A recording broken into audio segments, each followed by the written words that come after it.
Was it Wajir? That is the last time I left him doing consultation and wait for my signal stuff. And you Kenyans can clearly see the hypocrisy.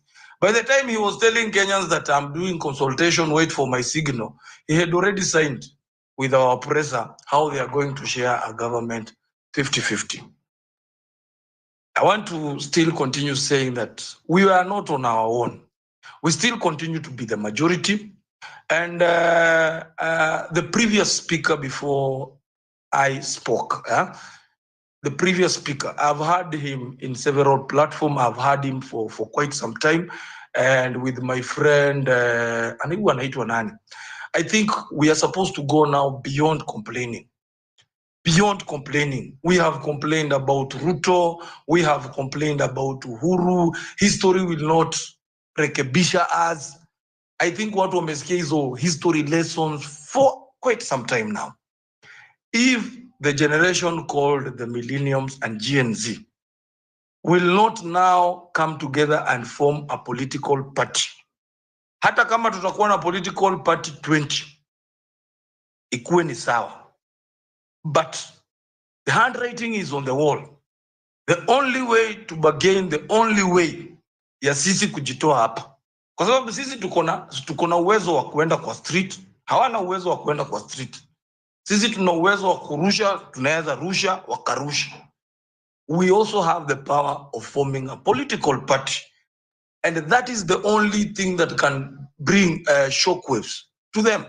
You can imagine if we decided today that we are going to converge as the young people, anybody who is below 45, huku chini, mwenye amechoka na uongozi ya hii regime, we are assembling either in Nyayo Stadium or Kasarani Stadium in our numbers. That will be a very big statement to this regime. This regime is afraid. William Ruto has already been told by NIS that he's unpopular. He knows that. The only thing that he's trying to do is he's trying to buy time. And if we are not careful, William Ruto has already cemented his way to 2027. And the only people who can stop him is me and you, who believe that the leadership of this country has to be rectified. Something has to be done. We have already spilled blood. They have already killed us. We need to change tactics. And this tactics starts with a national party. A party that is composed of the millenniums and the Gen Z. How we are going to do that, mimi sijui. But hiyo ndio siri number one. Because the signing and the agreement they did today, I was going through the is it the 10-point agenda? Raila has played us for a very long time, and he has taken us for a fool for a very long time. I might not be able to take you through the history class that my colleague was taking you through. Lakini hii ni kuchezeo tunachezeo Fabish. What is so difficult kidogo ni ku interject RSG. I like how you put the 10 points. Yes. And I would request someone mwenye atakuwa na hizo 10 points atusomee, but there is one point ambao nimepick. Unajua mimi upenda fair challenge so that watu wasiseme kuwa sisi is like atujielewi. Huwa napenda fair challenge. So this is a challenge now. I picked point number 6 in the 10 points. Point number 6 imesema freedom of assembly and the rights to picket and present petition. That is fair enough. So now, I would call everyone. This Sunday, we had a plan kwenda kuomba pale Roysambu. Now, we will change that plan because we are protesting and picketing about the illegal allocation of KDF land to an individual, a businessman individual, okay? Anajita Mwai. So now we want to see how that chapter 6 is going to be honored. And going way forward, because we are told, now we want to put that number 6 into test. So amesema kuwa it is in the NATCO report and it is in this you know the agreement they signed today. Now we want to put that number 6 into test kabla waje watuambie kwanza zile madilutions zingine. So we will keep on putting that number 6 into test because wanasema the right to picket and peaceful assemblies. So we are now will be testing ndio tuone kama inafanya kazi. Endelea. Thank you, Fabish. I can tell you these are just mere words. These are just sweeteners. There's meko hapo. In fact, the full language on the 10-point things is of Zores meko hapo. They were not targeting anybody else. They were just trying to target the GNZ and the millenniums on what had raised. There's something that is behind the curtain. Whatever they are going to do behind the curtain, hakuna kitu ingine. It is a power game. It is the Raila being allocated chess cars and governors who have looted in counties allied to William Ruto and Raila Odinga not being held accountable. Those are the things. But the 10 points that you have just highlighted, and one of them being the freedom, hakuna kitu kama hiyo itafanyika. They will not do that. First of all, let's start with the full implementation of the NADCO report. After Raila Odinga went to the streets after his victory, let me say after his stolen victory, ambapo walisema kura imeibiwa na tulipoenda, people died on the streets. As who were supporting him, who used resources to kimbia huku na huku, aliposhindwa akasema tuende kwa barabara. You remember so many people died.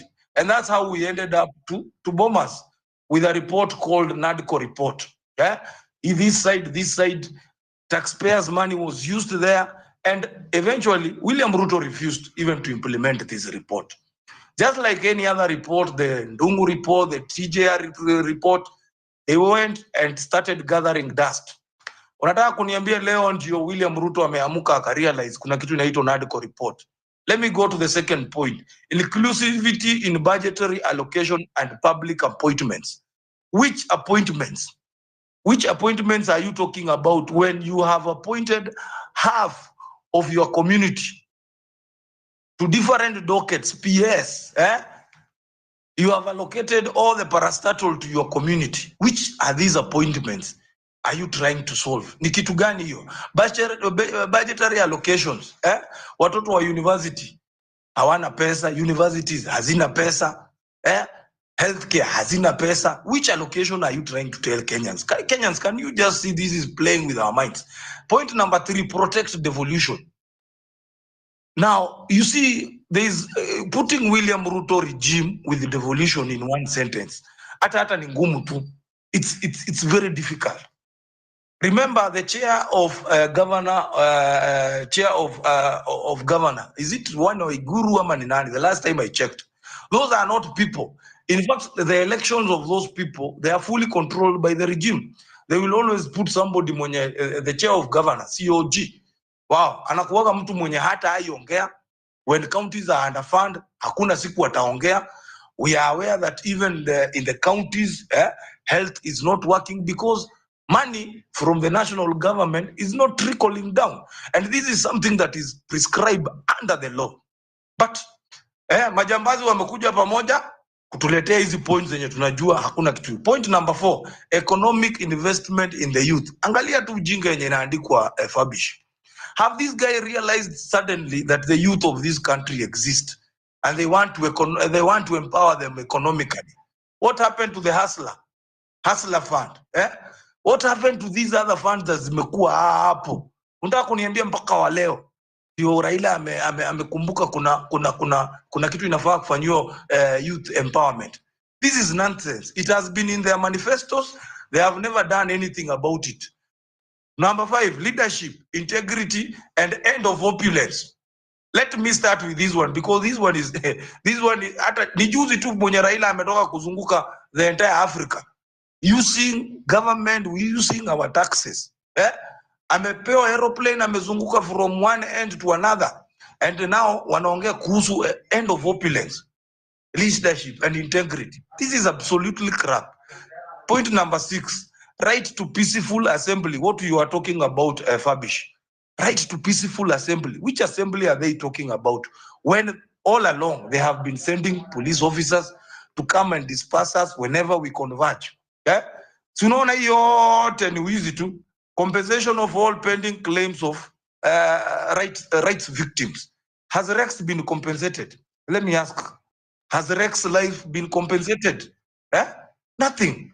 Point number 7, audit of national debt and how it was used. Now, we are all aware that the Auditor General has raised 1,000 questions about this administration. Na amekuwa akiongea vile wana withdraw pesa. We are aware 3 trillion just this was it this month or last month was illegally withdrawn from the exchequer. Hatujui hizo pesa zilienda kufanya mimi, but watu wame withdraw 3 trillion. But that trillion we know zimewekwa kwa sababu ya hizi shughuli zenye mmeanza kuona leo. Ni watu wako busy wananunuliwa. And that's why you can see the ODM wing of government now. Hata wale wenye the ones that were castigating this government. Be prepared as Kenyans. They will be singing now a different song from one station to another. There will be a very large team that is going now to praise and worship this regime. Don't be surprised, but I'll go very slow on the SG Edwin Sifuna. You are all aware that even today, Babu Owino did not attend the function today. And Sifuna, even from the body language, he was so uneasy, so uncomfortable. So I'll not be very quick to judge Edwin Sifuna, because it is a very, in politics, even 2-3 days is a very long period. Let me go to point number 8, fight corruption. Which corruption can William Ruto and Raila Odinga fight? That is just a question I'm asking you. Go to Nyanza province, the amount of looting that is happening with those governors. Siaya County has been looted. Machakos, Homa Bay County, under the leadership of Gladys Wanga, nothing is happening on that end. It is pure opulence. Huko watu wanacheza tu hangala day in out. As long as they are working with very big vehicles and they are in government, they are very okay. Poverty continues to be the order of the day there. Point number 9, stopping wastage of public resources. Hata hakuna haja niongee. Point number 10, protect sovereignty of the people. Stop adduction, respect the constitution and the rule of law, and respect the freedom of press. Oh my God, oh my God, oh my God. All these things, they cannot be implemented by a dictator who has killed, a dictator who has not respected our constitution, a dictator who does not believe in the constitution, a dictator who has mutilated the constitution, and in the end, wakati amerealize he is unpopular, ameenda amechukua mzee fulani akuja msaidie kusukuma gurudumu la hili serikali. Now, what is our plan? What are we supposed to do, Fabish? My proposal, and it is an idea that is on the table. It is an idea that we are consulting widely. The GNZ and Rusty, just yes. Hold on there. Let's go to other speakers. Kwanza, watupatie the opening submission. Then now we will come to what do we think we need to do. Let's just have a, like opening conversation first. Yeah, just hold on there. Wacha tusikie Liaison, then from Phil, alafu tukuje kwa Prince Baha.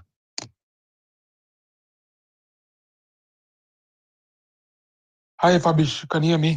Yes, go ahead, Liaison. So, comrades, I think we're in a good space now. I don't know why the spirit is lower.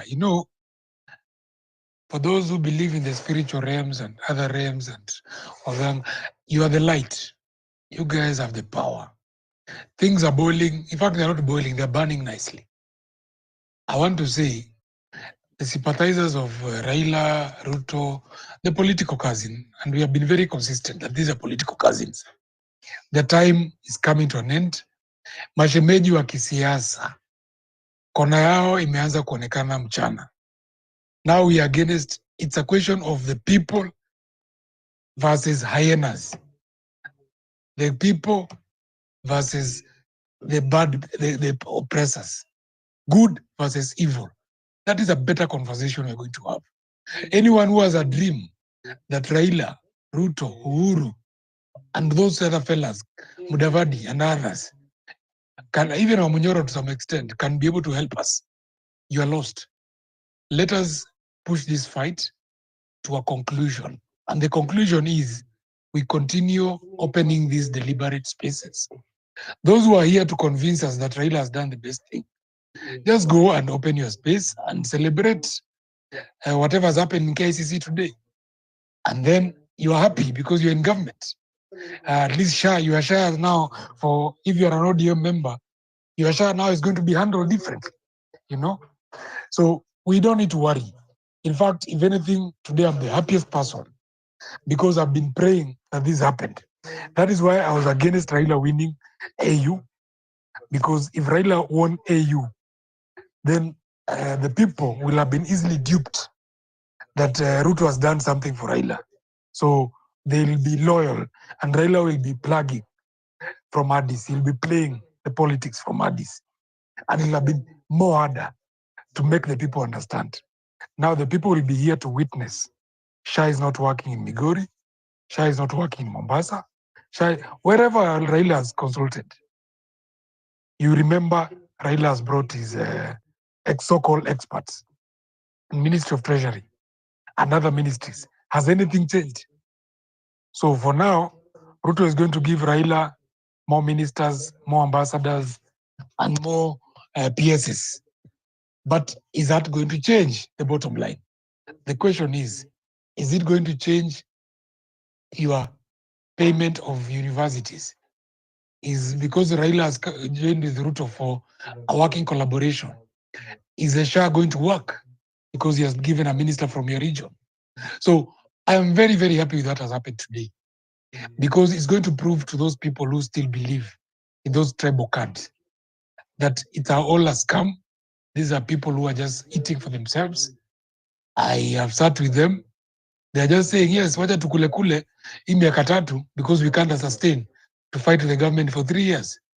And they are actually talking about an exit plan from Ruto's government in the next 3 years if things ought not work. So even them, even Raila and his court, they're just there for the looting and the eating. So nobody should even be talking about the issue about Raila and so forth, joining government. What we should be doing actually as Gen Z is to celebrate that now we've been able to corner the four crooks of this country, the people who have been stealing from this, who have wrecked our future of the parents, the future of your children and your grandchildren, are in one corner. Now it's very easy for them to be handled.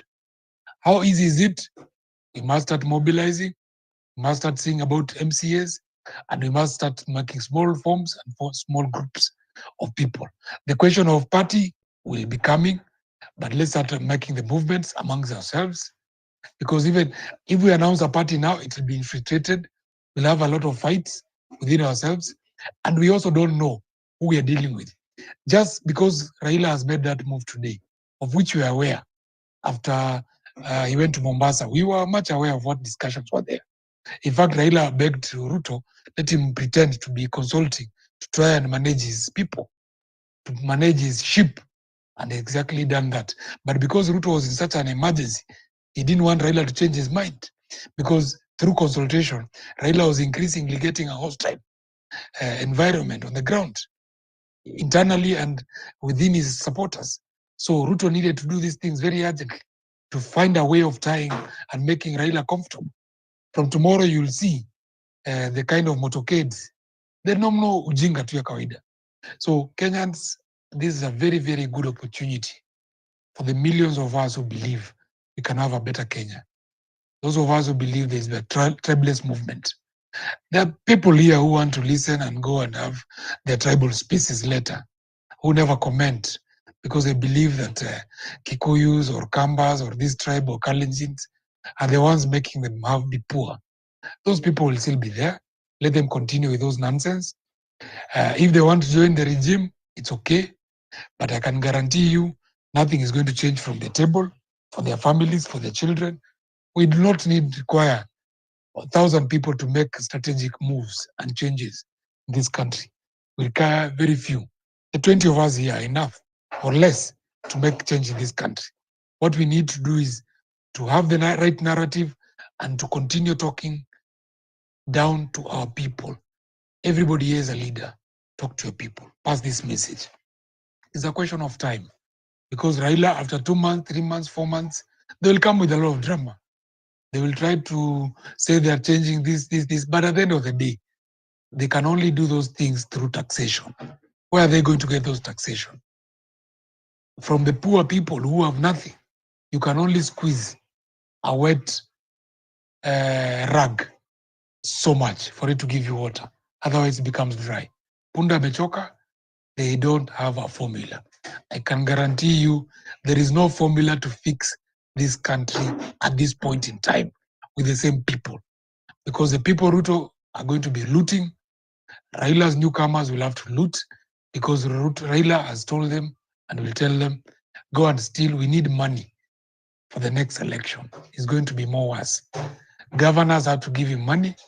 MPs that are going to be appointed must give him money. For you to be appointed, you must give him money. So the game continues. So let's place our hope on ourselves. Self-redemption. Ourselves, nobody else. And we should not look at these political leaders as people who are going to redeem us. Hii mrengo na hiyo mrengo na hii mrengo ingine. Let's try to make sure that we are first of all mobilizing our people to know what is happening, to enlighten them, so that when we create the third force, it will be the force that will win. The force of the people is the force of God. Fear not, for God is with us. Hallelujah. It's a good day.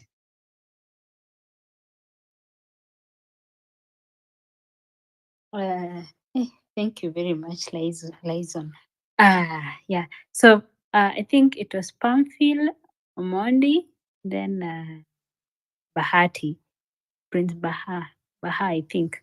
Yeah. So Omondi, Mondi, please go.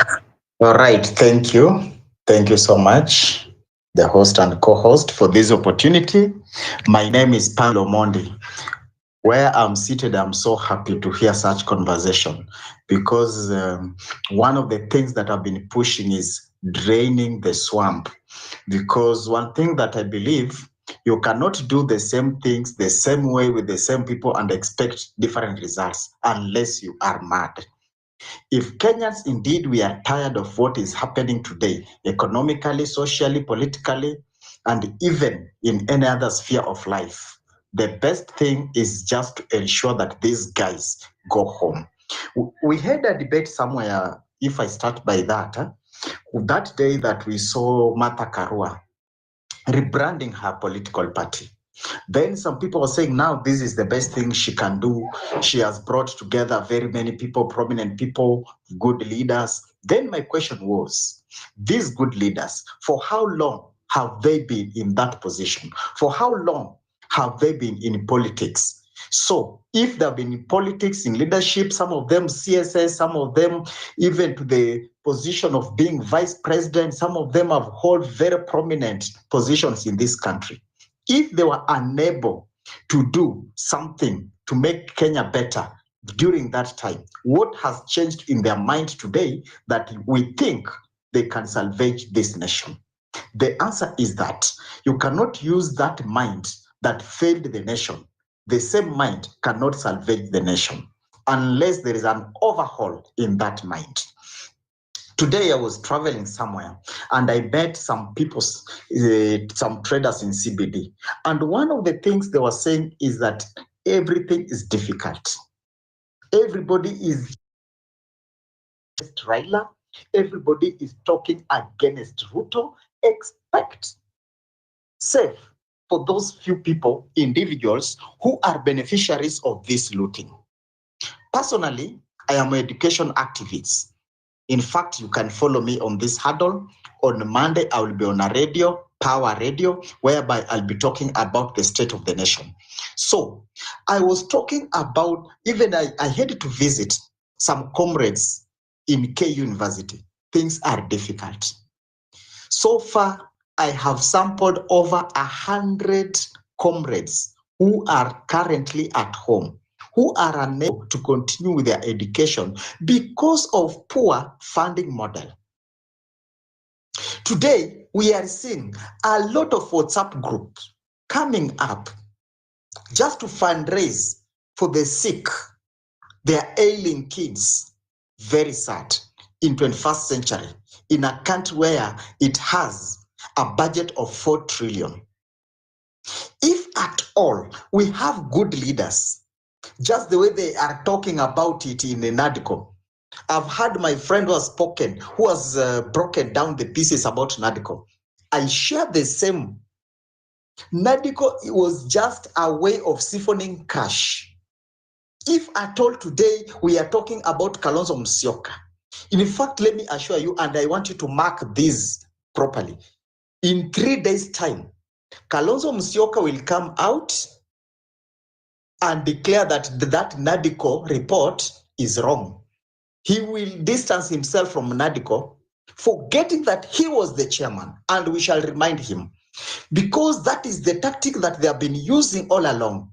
They say this if it favors them, they stand against it if it doesn't favor them. And this is the kind of political tactic that has to end in our country. Today we are where we are today. The nation is ailing. Majority of Kenyans are hurting because of these poor tactics of self-interest. What we have seen today, it will never, forever change this nation. These guys cannot continue talking about uniting the nation. Where I sit, I don't think if our nation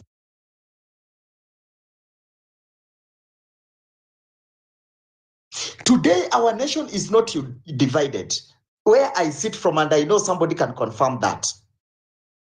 What we are suffering today in our nation is divisive politics, corruption, looting, theft, oppression, murder, killing, and segregation.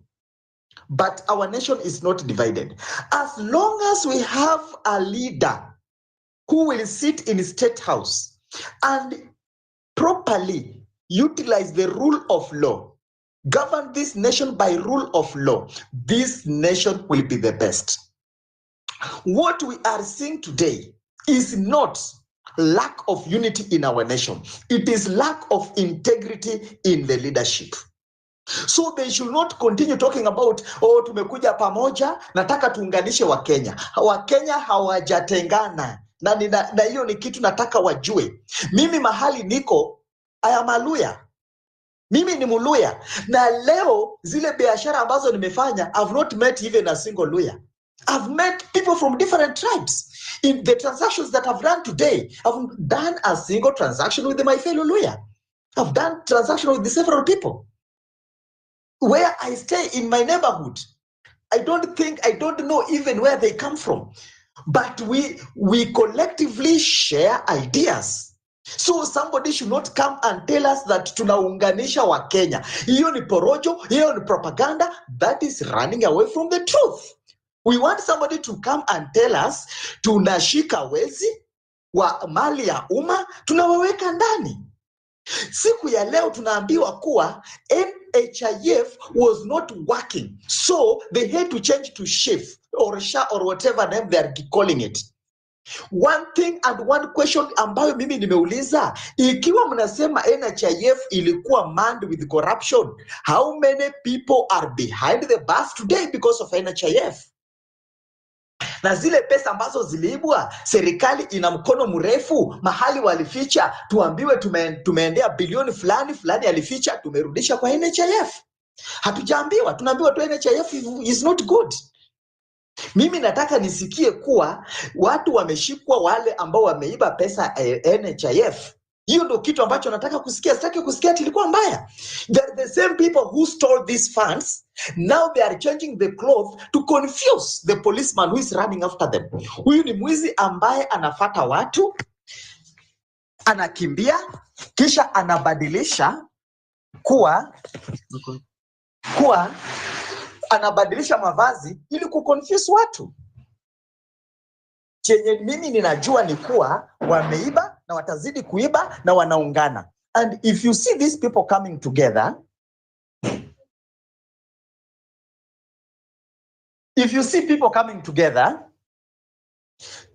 they are coming together so that they may continue stealing. They're coming together so that they may close out those people who are ready to run this nation because they are threatened. That is why you see, even if you see Martha Karua, Eugene Wamalwa, and others like Kalonzo Musyoka coming together, it is a deal. They don't want new players to come in place. Because one of the things that I know, as long as we have a new player with clean hands, atashika hawa watu, and they know that very well. So the best thing, Raila, Ruto to waform mrengo mwingine.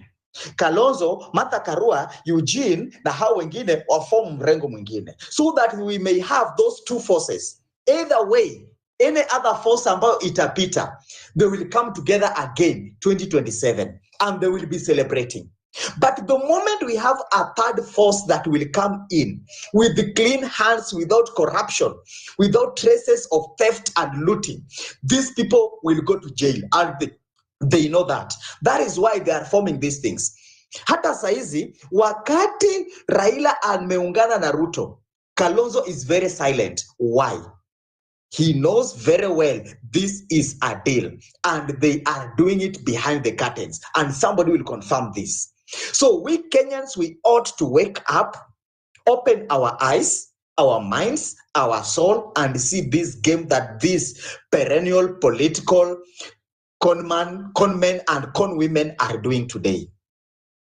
Sasa hivi wanataka kuform mirengo miwili ambayo itashindana 2027, na whichever way ambayo itapita, they will still celebrate each other, kwa sababu hawa ndio wale. They have been together, wamekuwa pamoja, wanajuana, zile deals chafu wamefanya, wanajuana, hakuna kitu utadanganya mwingine. So you cannot tell me if Martha Karua becomes the president atafunga mtu. You cannot tell me that Wamunyoro akiwa president atafunga mtu. They have bad deals, they have wrong deals, wameiba pamoja na wanajua hizi siri zao. So the best thing is drain the swamp. We want a new player who will come in and say enough is enough, ambaye atafata aseme huyu ameiba apelekwe jela, yule ameibwa apelekwe jela, pesa fulani ilipotea, ni nani alichukua. That is what we want today. Lakini maneno ya kubadilisha rangi, tunabadilisha rangi ya political party hii na ile, and this political party has been there for 20 years and we don't see even some tangible evidence that this political party has existed. These political parties, they are just forming to loot. They are forming to bargain for themselves. They are forming just to ensure that their close people, their choir masters and their choir members are gaining. We have nothing to talk about these political parties. As for me as a person, hata uwezi niambia mtu kama Rigathi Gachagua, he is savior to this nation. Rigathi Gachagua, if you track his track record since akue DO up to today, kuna wamama ambao wamebaki widows, we have orphans, courtesy of this man. And it is not a lie, and I don't fear saying that. So you cannot tell me that now, today, because things is not going on his way, now he has become a savior. When Gen Z were being killed, he was there. Wakati mili zilikuwa zinapatikana Rivayala, he was an MP. He never said anything. Wakati NYS inaibwa, he was there. He never said anything. Wakati NHIF imeibwa mpaka wamebadilisha rangi, he was there. He has never said anything. So these guys have nothing to offer at all. So we Kenyans, we just ought to wake up, talk to those people, ensure we reach out to each and everyone and tell them hapa ni kubaya, kuna chomeka. Wezi pata mwizi amebeba kisu, mwingine amebeba bunduki, wanakutana. Hiyo ni hatari. What we have seen today ni mwizi mmoja akona kisu, mwizi mwingine akona bunduki, wamekuja pamoja. Sasa Wakenya wako hatarini, and I'm telling you that tuko hatarini. If we don't wake up, if we don't stand for ourselves, for present and for future, we are done. There is nothing that these guys are going to offer today. class at 21st century. Unaona kule Baringo, mtoto anasoma ameketi kwa jiwe, na mtu anajenga boma tatu costing billions and billions. Very sad. If today, kama Wakenya wote watakubaliana walipe tax na iwe well managed, we shall have free primary, secondary and tertiary education for every Kenyan. If our taxes are well managed, we can have a free health care service to every Kenyan. Hii maneno kuwa tulipe hii, tulipe ile ni wizi na uwizi kabisa. Today, one of the poorest countries in Africa, that is Burkina Faso. The President Captain Toure anajenga 5,000 housing units. Hajauliza mtu yeyote even a single coin. And this is one of the poorest countries that we know in Africa. Anajenga na amesema he will give out to poor citizens for free. If a poor country can do that, why shouldn't Kenya do that? If at all we have honest leaders. And that is very possible. Like I pushed, there is one of the things that I pushed na wale wabunge walipiga kura wakaangusha. What was I pushing? I pushed for disbanding of bursaries. When I was in Murang'a last week, and I told them, kitu ya kwanza, hii maneno ya bursaries ifai kukua Kenya hii hata kidogo. Ati wewe mama unaamuka saa 9 usiku, saa 8 usiku kwenda kupanga laini ili MP akupatie shilingi 5,000. So sad. Indeed, it is very sad.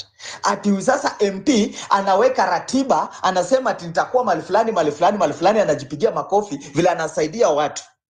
Na ile pesa sio yake, pesa ni ya mwananchi.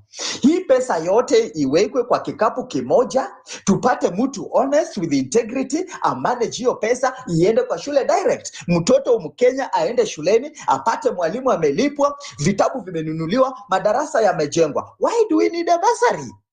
Why do we need a bursary? Why should we have a bursary? This bursary thing is just a way of stealing, looting, and theft. It is just a way. If an MP can be given 200 million shillings, and we have 290 constituencies, if all this money is put together and honestly distributed to schools, it will pay teachers. We shall never see our teachers in the streets. It will buy books. We shall never find children without books. It will construct nice modern classes for our children, which we will never again see our children sitting under a tree. Why? What we lack is just honest leader of integrity. Yule ambaye atachukua mshahara wake aridhike. Yule ambaye atataka kuona kuwa maisha ya Mkenya inaendelea. Today, it is very sad as I conclude, seeing that a whole CS ambaye akona title DR, doctor, hana idea ya create employment. The only employment anajua ni kutuma wasichana wetu na vijana wetu Dubai, Qatar, kwenda kuoshea watu nguo. Yes, kazi ni kazi, sijakataa. But before that, we have a lot of resources in our country. I've transversed this country and there is more than enough resources. We cannot even exploit all of them as a country. With 55 million people, we cannot. But why are we still having 70% of Kenyans living below poverty line? Why? Because these leaders, the kind of brains they have, the kind of mindset they have, they cannot manage economically empowered individual. The best thing they can do is to ensure that Kenyans are prisoners economically. They are slaves economically so that they may continue managing them. But they cannot empower Kenyans. Kwa nini makampuni hazifunguliwi? Why are they not creating environment that investors can come, invest in companies, industrialization, in agriculture to create employment? Why should we import sugar when we have millions and millions of acres that are lying in our country? Why should we import sugar? Because few individuals are doing that business because they are close to the president and we know them. They continue getting richer and richer, and men and women who could have benefited from that agriculture are languishing in poverty. Why should we import leather? Why? Because these guys, they don't want to empower our pastoralists to ensure they produce enough leather. Why should we import textile? Why? And these are opportunities that can create employment. Just last week I saw about wheat. Our farmers don't have market to sell wheat, and yet we have few individuals who are importing wheat. Such stories are very sad and nobody's talking about it. Mtu anatuambia tu tunaunganisha wa Kenya. Ati sasa mumekuja pamoja, mumesimama KCC, tunaunganisha wa Kenya. Mbona hujatuambia, mbona huja-address issue ya wheat? How farmers in Narok can sell their wheat? Why don't you empower them to produce more wheat that they can even do the export? Yani kukuwe na enough in our country until they do export. Kwa nini coffee today, it's not being exported as it was before? Tea is not, Kenya used to be the best country. Yeah, comrade, kindly land in 30 seconds so that we go to, we have a lot of requests coming in. All right. Why do we have this? Because these guys wamefunga. Wanataka Wakenya wazidi kuwa maskini na wao wazidi kuwa matajiri. Wanaiba, wanapeleka pesa ng'ambo, so there is little cash circulating in the economy, so that Kenyans may continue singing to their tune, because it is easier to control and manipulate a poor and hungry man than a satisfied man. A satisfied man atasimamia ukweli, lakini mtu aliye na njaa ukimwambia turn left ataturn kwa sababu anataka ashibe. So nikimalizia, I'm so happy to hear that we still have Kenyans who can share the same mindset to drain the swamp. My name is Pamphilo Mondi. You can follow me on this huddle, and 2027 I'm eyeing to be the Nairobi senator. Thank you so much. We shall continue interacting. God bless you. Wow. God bless Kenya. That is great. That is great. Welcome incoming senator, and also is an education activist. I think you are doing a very, very wonderful job. So yeah, everyone follow him, and let us also follow each other so that we can be able to build ourselves, because we need to have unity. So let's follow each other whenever we are in this space, so that whenever there is any information, any debate that we need to discuss, it will be easy to disseminate even the information. So let's go to KD, then we go to Jabonji, then my co-host here, John. Yeah, I hope I'm audible. Karibu KD, hi. Unanisikia? Yes, tunakusikia. Yeah, I'm gonna be very brief, because one reason I stopped being on this space is you. With all due respect, we speak a lot of nonsense. And I don't say nonsense in terms of what we say, but in terms of we don't have any solutions to the problem. You know, when I come to tell you, you saw Fabish on TV yesterday, he did, he saw, he did, he went, he took, they did this. How am I helping my next neighbor and my future generation?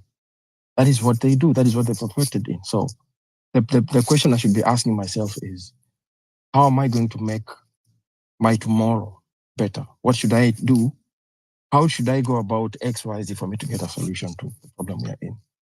You know, otherwise I get so tired. This is just me, I'm sorry. Nikiingia space alafu mliona, mlisikia, wanafanya, wali. That is their art. That is how they win. That is how they perfected. That is their gist. You know, I think we would be more productive if we would join these spaces and have a more sober question on how do we shape up to have a better Kenya in future. You know, we don't expect to see any difference in the, I won't even say regime, in the political atmosphere we have in the country right now, because some of these guys have been there since most of us were born. And it's unfortunate most of us will die even when they're still in power, because what they do is the moment you stand up against them, they take out your life. So it's very awkward for us to come here and start talking about they are looting, they are stealing, they are corrupt deals, and they will do this until the day it's avarice. The one sin a man suffers from after the age of 50 years is avarice become a gluttony. You want to have everything. You don't care about even your own family. You just want to amass even that which you don't, you want everything. So me, if somebody would ask me, Fabish, even if you're elected tomorrow, I'm sorry, you will still be corrupt. Even if I was elected tomorrow, I will still be corrupt. Why? Because the problem we have in our country is that book called the Constitution has always been defiled by everyone, even the people we call the young. The people we say are the future generation. Once they get in the system, they join the system. No one ever thought for one time Sifuna would have turned back and said, I'm going to stand with these guys, with all the noise he has made so far. But maybe he did it out of no choice or fear or pressure or repercussions. So it's the system. We have to join together as young people and fight. No, I think the thing we should be talking about is whoever is going to be elected next, and we also take an oath with our own lives and say, the Constitution has to be. It has to be. Rex Masai died because of that book, Constitution. All the people who have been murdered, they died because they said, no, this is not what the law of the land says.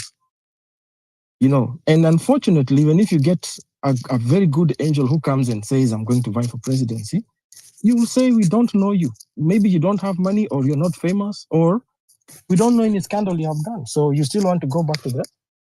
That's why someone can come and say, I think it's good that Baba has joined government. We're not saying it's wrong, but there's a procedure that has to be followed. Every government needs to have an opposition. So if he really wanted to join the government and get disband opposition, as a mimi siko now, but you cannot eat on both sides. It doesn't work like that. That is making people look foolish. And is it the end? No. NADCO report, Prime Minister. So tutakuwa tunakuja hapa tunatoa machungu. You speak out of all your anger, emotions, and a lot of intellect and God knows what. But are you solving anything? Or do they just sit back in their houses and listen to this stupid kid speak and then hata wajui wanafanya nini? Not forgetting the fact that this is a public space, everybody can listen to. Whatever they plan on the other side, all of us were caught pants down to there. There was a wedding going on. Even the crowd that went there hatujui mobilized aje, but you try get even 10 people to form a conglomerate somewhere. Tear gas, police, abduction. So I think we have to be very honest with ourselves and think of it from the perspective of, do I come to this space to showcase my knowledge and speak a lot of my imaginations, and no disrespect, because I think through talking, hata kama haujui, it's through sharing that we get to know. But we would have more productivity if we had the question of how do we mobilize and sensitize each other in getting to know the way forward. Because I think, for me, nikiulizwa, the main problem Kenya has is we have never had a leader who has been very honest and vocal and say, I took an oath, I carried up the Bible and said, I'll protect this law of the land called the Constitution. That's why you don't care about health, you don't care about food, you don't care about education, you don't care about national assets, you don't care about dignity, you don't care about anything, because where the moment you put your Bible down, you put those books in a shelf somewhere. They are rotting and being whatever with dust. You don't care about anyone. It's all about you and you alone and the people around you. And if you look around, the people who are pro these ideologies coming up are not for the people. So, just for instance, I don't like Kalonzo Musyoka. I don't like Fabish. I'm going to form my own party. The question that comes to my mind is this. So Fabish has his own, I have my own, Rasji has his own, someone else has his own, and these guys are merging. Who's going to be more stronger? We cannot be coming here to talk about, they did this, they're going to, I'm very sure, I can tell you, we are not solving anything. Wacha tukuja hapa hivi, you don't have to speak out what is in your mind. Ask a question, consult, and if you feel you're in the wrong group, just don't join that group. Don't emotionalize people or don't make it look like it's an argument. Then some things should be so confidential that we shouldn't be talking about them in this public space because there's so many things happening behind the back, even right now. Maybe these guys have a meeting. There's intel being collected. So if you have a very brilliant idea, it actually gets hijacked even before it actually does what materializes. But pangu mimi nikiulizwa, we should be talking about wacha tuchukue oath na damu yetu na maisha yetu yote, that whoever becomes the next president, hata kama ni Kiwete ama ni nani, hata kama ni mwizi yule mwizi tuliona tena, he has to adhere to the fact that there's a book called the Kenyan Constitution. We don't care whether you have the sword and you have control of the military and whatever. You just have to know that you are in. The reason why you're talking about Burkina Faso is because it got a leader who said enough is enough. We have to live as dignified human beings. There's no binadamu na watu. Sisi wote ni binadamu. So tutakudanganyana, because honestly speaking, sometimes I listen to people speak, and I'm not trying to say I'm any intelligent or anything. But you don't give me the reason for me to say I'm going to join a space tomorrow. That's why I stopped doing spaces. Watu kuja hapa kutoa machungu, kutupa matusi, you waste 3, 4, 5 hours. Safaricom gets a lot of money from your data, but there's no solution, and there's not even a single hope for your kids and your kids' kids. Your mothers are dying in hospitals because of the broken health system. Your children are not going to school because of the broken education system. Your young brothers and sisters, my young brothers and sisters, are being killed because they're voicing their opinion, and they're jobless. I'm suffering and struggling so much because I have to carry the heavy burden of paying taxes. But you come here and start talking about people joining government. It's not going to solve my problems. So I think it's just good if you take a step back and reflect, think of it from that. Do you know the Constitution? And what have you done to make sure that if someone stood before you with a gun today, you'd say, my book is more stronger than your bullet. And I'm willing to take that bullet because of this book called the Constitution. Because without that Constitution, I don't think we'd have democracy in Kenya. I beg to leave it at that thing. Thank you, KD. And let's go to Jabonji, then to my co-host. Because I know my co-host to tell us. Yes, Jabonji. Fabish, we've been friends for long, you know that. Thanks for the mic. Lyson, I can see Rasji and everyone else who is here. Much respect, and I can see we are still on. Rasji, what I was trying to say is this, sometimes before we come up with like some solutions, we need to understand why people have the stance that they have, why do they believe in this and not this? Because the aim of civic education, which I assume we are still doing here, is to listen to what people are saying and try to understand their perspective. And then we try to convince them otherwise by trying to bring in facts to move on the other side, So if you do that to like one person every day, then you succeed, So that's why I was saying, but there is no hard stances. And the other thing I wanted to say is, you see, Fabish, I know you've realized it, and I know you're tired of this. People coming to the space and ranting, and they will start by saying people come to the space by ranting, and then they start ranting, So they will complain about ranting, and they're ranting, about people who are ranting, So I know it happens sometimes, when you are lost in thoughts, and it's acceptable. So me, Fabish, as I told you before, I like being very realistic, And the reason I'm talking about this rubbish is because rubbish, we've done a lot of things. We've not given up yet. But what I'm trying to tell you is, if you look at the numbers, or if you look at the people that we try to reach through civic education, the same people, it's like they didn't get it. So what is this thing? What is it that the politicians are doing to these young people, Gen Z? What is it that they are able? What part of their mind that they're able to trigger for them to side with them? That is what we should be sometimes discussing, because sometimes people know this is the right thing.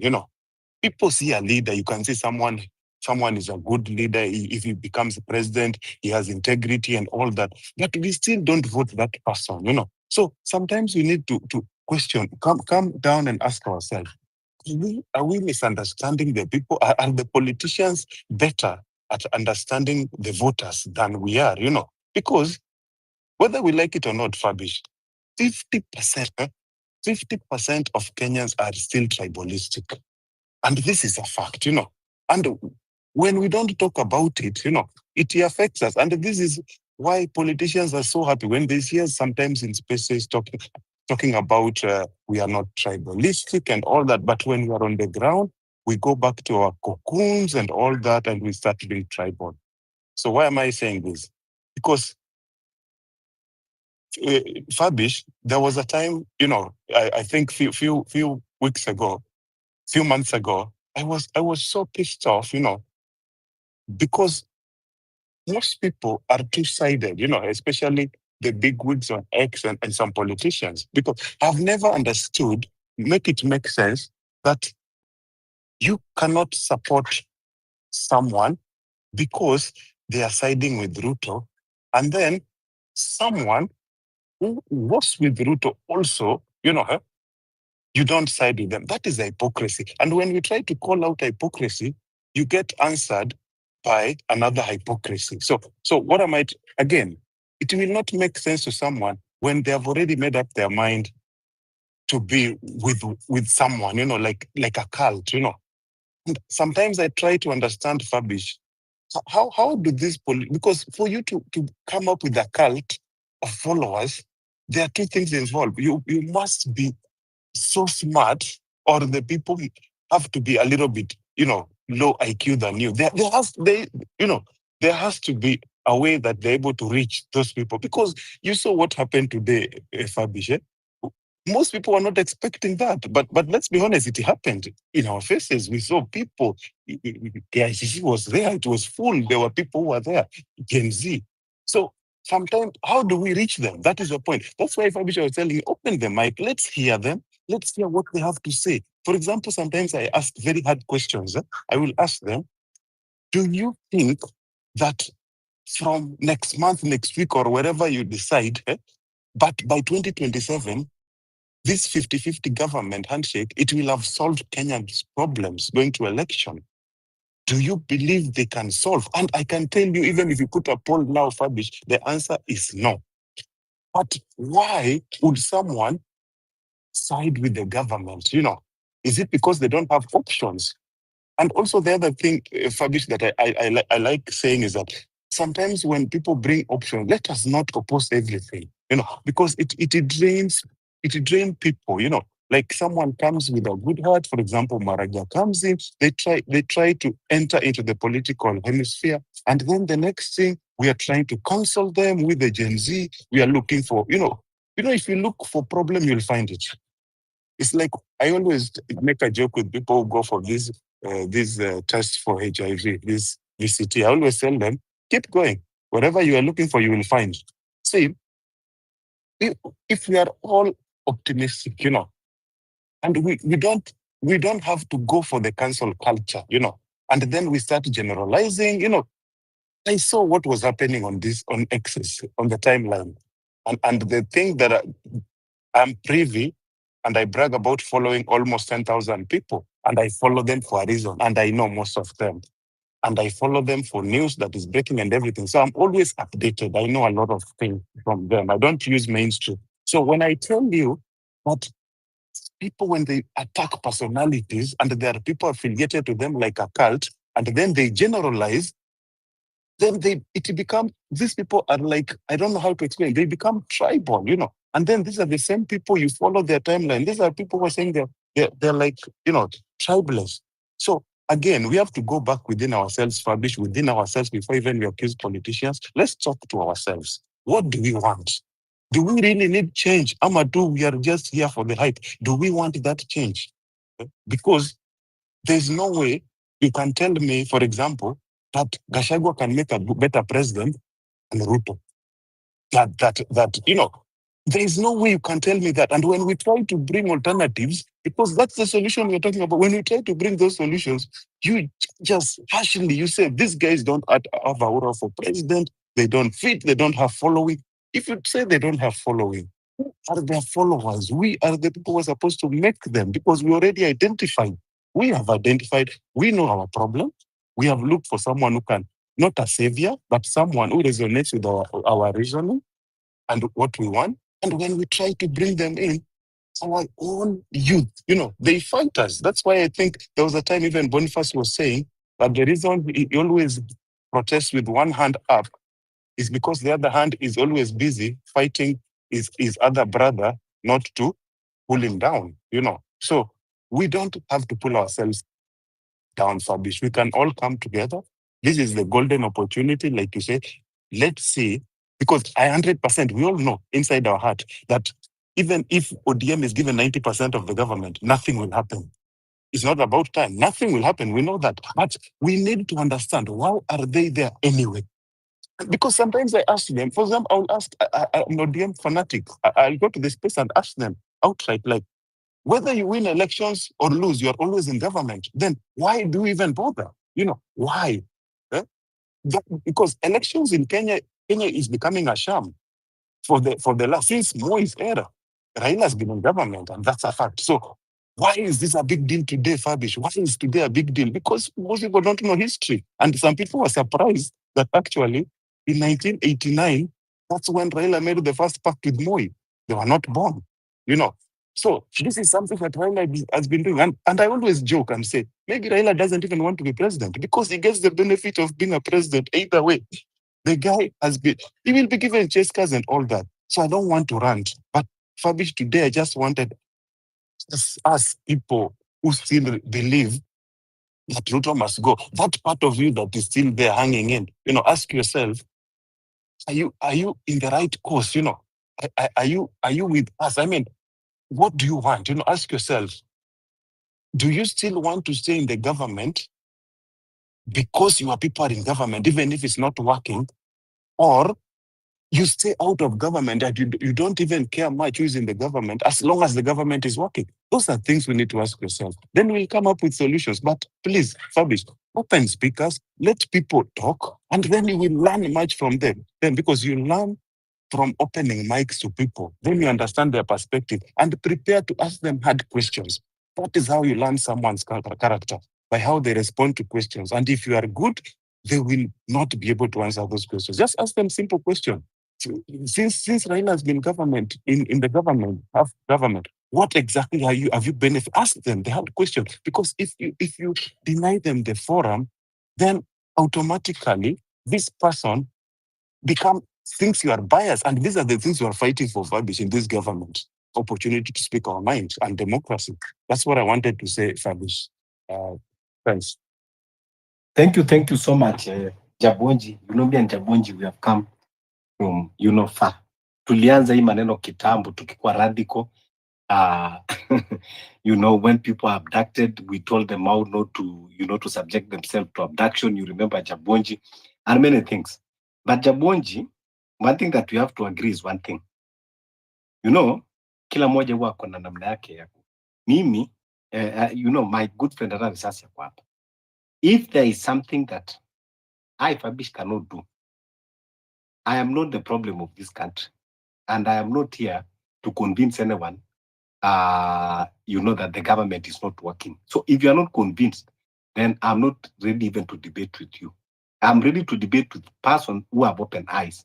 You chose to be blind. I don't have powers to do miracle to open your eyes, because this country belongs to all of us, and the suffering, we are all suffering. So mimi atufabish kukuja hapa na kuanza kukuambia tunakuja hapa ukisifu Ruto, ukisifu Raila, alafu nianze kukuuliza maswali, nianze kukufundisha. I will not do that.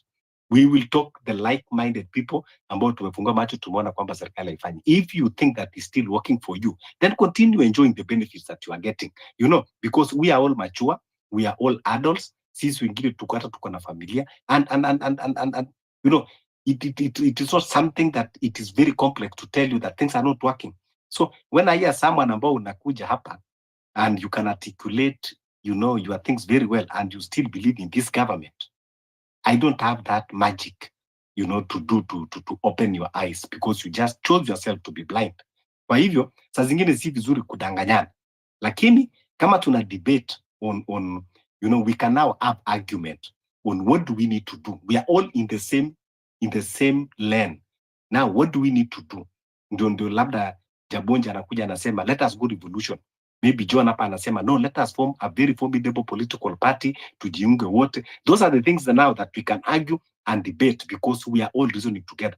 But to come and debate with you ya uje uniambia ati unajua baba ndiye atakomboa nchi, sijui Ruto anaenda kufanya miracle, mtaanza kuona things. No, we cannot. We are lying to ourselves. But thank you for your guidance. But that is how it is, Chabonji. Unajua vitu zingine ni za kudebate na zingine si za kudebate. Even you cannot go and sit down with the pastor and you debate telling him that the salvation is with the Satan. Even that pastor will not give you that chance. Hata kukemea. Even when the devil himself wanted to engage Jesus in debate about na shetani na Yesu akamkemea kabisa, akamwambia ondoka kabisa shetani, kwenda huko. You know, he chased him right away. He denied him platform. So there are some things. Sasa watu ambao wako upande ule mwingine ndio shetani yetu, na hata sisi tunaambia kwendeni huko, hatuwatambui. Because man, you are in this country na hizi vitu zote zinafanyika and you can still open your mouth. That I say anybody that is praising this regime, anytime that you open your mouth to praise William Ruto and his you know, friends, collaborators, you are disgrace not only to yourself, but to your entire community. Really. Because all these atrocities, all these bad things that is happening to us, and you don't see even anything wrong. And that's why I keep on saying, the reason why human beings are different from other animals is because of our ability to reason, to think, and to judge. But anytime that you lose those abilities, then you are no longer a human being. Yeah, my co-host, John, is here from Mwanzo Mpya movement. And I know they're having also series of activities going on about revolution, about, you know, recruiting the new leadership, the Gen Z, the millennials, you know, bringing together those people that they are ready to bring change. And I've been following on the activities they are doing, and it is wonderful. And yes, we have other leaders come imagine to other Asjia Kwapa, you want to vie for Embakasi East. And other leaders were encouraging. The only way, John, before even I give you, is I was suggesting, but this is open to discussion. Irrespective of what, but we need to look for. I agree with people that they are saying we need to have our one political party, a new one, that wote tutaweza kuingia. We might have differences hapa na pale, lakini our differences cannot be that far kama ile Raila na Ruto na sisi. You know, those one, they are internal, we can solve so that we can move forward and at least we can create a force.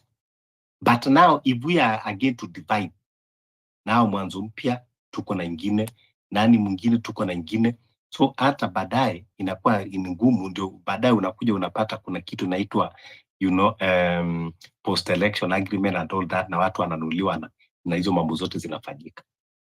I was discussing with one guy, I was telling him, for example, Inject Party is our party. It is party that we funded. It is party that we made it from the scratches. So we don't agree with Morara because he's one also greedy fellow that he want to be, everywhere and is very angry for power. But the party is ours. If we all align ourselves, register ourselves in our party, then tunakuja tunaitana all members. We elect our leadership of the party. Our flag bearer, we elect him. Si lazima akuwe Morara. Kwanza Morara hatujamchagua. Is just self-imposed. But this is our party. Ile gari inazunguka ni sisi tulinunua. Furniture za zile ofisi iko pale ni mali yetu. So instead of us doing the wastages, we can utilize that because it is ours. We all just need to register and then tutaita election. We choose our leadership. We choose our party chairman. We choose our party leader who is a flag bearer, and we decide on how we are going to go about it. If Morara can convince us, no problem. He will stand for election. If you don't get a challenger, it is okay. If you get a challenger, then it is okay. We see. That is how political parties operates. So, hii ni yetu tulitengeneza. Kwa hivyo kuliko tuende hivi, manake kama yeye labda pia amekuja tu kujaribu kututawanya, but we have to be wise. Because kuna pia Omtata, some people arguing about Omtata. The reason I have problem with Omtata is because Omtata ametosha kwa handbag ya few individuals. Sasa anabeba kwa handbag. And that's why I don't see that leadership. Ile siku Omtata atatoka kwa hizo handbags, at least akanyage chini kama kiongozi. Then we discuss. I never say that, nimemwonea makosa, but shida yake ni kuwa bado anatosha kwa vipuchi. We don't want a leader that. Na unajua, one thing again is about leadership. Unajua kuna kitambo we have been manipulated. Mtu anakuja anasema, nimefuatwa na wazee nikaambiwa nisimame. Ndio akienda kuiba kule inakuwa si yeye alikuwa ameenda, ni nyinyi ndio mlikuwa mmemtafuta. Now we need to get out from there. We need someone that will come and say it. I have a conviction. I have a passion to lead. I have the ability. I have the skills. I have the knowledge to change the society. Please kindly accord me chance. Mtu ambao umejitolea. Ndio ukifika kule usikuwe na high demands. Kwa is like tulikuwa tumekukuas, tulikuwa tumekusukuma. Because that is the problem where we are even with these our leaders. Ukija kesho mtu anaweka mkutano, otio nimefuatwa na wazee, na unajua mtu akifuatwa ukatai wito. So it's like anajiweka in a position kuwa, and that is even what Omtata is doing. He has never announced himself. Like what I see now Maraga is coming out and now want to ask, that, which it is very okay. But before he was doing like hide and seek. So if you are a leader and you have passion and you are driven to lead people, step out and tell us. John here, my brother and our comrade, yeye kutoka Kitamba amejitokeza, anasimama Njoro. He was not coerced by anyone, but he had passion to change things. Kwa watu wa Njoro na policies kwa Republic of Kenya. That is commendable. And that is how leaders, that's how we are going to choose the leaders. So that is only the question that I'm posing, that at least we need to fit in one place. Tuache hizi mambo ndogo ndogo, we come together. Mtu mmoja asifanye tukatawanyika. Instead of kutawanyika, tunaungana, huyu mtu mmoja we kick him out. Hata kama ni Fabish, tumeingia kwa chama alafu mnaona mimi ndio nawakoroga koroga. Unaweza kuniambia kaa hapa kando kidogo, waacha si tutengeneze maneno, alafu ikienda wewe utujoin. That is okay. Yes, karibu John. Thank you so much, Fabish. Na leo umewaka moto bana. Unachemsha kila kona. But the discussion is amazing. Draining the swamp, the battle have been drawn. So mine is to say that we've had such a discussion again on this platform, but of course we had not added the battle have been drawn. What I need to say is from the engagements that I've had from many speakers that have spoken before me is that we know the problem and we know the solution. But the question is, are we ready? Are we really, really ready to be part of the solution? Because we've been pointing the problem for way too long. We've also been pointing what needs to be done, again, for way too long. We are always very, very bitter, especially when pointing what is wrong with the leadership of the country. And you see, we are always mad discussing what politicians are doing. And that is what politicians do. It's like you see, you are angry because you've seen the frog hopping. You cannot be angry for seeing a frog hop. That's what it does. So whatever you've seen today and whatever you've been seeing and what you'll keep seeing politicians do, that's what they do. Yeah, you cannot start becoming angry because of what they are doing. The question is, what are we doing ourselves? Since the revolution that we had last year, June, there is no much progress we've made. And that actually at times angers me. I feel mad because we're always talking big, talking big, talking big. But politicians talk less, do more. Like today, they've done something in their terms would call a landmark decision, something huge. Raila Odinga and Ruto have now united, and ODM and Kenya Kwanza have now agreed to work together. That's the understanding of how things are done. That's the understandings of how power should be used. What is our understanding? Is it every day? Just 1 minute. Let me interrupt you so that I answer this comment. Manake saa zingine, someone can take things out of context. Comrades, sijamwambia mtu ati Omtata ako na makosa ama tumdrop. Omtata is with us. 100% is with us.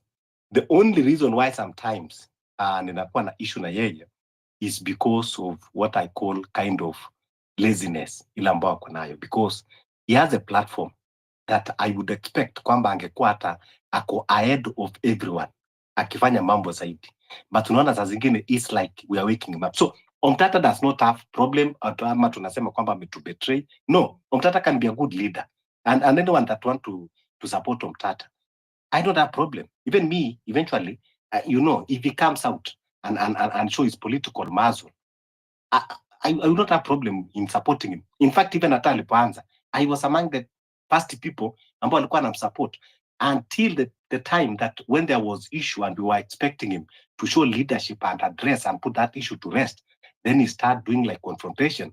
That is where I question his sanity. But still, he's a human being. Sometimes, we have our mistakes kidogo here and there that can be forgiven and it can be understood. So maybe going forward, achaelewa how to deal with this terrain. So please, we are not dropping him. For now, he's still with us, but we are still seeing how he's going. Whether bado anaenda kidilidali, then utajua uko mbele. Asante, you can go ahead. Thank you for that clarification. I would like to say that Omtata is just behaving like us. I think to me infect or to infect, because whatever he's doing is what we are doing. Talking, never doing. And if at all we do anything, see something and italeta ile change tunasema. We always do things, I don't know. But if we are really to get the change that we all clamor for, then I think we must be bold. We must stop being naive and, of course, take the bull by its horn. As I've said, politicians are doing what politicians do. We are always ranting. Someone told us or spoke about us ranting and wishing. You see, even God does not bless the wishes of our minds or hearts. He blesses the works of our hands. We've always been wishing away Ruto. We've always been wishing away Gashagwa. We've always been wishing good leadership and governance. We are always wishing. But in terms of what we are doing to realize the things we wish for, nothing much can be said about it. Apart from talking, we are so good at it. So what I'm suggesting, in short, is now that the battle lines have been drawn, where are we? On which side are we? If today one asked you, for example, Fabish, on which side are you? Of course, you'll say against Ruto, but Gachagua is also against Ruto. Someone else you don't like is against Ruto. So someone else will ask you, where are you? And say, and we are waiting to, up to when will we keep waiting? And I even I've loved what Fabish has said, that we can even join. Now that is progressive. That is progressive. That's how power operates. Joining, for example, a party like Inject Party, I have nothing about against Inject Party. And of course, the issues to do with leadership, we can always sort when in that. But we are always criticizing from without. Never within, but criticizing from without. The funny part is, when you are criticizing from without, there's so little you can do. You cannot vote in that party. You cannot influence decisions in that party. The best you can do is mouth, and loudly so. So we need to, because 2027 is fast approaching and our problems have just quadrupled. Because now the unions that you are seeing being formed are really bad for us, especially the young generation. We all know what we need. Saizi ukihesabu watu 10 hapa, 8 of them, they have bastard children wenye wamedeny kwa sababu walishindwa ku take care of them.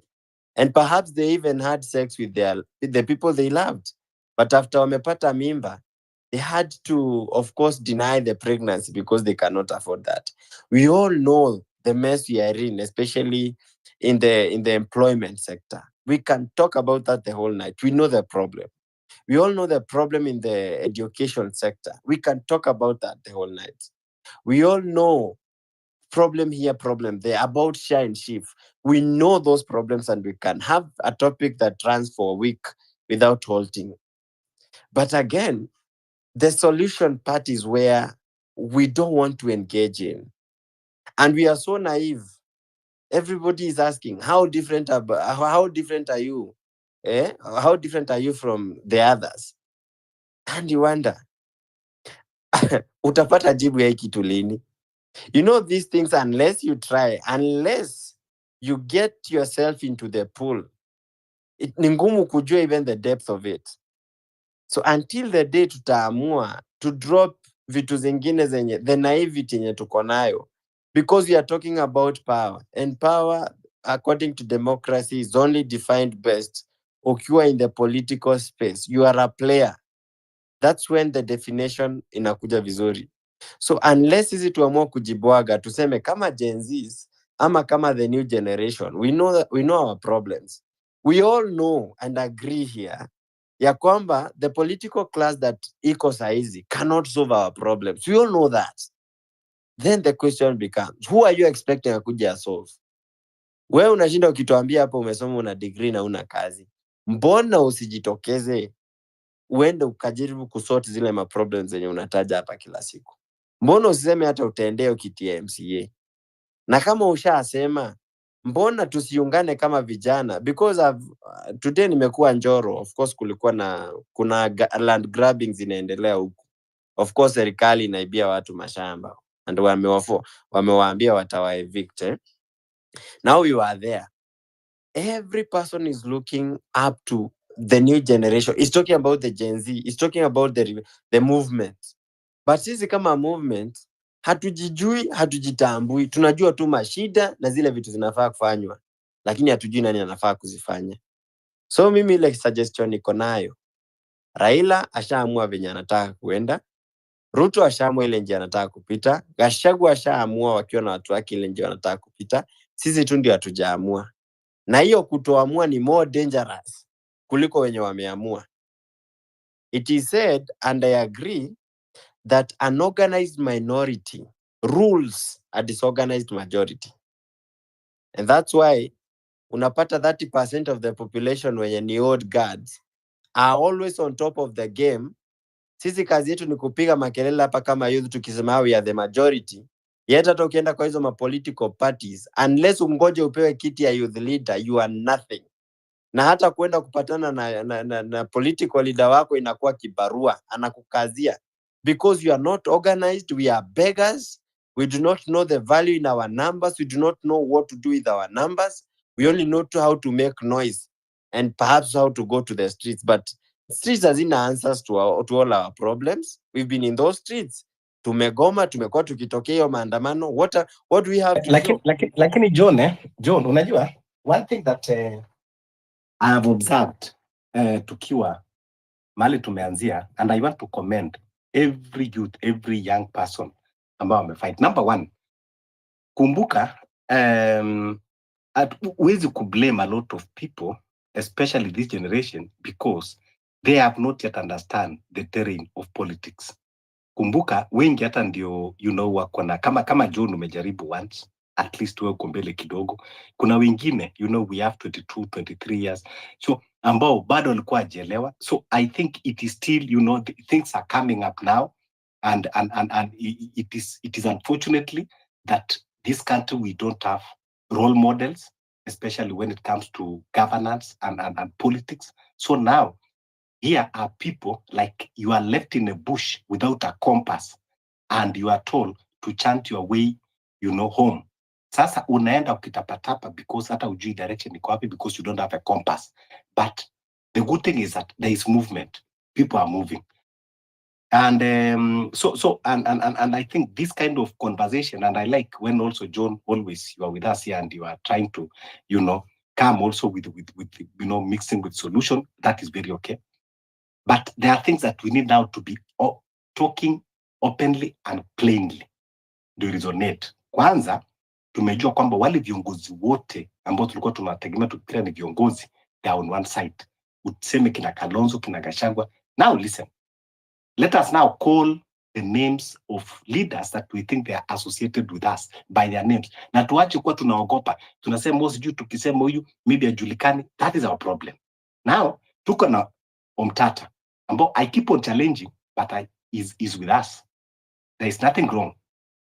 Tuko na Ruben Kigame.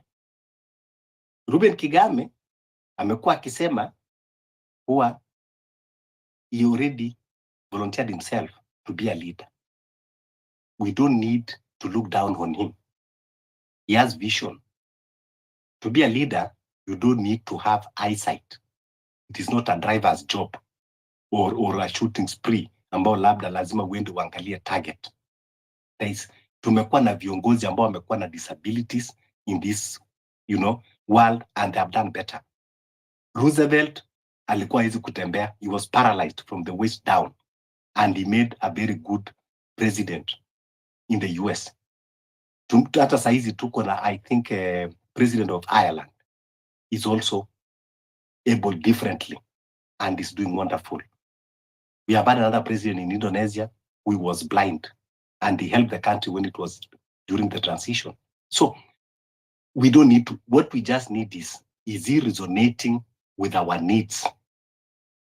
These are people now that we need to put them together. Ruben Kigame, akuje, kama ni Omtata, akuje, kama ni kuna mwingine anajitokeza, akuje, let them join together.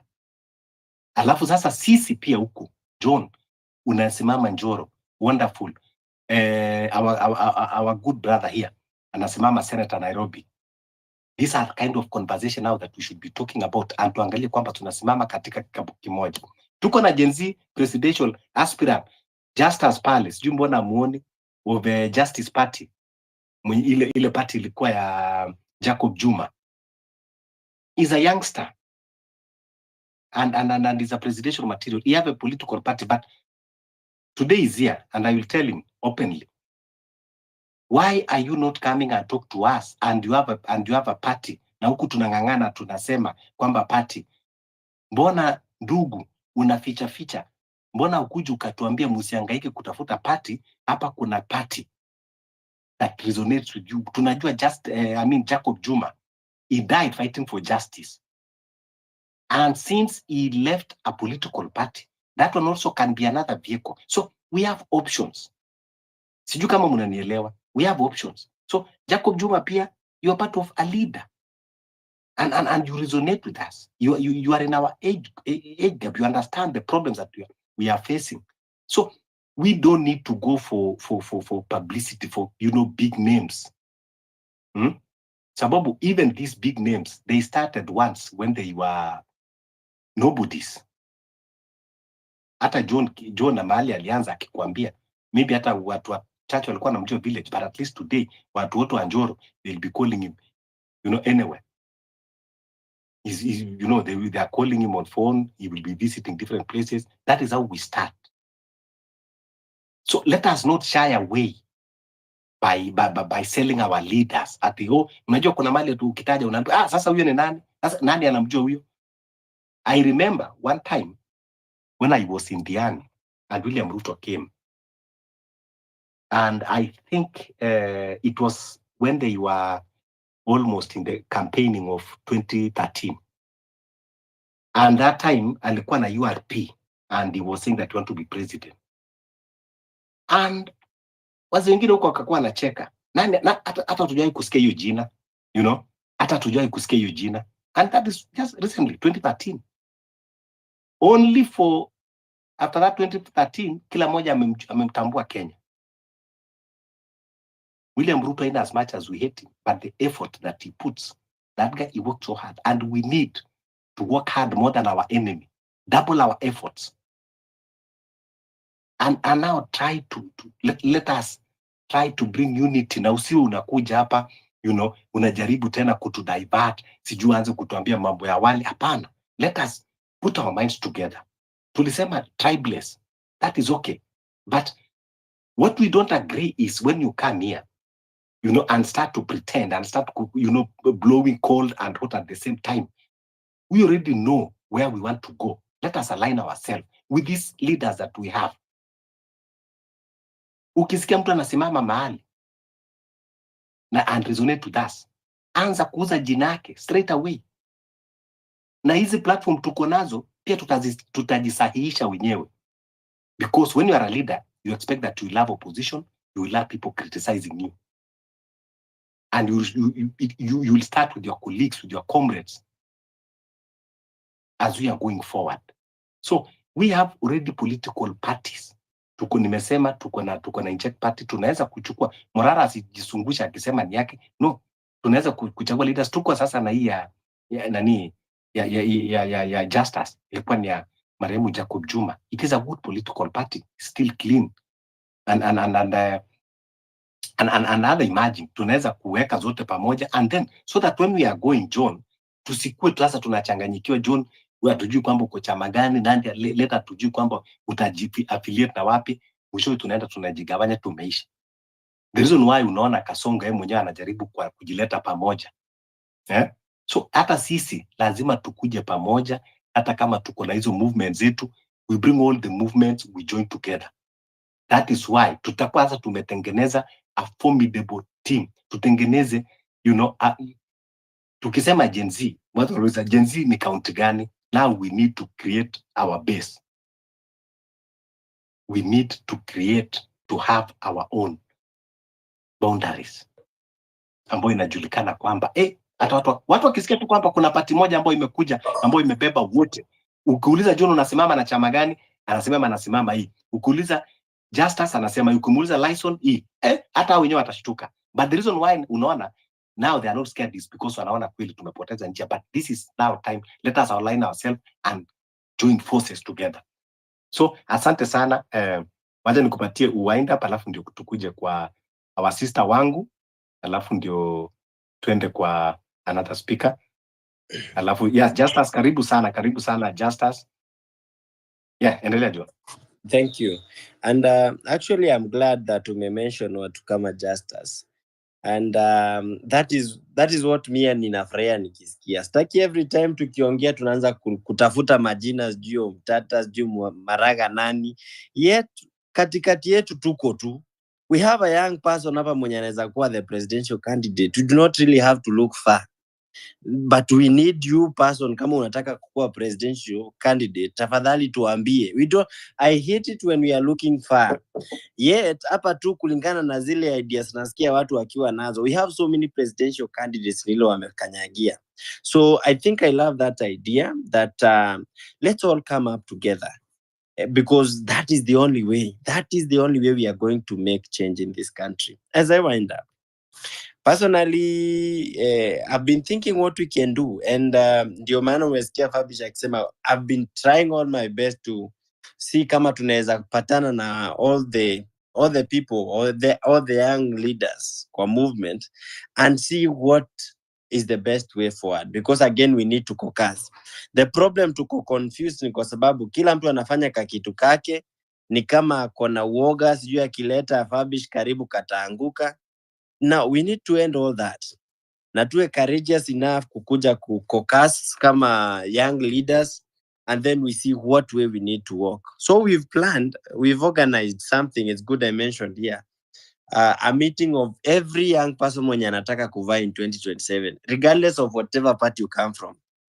Borake when young leader, we've planned a meeting, itakuwa hapa Ufungamano, Nairobi, date 28th of March. Now the aim of that meeting is what we are talking here. Can we meet kwanza kama leaders ambao tunajua tunataka nini for this country, and then chart our own path? Tukija pamoja kama, can you imagine if today we met 5,000 of us who want to vie and decide to give direction to the rest of the youth wenye hawataki kuvai? I'm telling you, watatusikiza. They'll start taking us seriously. Our parents will start taking us seriously. Tukipatana every person mwenye anataka kuvai, tuseme for example, hiyo siku tuseme Justus hapa, he's a young man na anataka presidential, he's our presidential candidate, tuko na another presidential candidate, we are going to find the strongest among them, na huyu ndio tutashikilia. We are going to rubbish everything they are doing. And that is the direction I would like us to take. So on 28th of March, we've planned that meeting. If you are an aspirant or you are aspiring to vie in 2027, you can, unaweza ni inbox. Sisi ya political parties, boraki unataka kuvai, just come, let's sit together, tuangalie how are we moving together, how are we giving direction to the youth wenye hawana interest na politics na kuvai, but they want change for this country. And now we become part of the solution, not part of the problem. Now I would like to give it over to, was it Wangu? Yeah, Babish? Wangu wa Makeri. It's been long time. Okay. Never hear from her. Wangu. Decades. Decades. Asante Fabish. Niko na swali, and maybe some of the people here watanisaidia wanijibu, maybe your co-hosts or yourself. I want to understand what is happening, what is really na mtu mwenye alikuwa KICC leo labda anaweza would be the right person probably to answer this. What is happening? Is it that watu hawajui the situation of our country, or is it that they were paid money, or is it that they genuinely think that Ruto and Raila are going to change anything? I would want to understand the thought process, and I'm asking this, and before anyone answers that question, I do want you to understand, because obviously they will see my name and say, oh, Ukuyu. Ukuyu, wapendi Raila. No. I would actually dare anyone who is thinking like that to actually scroll my timeline and see who I campaigned for during the last election and who I voted for before you sort of anyone makes. Wangu, I don't think that people are thinking that way. Tulikuwa na Jabonji hapa, and even my good friend Escowino, he has been a very strong supporter of Baba, but alisema ile siku Baba atajoin na Kasongo, hapo ndio watamalizia safari yao. So si we peke yako in that line, and I think watu wametoka huko, you know, it's not about tribalism anymore. You see a lot of people from Nyanza, they already decamped. The way people from Rift Valley have decamped Kasongo, the way people of Mountain, they don't want to hear about Gachagua or Gacheda or whatever. People now, you know, watu wameinuka, watu wamejua about political manipulation, not about personalities. Thank you. That's really helpful, and it gives me courage, or rather, it's really nice to hear, because that you're explaining me. I don't want to hear Gachagua. Especially one thing that takes me back to Gachagua, who is from my side, my area, is the fact that when there was the case, his impeachment was ongoing. There are some details that some Kenyans can forgive. For me, I cannot forgive. There were issues like where he had so many companies, limited companies, under his name or his people around him. And you can tell a thief by such things. So why would he have loads of companies under his name? He's just waiting for a deal to come up in this or the other to utilize them. Anyway, that aside, this is not about Gachagua, but I'm just trying to explain that as Kenyans, we really need to change our mindsets if we are going anywhere. Personally, I don't think we are ready for to front any candidate yet. Yes, when Omtata was came out, I was like, yeah, that he's good enough. Maraga, yeah, good enough, and several others. But at the same time, we really have to ask ourselves, and this has been a problem with Baba as well. Even if Baba was to win as a president, I have a feeling he would have faced the same problems, because remember, Ruto was loved. Watu wa kwetu walimpenda, they voted for him. What is happening? It's the system, and we need to think about that, the system. And it doesn't matter who we are going to front, the system will still churn these people in and out. And what we are going to get is people like Kina KJ. You know, people we look at and we're like, who are these people? These are people that we sort of looked up to as younger people. And that's the same thing is going to happen to the Moraras, to everyone here who is having a dream of becoming the next MP. Because once you join this corrupt system, you'll be bribed every time there is a policy that Ruto, especially now he's got Raila on his side, wants to pass. Whether it's Shah, whether it's as bad as it is, they will just chuck money to these MPs. It doesn't matter how good they are. I'm telling you now, look at Kasmo right now. Can you recognize the guy? No, this is not, And anyway, again, I don't want to bring it to individuals. I'm just saying that with the corruption and the bribing that we know that goes on, and it's nothing new. It's everywhere in the world. Where I am, in America, if you haven't heard about IPAC, look for that, where people, legislatures are bribed and they make decisions according to whoever. But we need to change our country. We don't have to follow a particular example. Well, not unless it's the Sahel region, the Burkina Faso and Niger and Mali. I think they have set up And one, I like how you mention about the story of Kasim. You know, me, I like anything that is happening, we mention it by name. I like how you mentioned about Kasamuel. Now, Kasamuel is a good example. Anyone that purports to support Morara and attack Samuel, I see that person as a hypocrite. If Morara is going to vie for president, then Kasamuel should be his deputy. Or if Kasamuel is going to vie, then it should be with Morara, because there's no difference. Kasamuel go to the other devil, the other one go to the other devil. So Morara and Kasamuel, they should be treated as one. Not unless if you are an honest, genuine person that you want to criticize the action of Kasamuel. Kasamuel, the only thing that we are lynching him is because he went and sided with the person that he was supporting, the oppressor. And this one on the other side, he went and sided the shadow of the oppressor, because what we have here is we have the devil, and on the other side we have the shadow of the devil. Hii kikundi yakina Gachagua, akina Kalonzo, that is the shadow of the devil. Hii ni shadow ya kina Ruto. So mtu asiwadanganya ati kwamba ati tukifika huko tumepata ukombozi. No. Yes, endelea Paul. Thank you. Fabish kidogo tu help my sister Wangui Wango on something that I think there is a pertinent question alikuwa anauliza, and she was kind of shocked. Where did this crowd come from? We are having a problem as a country, nothing is working, but suddenly there is a crowd that has formed itself at KICC, very jovial. Umenielewa? Hii crowd imetoka wapi?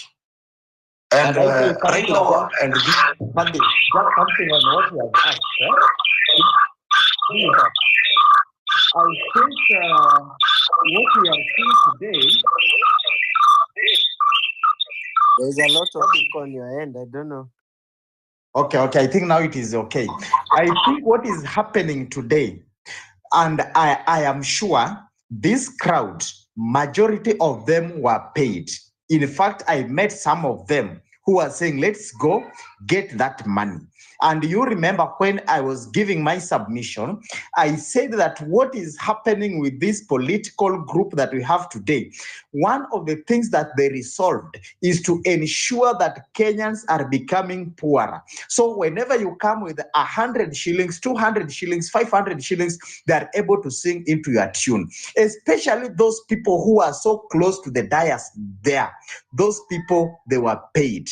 And we saw some vehicles carrying them, just the way it happened the other side where Kindiki was going to do, I don't know what he was doing, I don't know his homecoming, whereby GK vehicles were used to bring people to the venue. And that is exactly what is happening in our country.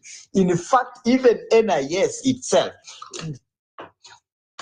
gave the verdict and told the president that you are very unpopular. So you find anytime he goes somewhere, people need to be paid. And that is what is happening in our country today. So don't be shocked by that crowd, because you cannot tell me that crowd, like 10,000 people, all of them, they just came from nowhere. Nothing like that. These guys are very unpopular. And you see in politics arena, one thing psychologically, you need to show the people that you are very popular. So the only way is to pay these people. So I don't think that one can bring any worry in our camp. We are still safe. No, Thank you. And you know, even to be logic, Yes. even those leaders that were there, if you are to choose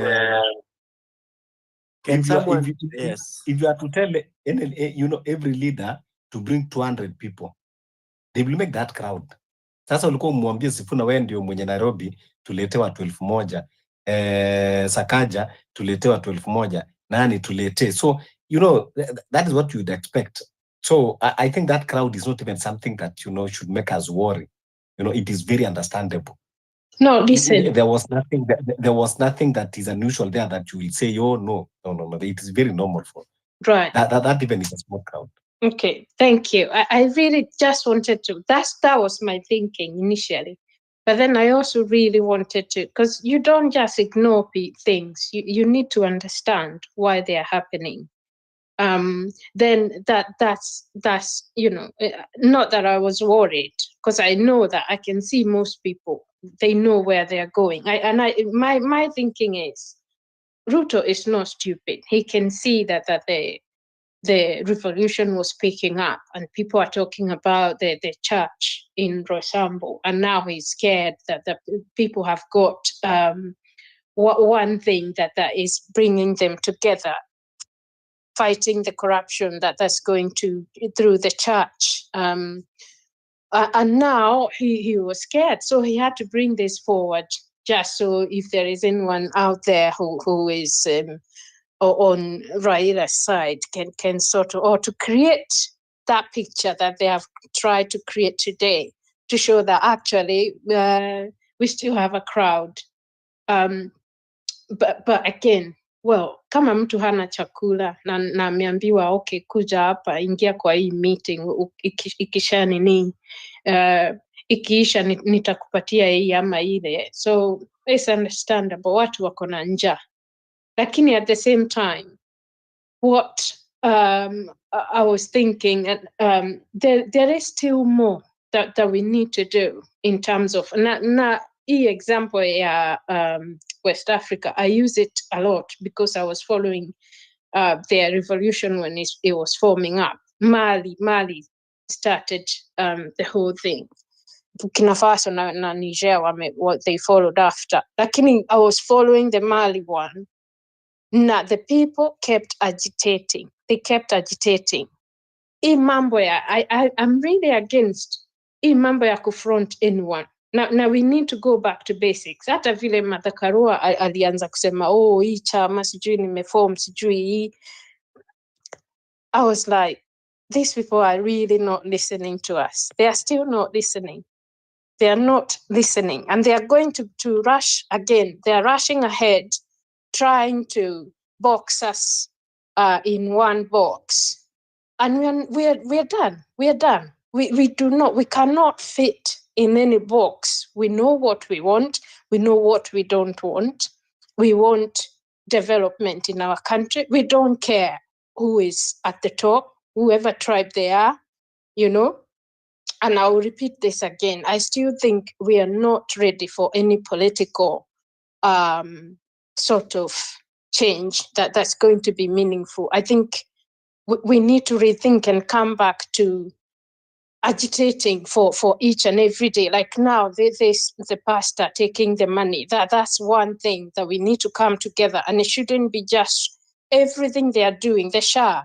It should be something to bring us together. We need to agitate more, is what I'm saying. Either on social media, there are people who are saying, this is not enough. Well, it is more than enough. It is really, I've had friends where I am abroad who are saying, wow, like the Sudanese people who are saying, thank you so much, Kenyans. You're supporting us in what we are doing. I like the way you all come together. So let no one tell you that we haven't done anything since last year. We've done quite a lot, and our neighbors can see it. So we have some impact, and we still need to agitate, my friends. We still need to do that. Thank you. Thank you so much. Wangwa Makeri. It's always good to have you. You always give a wonderful submission. And thank you always for standing with us, and we have been standing together. I see a lot of mic requests, so I think maybe we'll need to limit our time so that we can have as many speakers participating as possible. So let's go to Justus, then we give Kim 001. Thank you so much, and good evening, everyone. It's my joy to join you, especially in draining the swamp when the battle have actually been drawn. Publish, thanks for your consistency and your faithfulness in this space. Nimejificha? No. I've been looking at them eyeball to eyeball, the other side, and yes, they've blinked. And they are blinked big time. Now they are exactly where we want them to be. Justice Juma is the party leader of Justice and Freedom Party. And I've also been building unity across, even as a party. I'm glad you mentioned Ruben Kigame. He recently joined us as our deputy party leader. And we are building more team for purposes of rendering a suitable leadership solution to our country. Well, I know we have choices in life. When things are happening around us, we can choose to do something. We can choose not to do something, or we can sometimes also choose to accept situations. But also we can choose to change things if they are not happening the way we like them. And change is not very easy. It is very hard. I understand and I hear you, Wangu, my sister. But not changing is harder. especially when you're talking about political leadership. Fabish, historically, I want to tell you that we've not been anywhere in between all these swifting pendulums. When Uhuru and Raila came together with BBI, with a content that was going to consolidate through the constitution an oppressive executive formation through the with the tyrant into the parliament, we objected. I was front and center. Actually, I petitioned the BBI. I'm the one who petitioned the 70 constituencies, which actually was the heart of it. Because that's what also actually got unanimous ruling across all the courts. And we did not stop there. The schemer and the hijacker called Ruto jumped to this other side thinking that he would steal our wave, the people's wave. Of course, with the propaganda and stolen resources, they were able to manipulate the electoral process. And he got in, but getting in did not mean that he had the mind of the revolution. He had the mind and the content and the capability to implement our the change quest that we were pushing for. When he got into the office, if you are keen in following even the press conferences by political parties, Justice and Freedom Party, a day before Ruto was sworn in, led by me, we gave a public pronouncement. And we told Ruto 4 things. Failure to which we told him his government will not see 2025. 1, we told him to rule by the law. And second, we told them to respect the national institutions. And we actually gave a few examples, like IBC. I mentioned about Chirera 4, because the issues they were raising, if one was actually keen on developing electoral reforms for posterity, they would not have wished away what the Chirera 4 were actually raising. They were pertinent issues that actually had actually been cited by the court, the judiciary itself. And again, we told them to leave the army alone. But what did he do? He did not leave the army alone. He mutilated the IBC. To date, we are still seeing him using the same underhand deals to bring back his own cronies back to the helm of IBC. And we are not doing nothing about it. We are on it. But we had warned him then that if he fails to take heed, his government will not see 2025. But guess what? He's not taken heed of all the 4 advices that we gave him. So it's not a prophecy, factually. There are things that are in place that are confirming that his government may not see the end of 2025. And 2024 was a proof. So whoever claims that this movement have been leaderless, have been rudderless, have been partyless, I think they still need to go back to school. Whatever is happening in Kenya today has its own genesis. Because as when he took this direction, we pronounced in that press conference that we will take back and reconsider the 2 choices, because sovereign authority belongs to the people. We can exercise it directly or indirectly. And we said, if the delegated sovereign authority is not being respected, then we are going to take it back.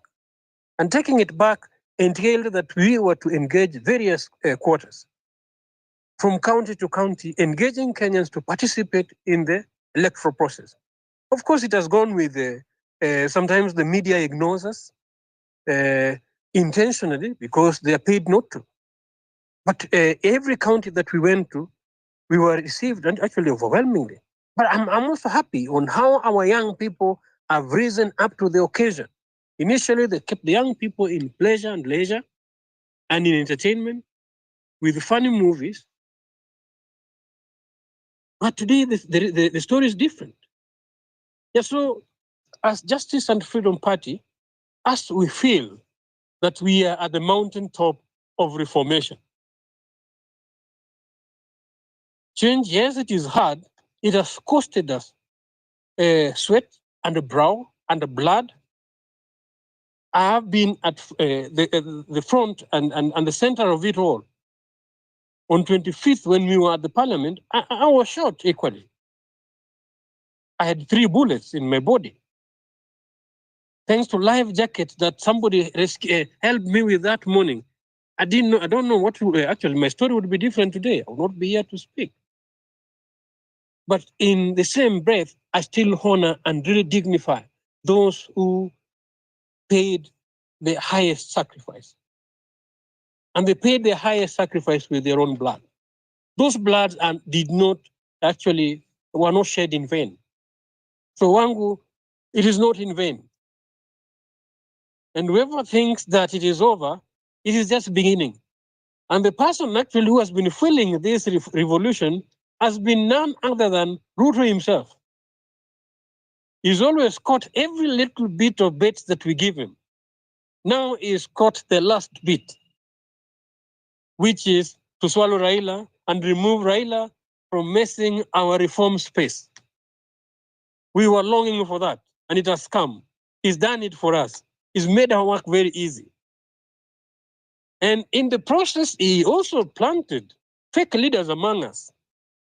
We were not we were not supposed to waste our time contending with them. No. That's not what we did. We focused on developing our infrastructure. And this is why even reaching out to one another in uniting, when Ruben Kigame joined us and said, Bana, we speak the same things as we speak. What stops us from working together? And I told him nothing stops us. Let's make it happen. And here we are, teaming up and making sure that we join together as a team, as a force. Because I told him a good player can play any number as long as our team wins. And this, I think, is the spirit that we should all adopt.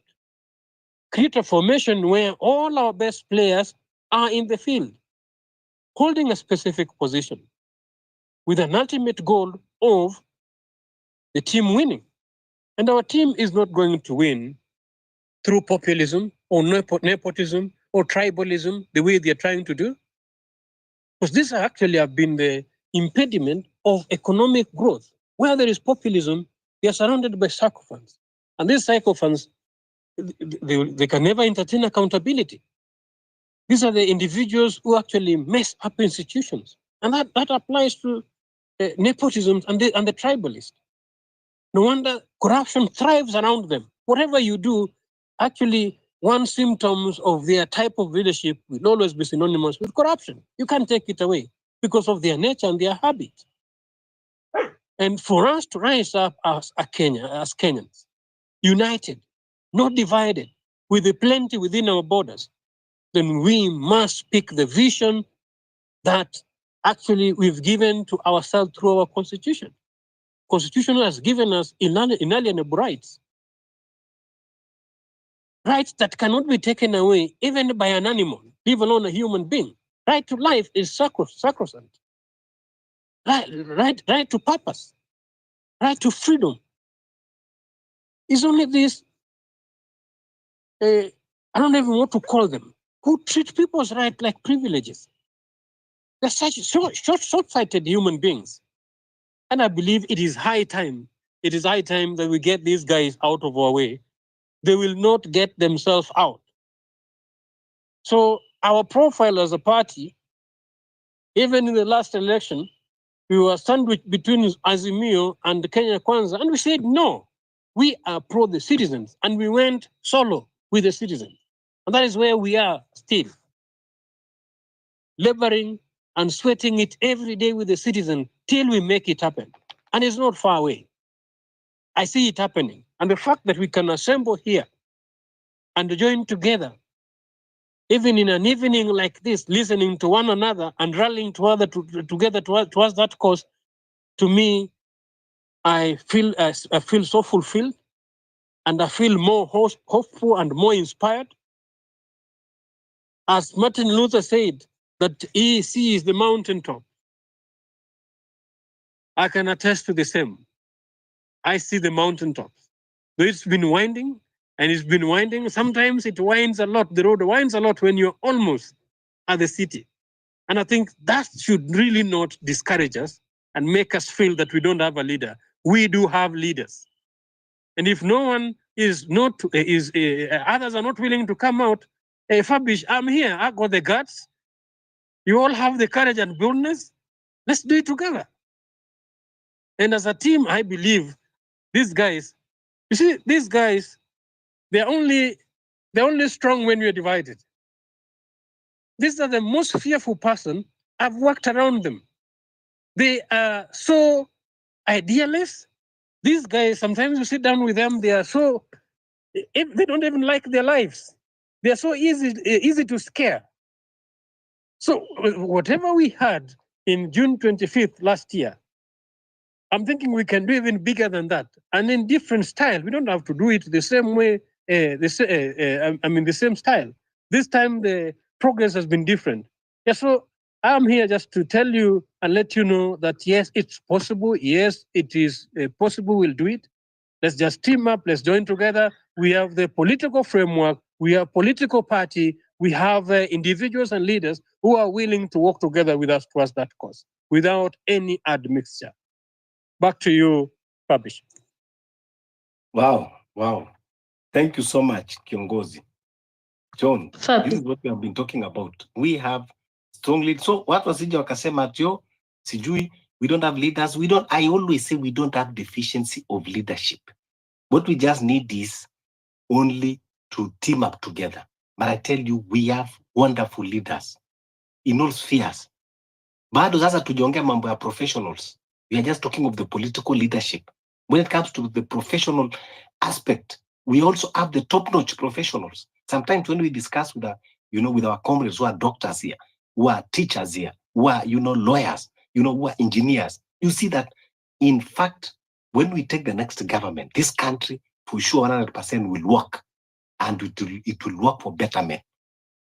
So let's hear from, I think, Ayabe, you wanted to speak so that we can hear also from gender equality, and then we go to Flavia, then now we come to Liza. And I think Kim Zirozuran have never spoken.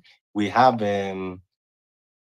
kiongozi mwingine hapa, Darwin, baadaye atakuja atatuambia, and there was another Popiok, but let's hear from Ayabe.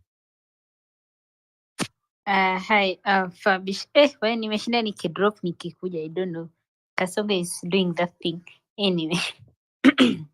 So I think after going after Juma kidogo inakuwa nika you're feeling shoes that a little bigger, but I want to really thank him for one, giving us the hope and giving us the hope that there is a party, we have leadership, and reminding us that there is no vacuum in leadership within us. And I think I want to agree with you, Fabish. And I think earlier on, 2 or 3 people came on and they talked about the fact that we need to, I think, form a political party or organize ourselves. I think you also talked about organizing ourselves, or someone else talked about the same. And I think I'm one of those people who, in the beginning, I said, let's continue being formless. It was a tactic. And I also mentioned that if we go and form a party or start identifying and saying these will be leaders, then it gives the opportunity for those people to come and now undercut you. And that was during the June 26th events, and all the way most of last year. And my reason was still, and I think as at now we've seen that actually for those people who came ahead and came strongly as kinda leaders for Gen Z, we've all seen the results, and the results are unanimous. All of them have gone back to support those politicians, those criminals. So it's good Juma is giving us an option. John is also telling us there's I think it's a caucus or a forum for aspirants. I think that all those are good things. It's good to actually explore and look at our options. But even without that, Juma tutajoin hiyo party. I hope hii ni iko nyeupe kama pamba, haina dosari, because for this, the reason we are in this shit is because we've always had people who have blemishes. And they say if you want equity, you have to come with clean hands. Now, if you are coming with dirty hands, you cannot say, I also want fairness. It won't Kwanza, happen. Ayabe, just kidogo to interject. Unajua, Yes. Jacob Juma was a hero. Yeah. Jacob Juma is among the first victims of the bloodthirsty Kasongo. If there is a way we can honor Jacob Juma, one is at least to give him justice.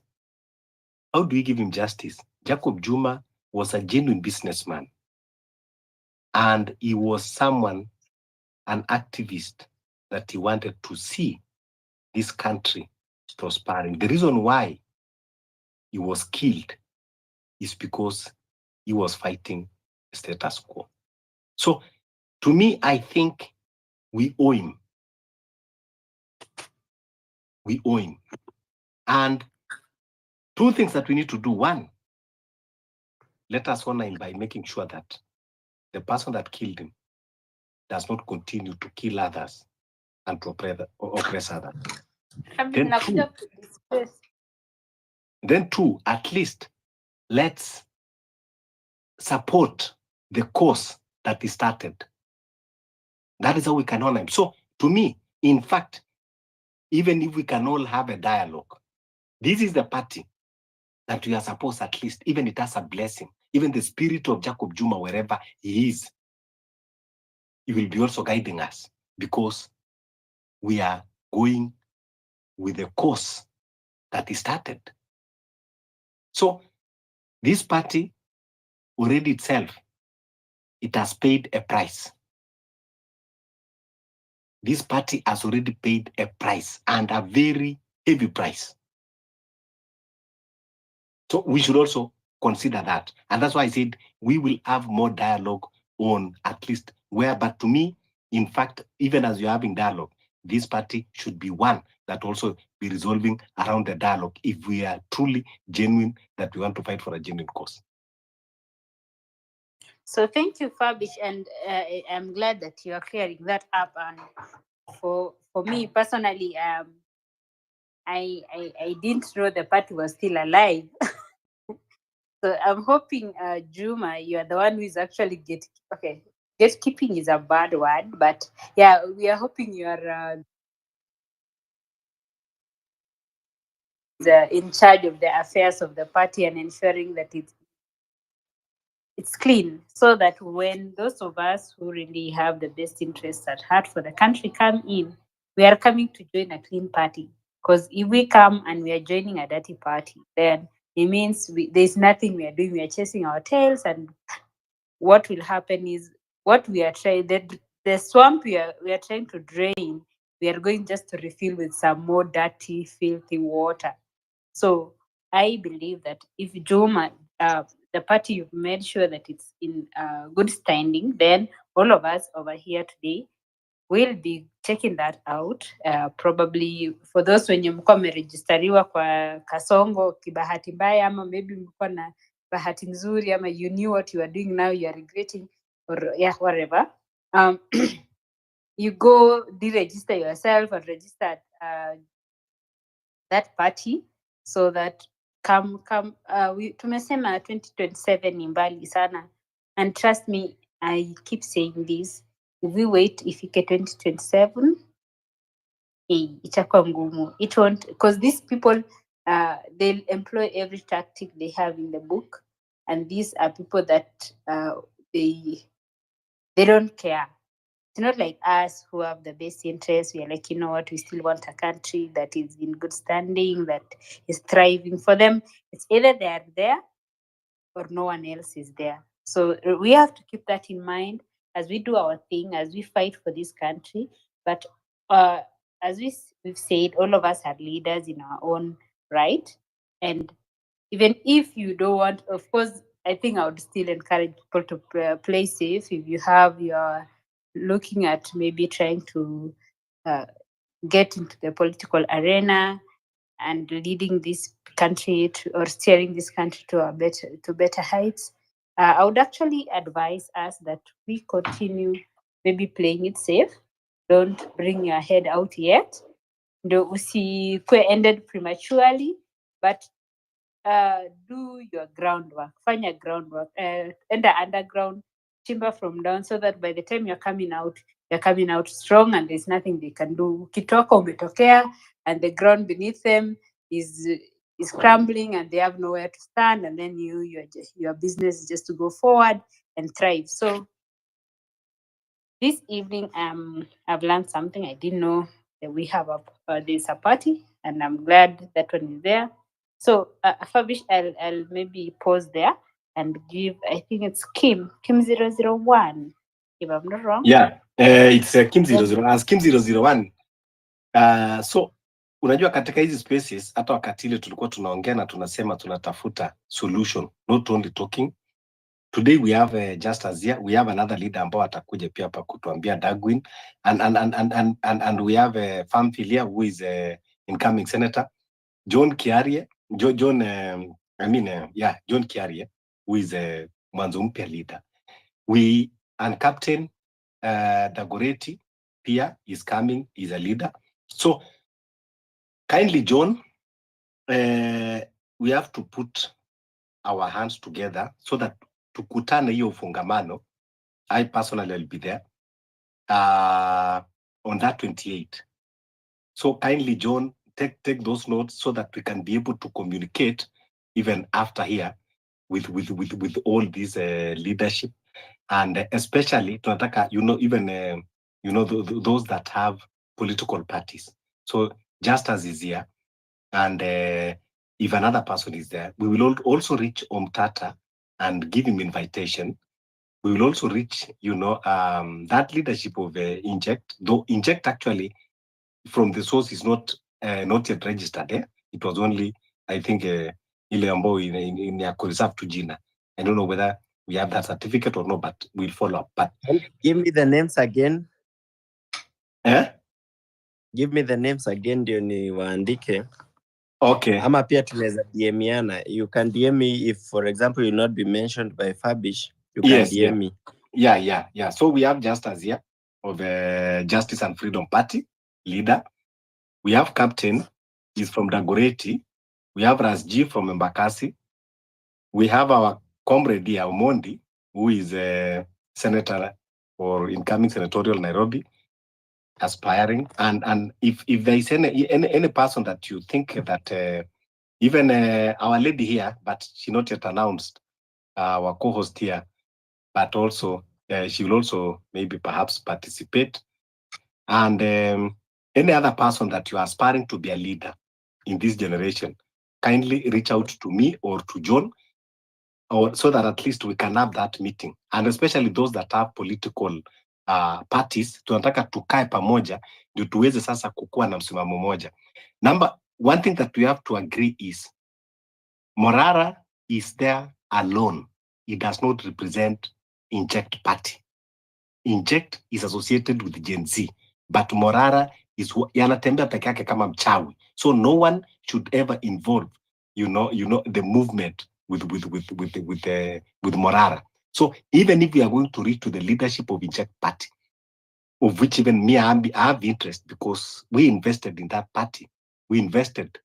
So it is even very soon we are going to announce, the leadership of Inject Party, and we are going to tell the country that Morara, is not speaking on behalf of Inject Party, because even we'll be fighting out to secure all our properties that are there, ikiwa gari, ikiwa pamoja na ofisi na furnitures, and so that at least we will not be misquoted kuwa ati sijui tumeungana na nani. No, Inject Party imetengenezwa kwa movement, lakini haina uhusiano wote na Morara ye mwenyewe kama mali yake. So hizo ndio mambo ambayo tutaongelea Ufungamano House hiyo siku, and so please tutafikia pia Omtata. Will John, I think you will send the invitation, and Comrade Buka, make also that you send the invitation from the Communist Party. Let's come and discuss, and maybe now we plan a day that we are now going to give our official position as all of us that are teamed up together. Manake sasa now we are the opposition and we are the next government. So hatuhitaji kuwa tunaongelea huku. So we need now to come and discuss and tell Kenya this is the way forward. Wachana na kina wale wengine huko na mashado wao. Asante. So wacha to skip from Kim 001.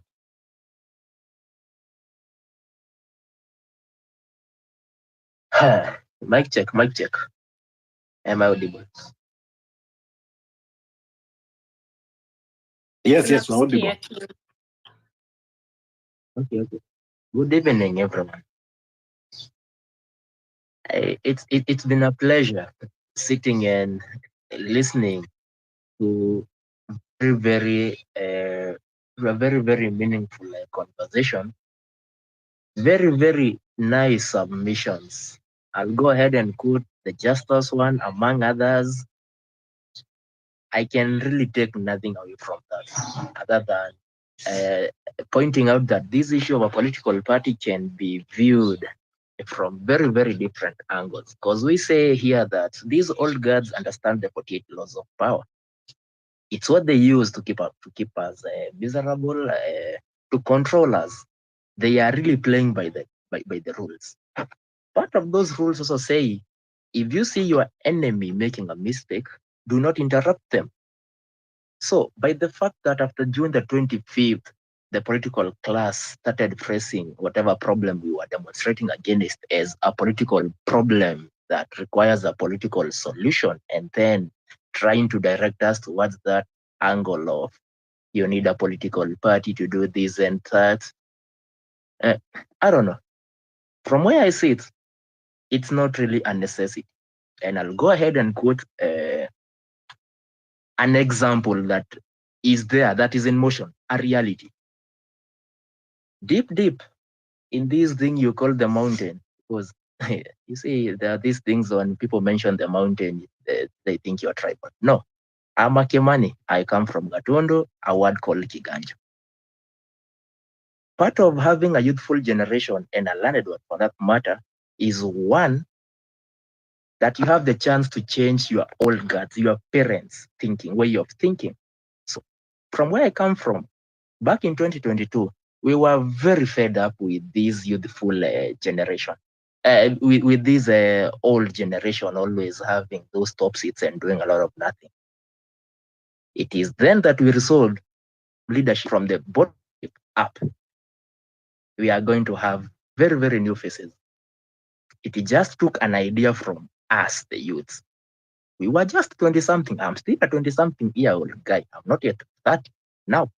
But I can tell you, in 2022, whoever was elected as my area MCA Kiganjo Ward is not yet even 31 this year.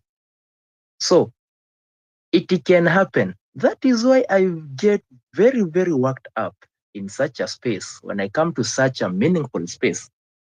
And then for some reason, someone decides to quote numbers, quoting that we the young people don't know what we want, we don't know the direction we want. No, by the fact that we are still in this space, we still attend these spaces, by the fact that we here driving such good conversations, it means we first start by knowing what we do not want. We don't care what was happening in the KICC. Damned, it is the same thing that happened June last year. What they are doing is what they have been doing, launching and relaunching projects, only that this one is now a political marriage that is being relaunched. I can tell you, if we just stay consistent and continue asking for accountability from the government, the next year, they'll continue relaunching that handshake again, because who else can they handshake now? that will make any meaningful impact, because politics is a game of optics. It is not what is, rather it's what it appears to be. They've already played that card once. They've played it twice. Thrice? I really don't think so. If we really stay as consistent as we are, we'll have already checkmated this guy that people tend to heap a lot of praises, saying that he's a political genius. Who is that political genius that fails at running a country? A mere country, really? So, if you come to such a space and in your submission you are there saying that Ruto is a political genius, that Ruto is smart, he's going to do this, stop thinking for Ruto. Think for yourself. If you get into such line of thinking, just know the political class has won over you. It's just that you are somewhere in between, not really wanting to support them outrightly. If you come here, start quoting figures that 8 out of 10 young people. Now, I start asking myself, I love numbers. How did you do this sampling to come up with numbers of saying 8 out of 10 people, youths don't know what they want, they don't know? I don't know.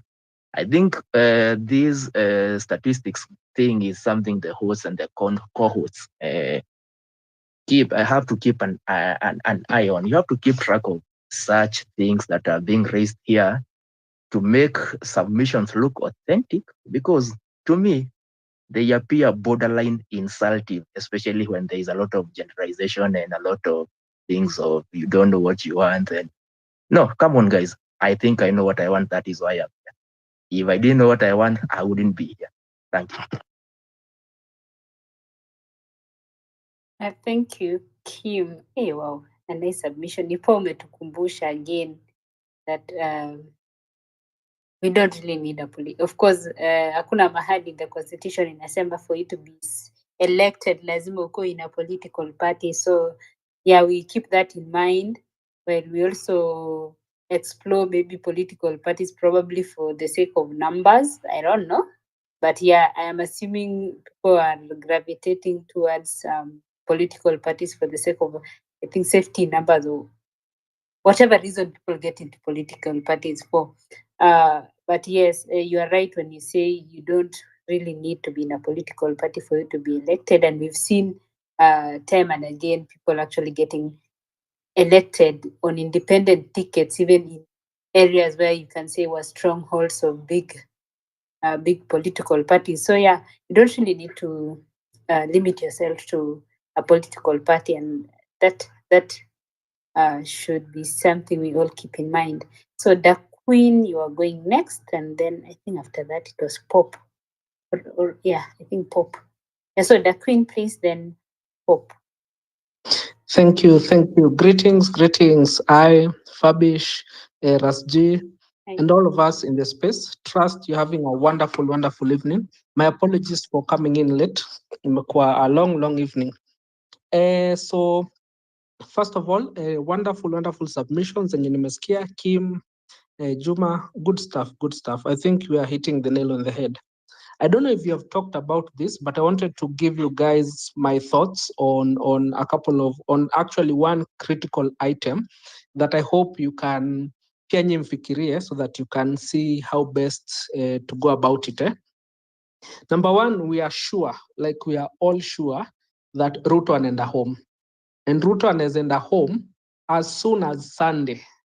Once people go to Kasarani, Roysambu on Sunday, and that number reaches critical mass, those people might as well just decide to finish the job and march to State House, ama march to the barracks, get some support, ama waende tu hivyo, and actually cause the country to come to a standstill, and hopefully ata Ruto ende home. So that's a possibility. If not this Sunday, then in a ticking time bomb. It's not a matter of if, it's a matter of when. So knowing that we know that Ruto anaenda home before 2027, the say at this month. So akishaenda home, then automatically what happens, there is what is known as a power vacuum. And shida ya kuwa na power vacuum ni ati then what we call threat actors, watu wenye ni opportunist, will try and fill in that vacuum. So sisi kama movement ama kama wase wenye wana cause hii kitu ifanyike, we must be very sure on this vacuum and trying to ensure that it is not filled by msee mwenye ni opportunist ama msee mwenye ni a threat actor ama watu tu wanataka ku get power for the sake of power. Otherwise we will have done a lot of zero work. The blessing in disguise that we have currently in our country, and it is just by divine providence, is that you can now see the politicians have aligned into two camps, which actually the foundation is one camp. So kuna hiyo team ya Wamunyoro, Martha Karua, and so on, all those guys. Then kuna hii team ya Rao, Ruto, and all these other guys. So sisi ndio tuko hapa katikati as us. So my submission would be, and if you look at the Bangladesh story, is that once they removed their president, ama their prime minister, they knew who they wanted to hold power for the time being. So we must consider who will hold power as we transition from Ruto to a new government. Okay, what I can call a caretaker kind of government or a transition government, because that is hiyo lazima itakuwa, and whoever we give that opportunity will determine the future of this nation. Very important. If we screw that up, then we have set ourselves up for failure, and then inakuwa even very hard. The country consequently can go in any direction, and mostly it ends the wrong direction. So my proposal to us is to start thinking, I must start considering, who do we want to midwife, because ni kama katoto tuna give birth to. Who do we want to midwife the time between Ruto going and us having a new government? Kiongozi Yes. kiongozi kidogo Yeah. kidogo, unajua wacha tu Mm-hmm. tuongee, lakini mambo ya kusema ati who do we what, kwanza right now the country is heading in a wrong direction, so there is nothing worse than can happen more than what it is happening now. So removing Ruto is a mission that it does not need anyone to blink. Na hata sijui kusema ati, you know, even what you are saying, that vacuum, I'm telling you, you know, we can never experience more worse than what we're experiencing now under this regime. So wacha tuachane na hiyo mambo ya fear kusema ati sijui. You see that notion ya kusema ati if we remove then no, we don't have then. Kina Justus wako hapa, kina John wako hapa, kina Kiaria, watu wengi wako. Kwa nini tuseme ati kwamba what if he dies? That's why I'm saying, Fabish, let us not shy from the conversation. Let us have the conversation. Ruto anaenda home. Hiyo sio, it's not day and night, it's guaranteed.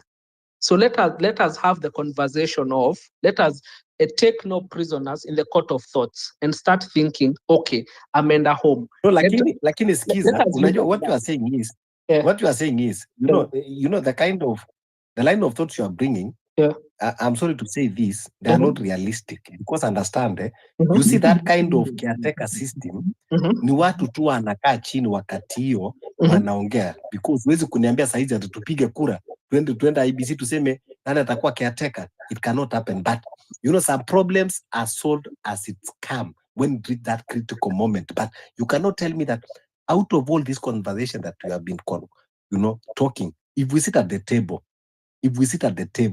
hatuwezi kushinda watu ambao watakuwa caretaker. So I think that is not even something. What we should be discussing is objective to remove William Ruto. But when it comes to, sitting at the table and choosing, but you cannot just now sit down now and usema ati nani ataenda kukua caretaker. Huwezi kupanga vile utagawa swara kabla hujamua. Unamua kwanza, alafu sasa unajua ngozi nitachuna namna gani ama nitachoma na ngozi. Bwana. Okay. I understood. Anyway, mine was just to try and bring the conversation at the forefront, ndio tuone venye inakaa na watu waanze kufikiria that far. So we don't have to wait.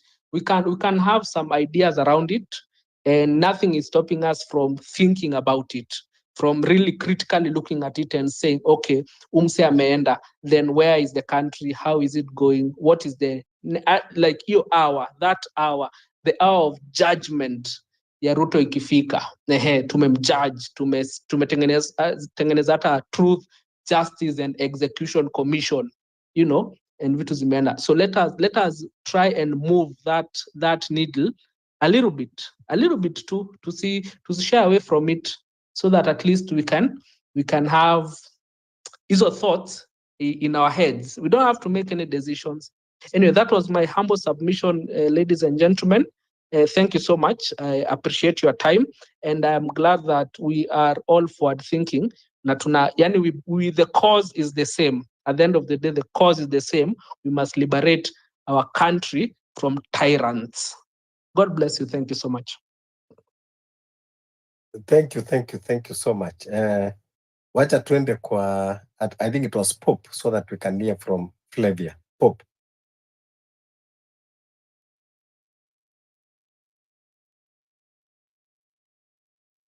Yes, Popiok, go ahead.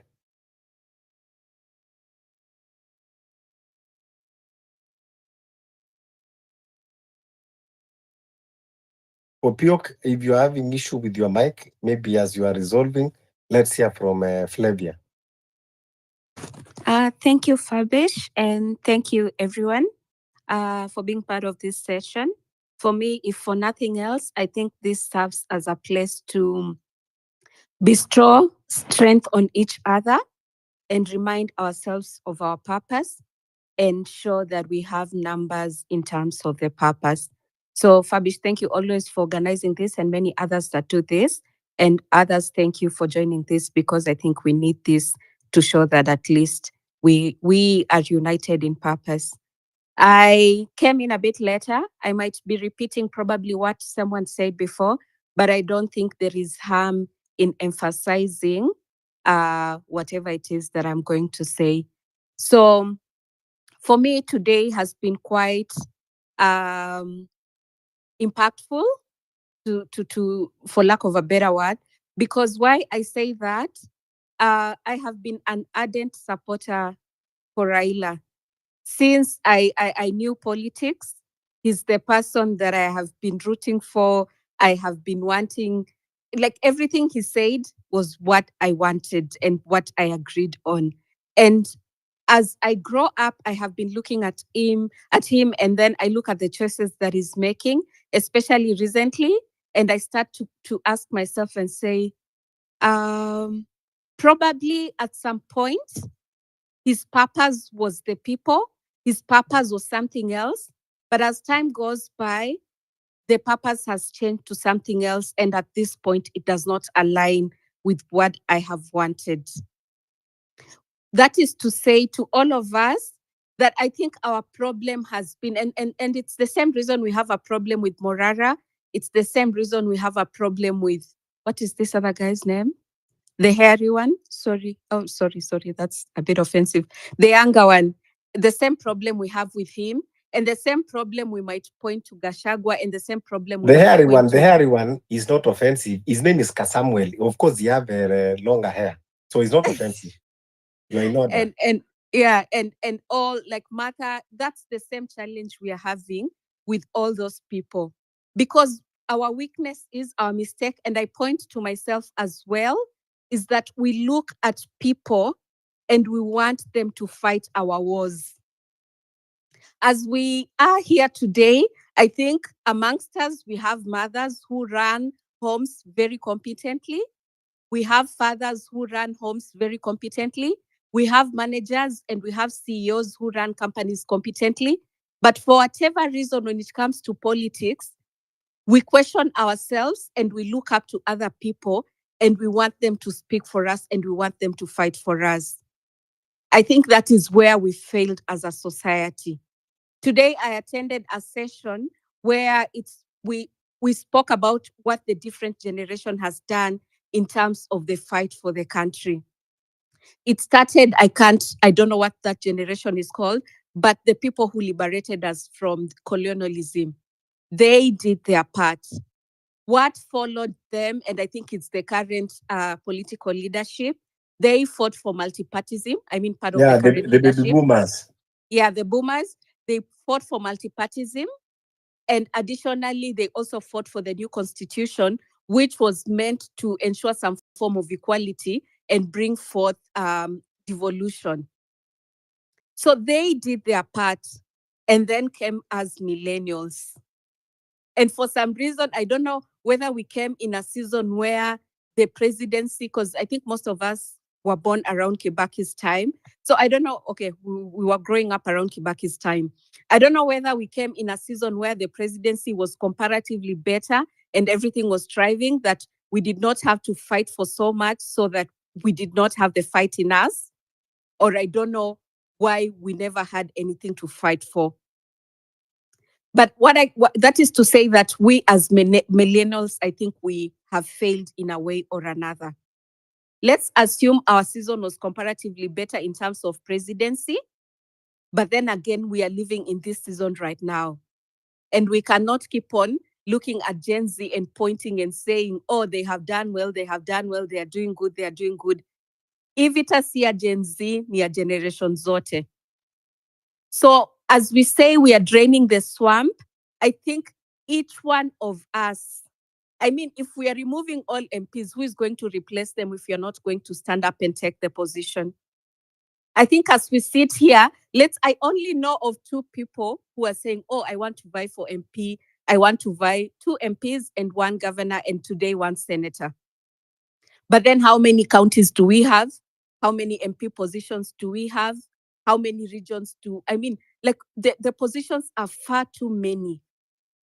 And we are a population that is full and with many people and with many capabilities, as Fabish said, in terms of expertise, in terms of competency from school, in terms of exposure. We have what it takes. But we keep on looking at other people to represent us and to speak for us. Let each one of us, at least I hope by the time the meeting organized by John takes place, the number of people who intends to vie, at least we should fill all the MP positions, if not even half of them. At least we should have more people who want to be senators. At least we should have more people who are seeking out positions, because we cannot drain the swamp if no one is standing and taking the challenge. So let's step up, each one of us. Let's not just wait for 2026. Every time I keep on saying that sometimes the best we think we can do is to like a post or love it. That is the biggest compliment I think we can give, to show that, oh, we agree with whatever it is that you're saying. But I think we have to do more than that as of now. And when we see someone like Morara falling behind, we are an army of many people who are united in purpose. I swear, I have attended very many sessions in X. Sometimes I meet similar people. Most times I meet different people. We are many. We are very, very many. And that is just X. But there are more outside here who probably do not have capability to access X.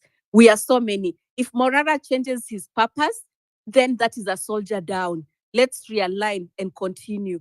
We are so many. Let's strategically analyze what each person has in the interest of each person in the revolution. And let's have an ally in them. Let's not look at them as someone who is going to save us, or someone who is going to speak for us, or someone who has the strength to represent all of us. Let's find an ally in people. We have unity of purpose.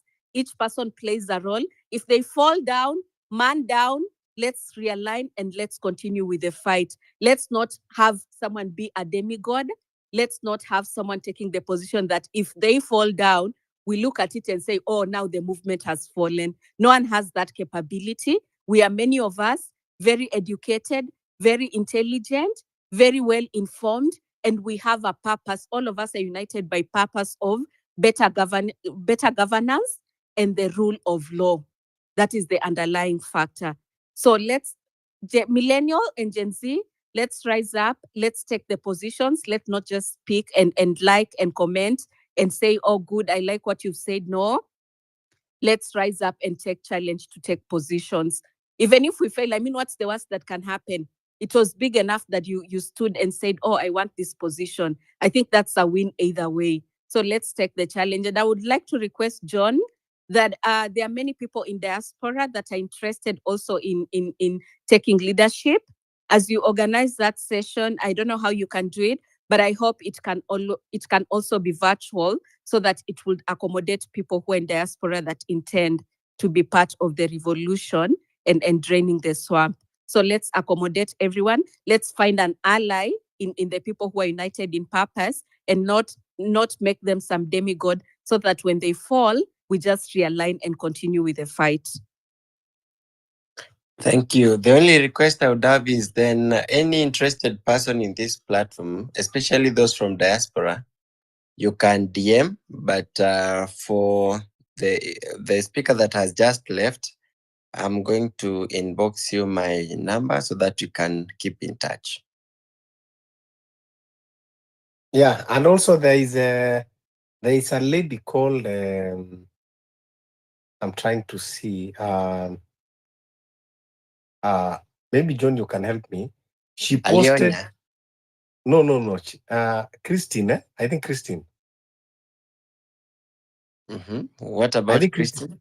She posted a link that can take you to that WhatsApp group or the form also that you can fill. It is there, and I think that also would help diaspora people perhaps.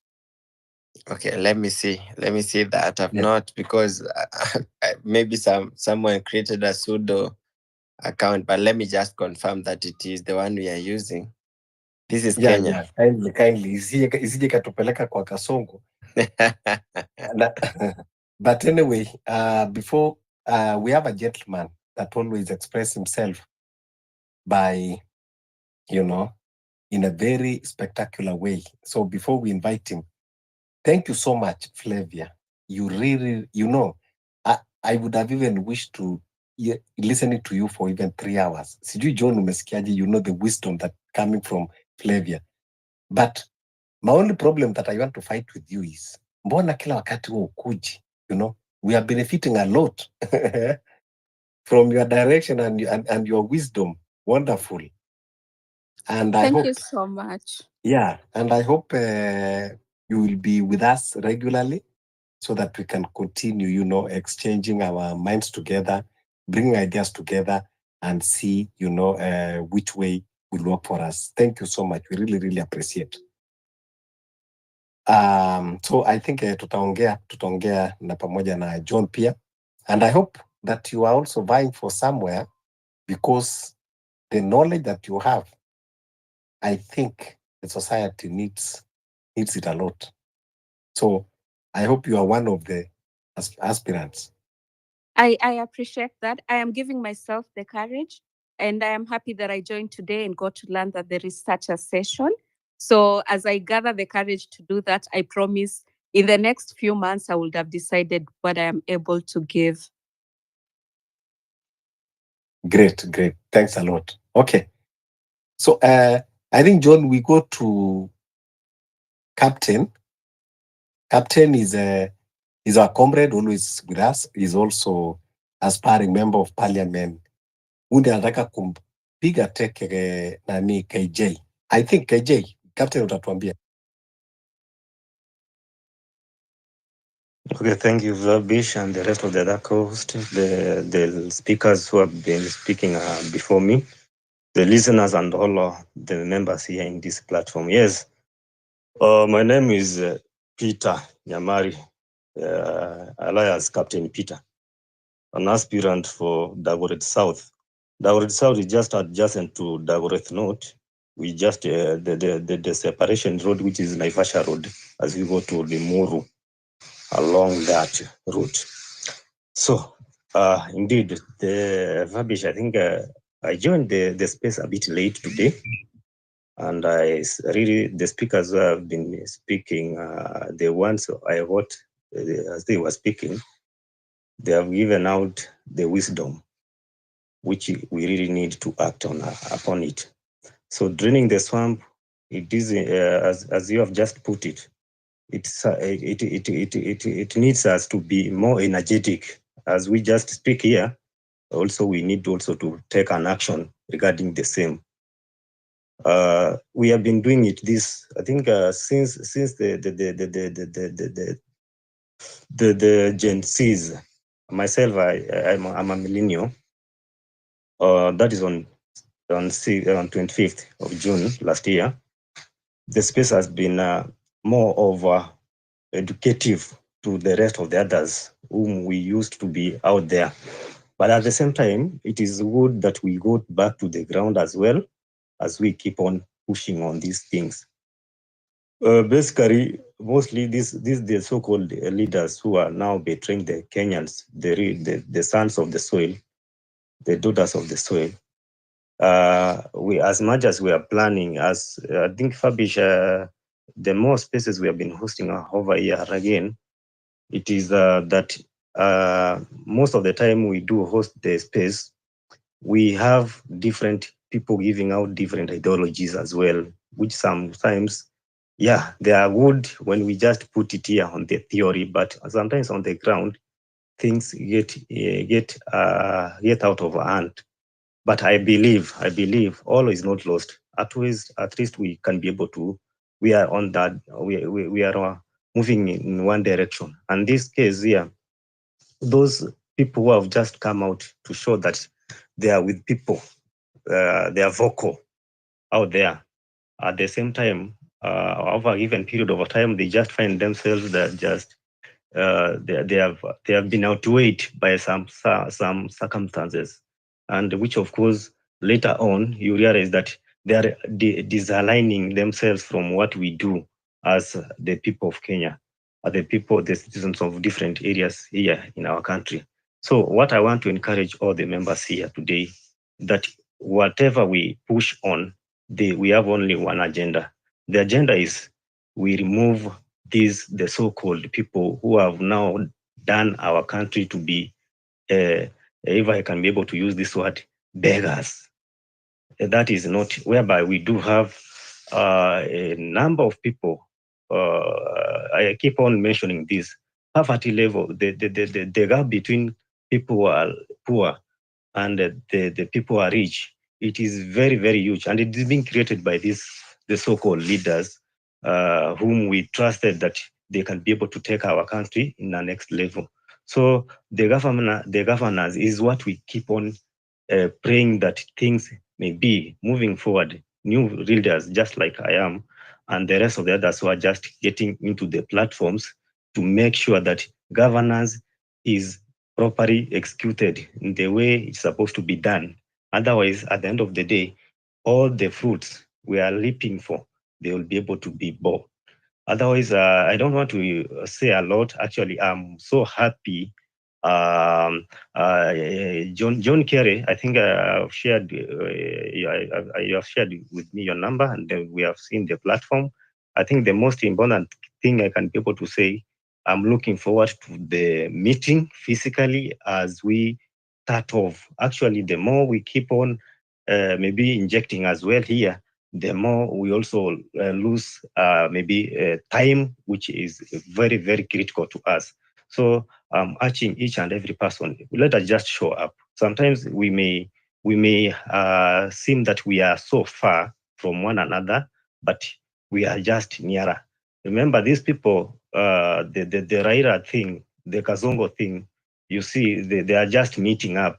And psychologically, they just keep on manipulating the ideas on what people think, especially the citizens, and then they can be able to and then they have just captured, if I may use that word, they have captured the state organs, and they are misusing, especially the NIS, the rest of the security organs which are on top, who are supposed to be guarding the citizens, the taxpayer, at the expense of the political leaders who are now misleading the country at large. So let us just show up in these forums. It is through these forums actually we get different ideas, and then you realize that as much as they keep on saying that you guys, you don't have money to have that power to manipulate the citizens. That's what they believe in, because when they believe that money is the only thing which can be able to move mountains. I disagree with that, because I know as per now, right now, hiyo education yenye ulikuwa unaambiwa kitambo, that education is the key. It is the one which actually is making different dimensions as well. It can also shake the world. It can also shake the mountains. So it is something which all of us, we are aspiring to. The reason where we are also having the thoughts of taking up these positions, it is not by virtue that we want to be leaders. No, it is what we can be able to do for the citizens, so that the rest of the other people can be able to enjoy the fruits of their labor in our country. So otherwise, the rest of the other things which we normally keep on advocating for, you remember that we have been advocating for so many things. We do have the specific offices where we can be able to air our grievances day in, day out. But what? There is nothing which is happening at all. Look at the ACC, which is supposed to be keep checking on the corruption state in our country. There is nothing at the end of the day. They only mention the names. Look at the state agency, the NCIC, whereby it keeps on monitoring some of the politicians, their mentions and whatever, and the words which they utter in the public. At the end of the day, what they do that thing at the end of the day. Look at the justice system in our country. As much as we are keeping on praying that one day the Gen Zs, the people whom we lost, who are brutally murdered in the name of that they have walisema criminals wameinfiltrate kwa hizo maandamano, and they killed and abducted so many people. So the justice part of it is not working at all. So the only thing they can do is just mentioning these cases. Maybe they take them to a later date, which sometimes making justice the victims not to be fulfilled at the end of the day. So I wish, as we move on these platforms as well, I just only want to echo one thing, which I think one of the members here spoke. Let us just be consistent. If consistent keeps on us moving, and then let us just, now we have seen that these guys whom we entrusted so much, that they can be able to assist our country, so that even our small kids, our watoto wadogo, so that they can be able to live comfortably. So they have seen that they have betrayed everybody. As much as they think they do own different places outside our country, whereby in case they can be able, whereby our country, if it burns, they can just move out, so that we just fight one another. Like right now, as I tell you, my friend, somebody told us, alikuwa amesema today I didn't manage to get into the town, but there's a confident who is to me, the people whom you saw pale KICC, my friend, they are being paid. Au wamelipwa kweli. Just wamelipwa ile ya ukweli kabisa, na wamefeliwa, wameambiwa you we just want to for publicity, so that the citizens can be able to see this is what we are. Na kwa ukweli hakuna kitu chenye iko saizi. So these people, they have teamed. Huyu Ruto sasa achezi, amesema juu chini that anataka kuona bloodshed, and that's what is it. So we cannot be able to wait until 2027, as one of the speakers here said. It is just a matter of just time. Let us just think of an action, we execute it, and definitely we can be able to conquer that.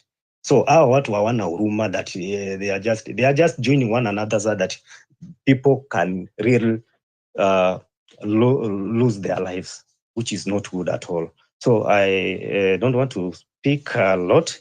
I'm so happy when I just hear most of the guys here, ladies and gentlemen, just giving out, injecting in the proper way, just giving out different ideas, different strategies as well.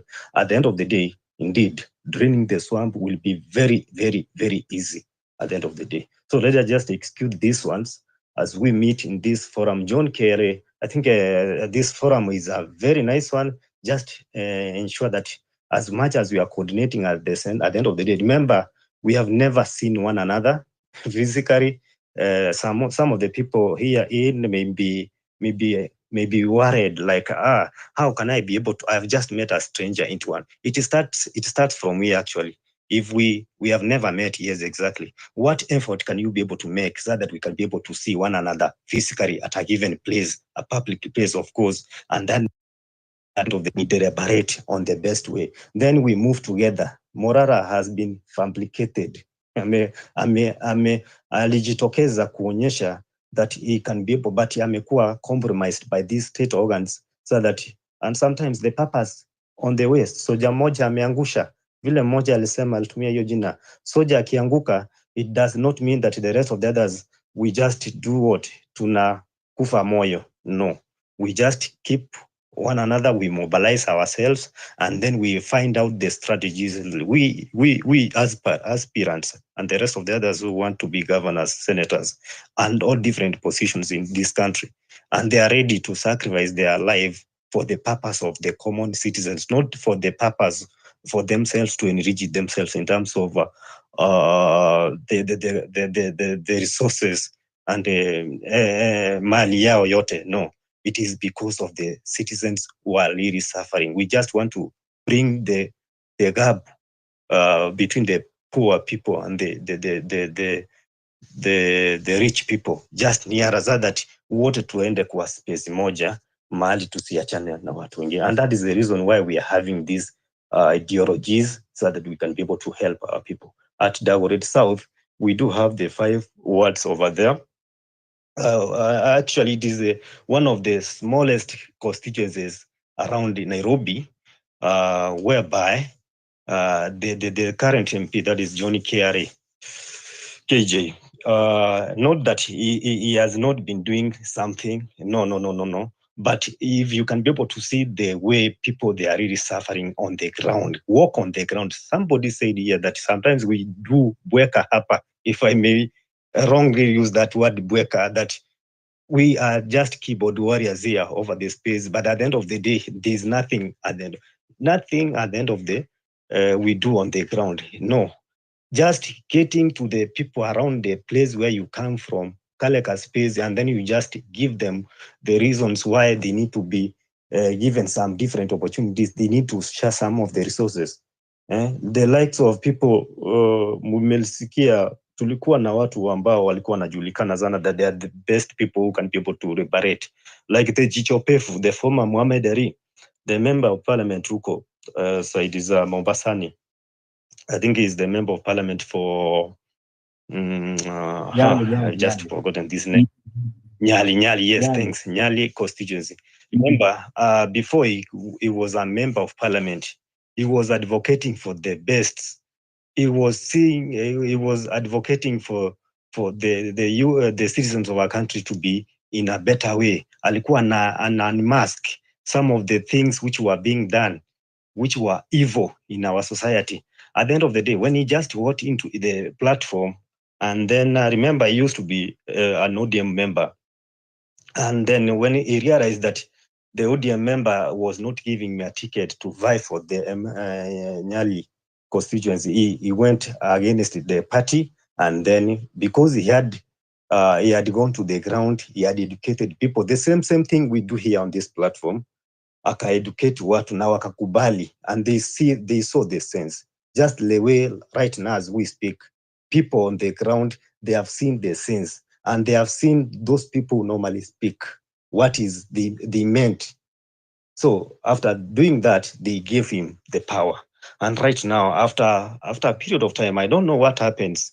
I don't know if it is somebody they are being threatened by these so-called powerful guys around the president, and then at the end of the day, just they lose focus, and therefore you realize that people now, wale ambao walikuwa wametrust the youthful. Actually, here in our country, we do have the youthful leaders, so many of them.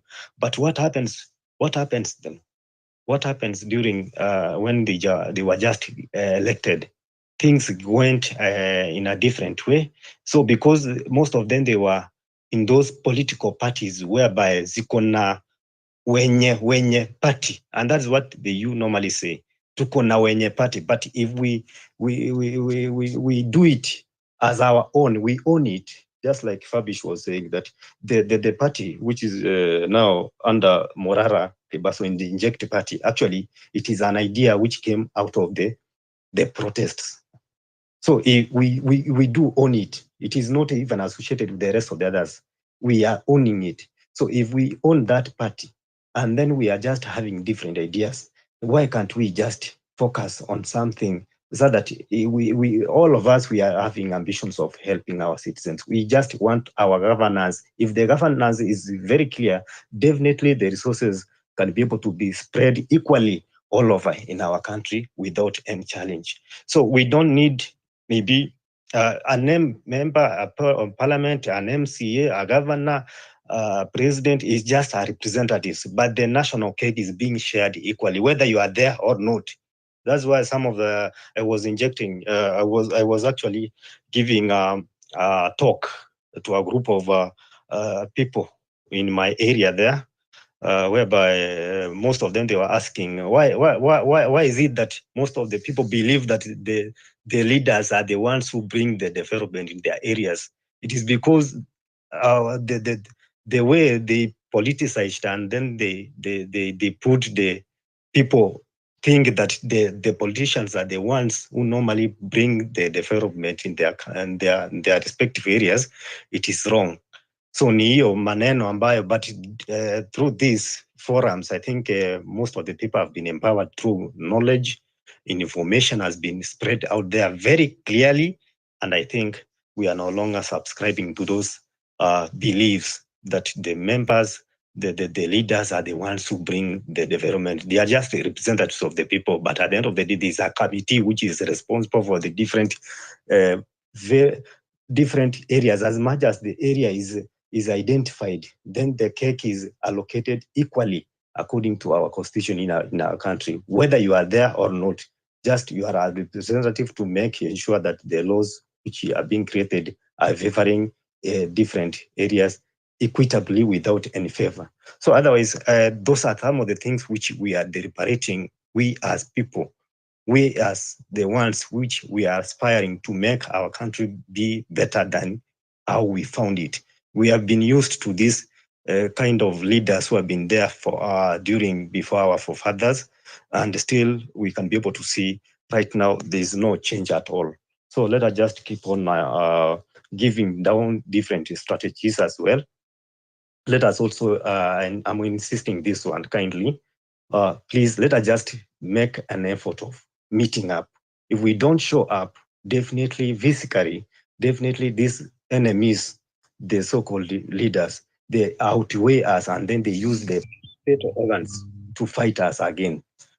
So thank you very much, Fabish, John Kerry, Rasji. I think we shall be meeting. I think we saw one another last time when we locals pale tukiendea wenzetu ambao walikuwa wameletewa shida, and the rest of the others. I think if we will be making a way of meeting physically and then executing, definitely we are going to win this war. We are going to win. It is not going to be until 2027. It might be tomorrow. It might be next week.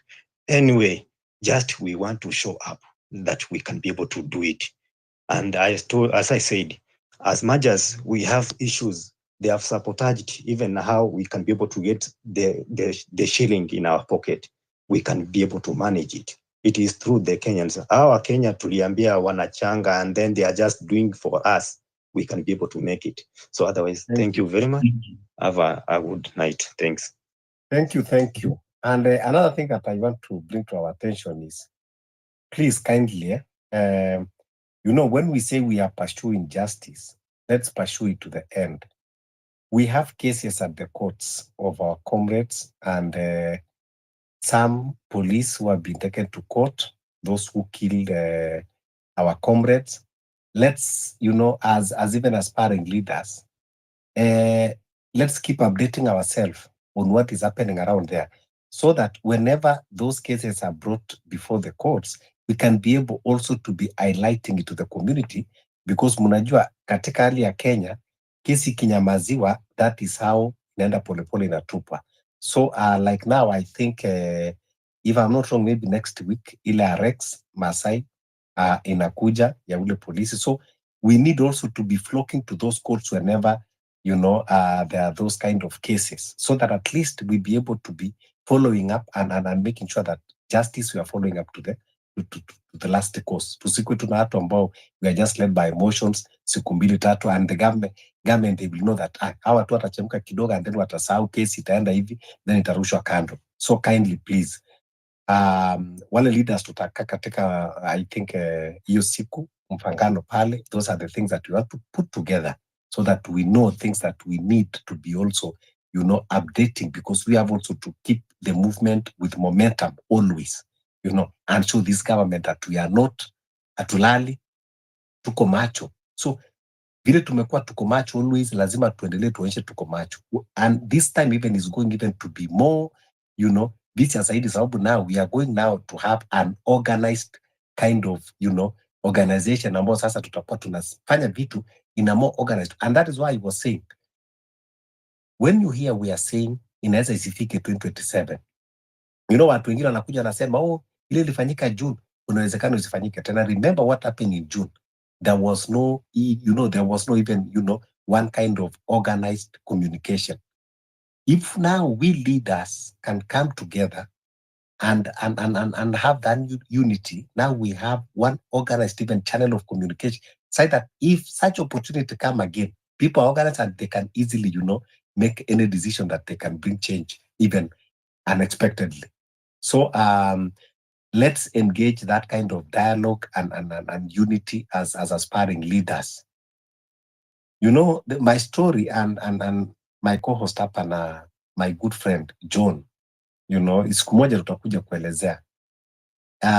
We started in a very different platforms, and in nearly everything we could not agree. Ask John. Even there was a time we were together in WhatsApp group. I had even to be vomited from that group, and but we always find one common grounds, and especially this Ruto must go. Tunakuja tena na John. Tunasema John, hata kama jana tulikosania ile story, lakini do you know that we still have a common enemy? John anasema yes. Okay, what can we do? Niambia, today we have to be in the space. Leo lazima tuongelee kitu. And I tell you, we have made a very big stride with John here. We have made connections, and we have started, see things getting organized. As you are seeing now, I can tell you that we have already made a step. Things are getting organized. And that is why we say we have to involve everyone, because that is our mission. We said, kwamba, we have to involve everyone. But when we say everyone, doesn't mean wale watu wengine no. Everyone that means well for this country. So let's hear from Dolphin.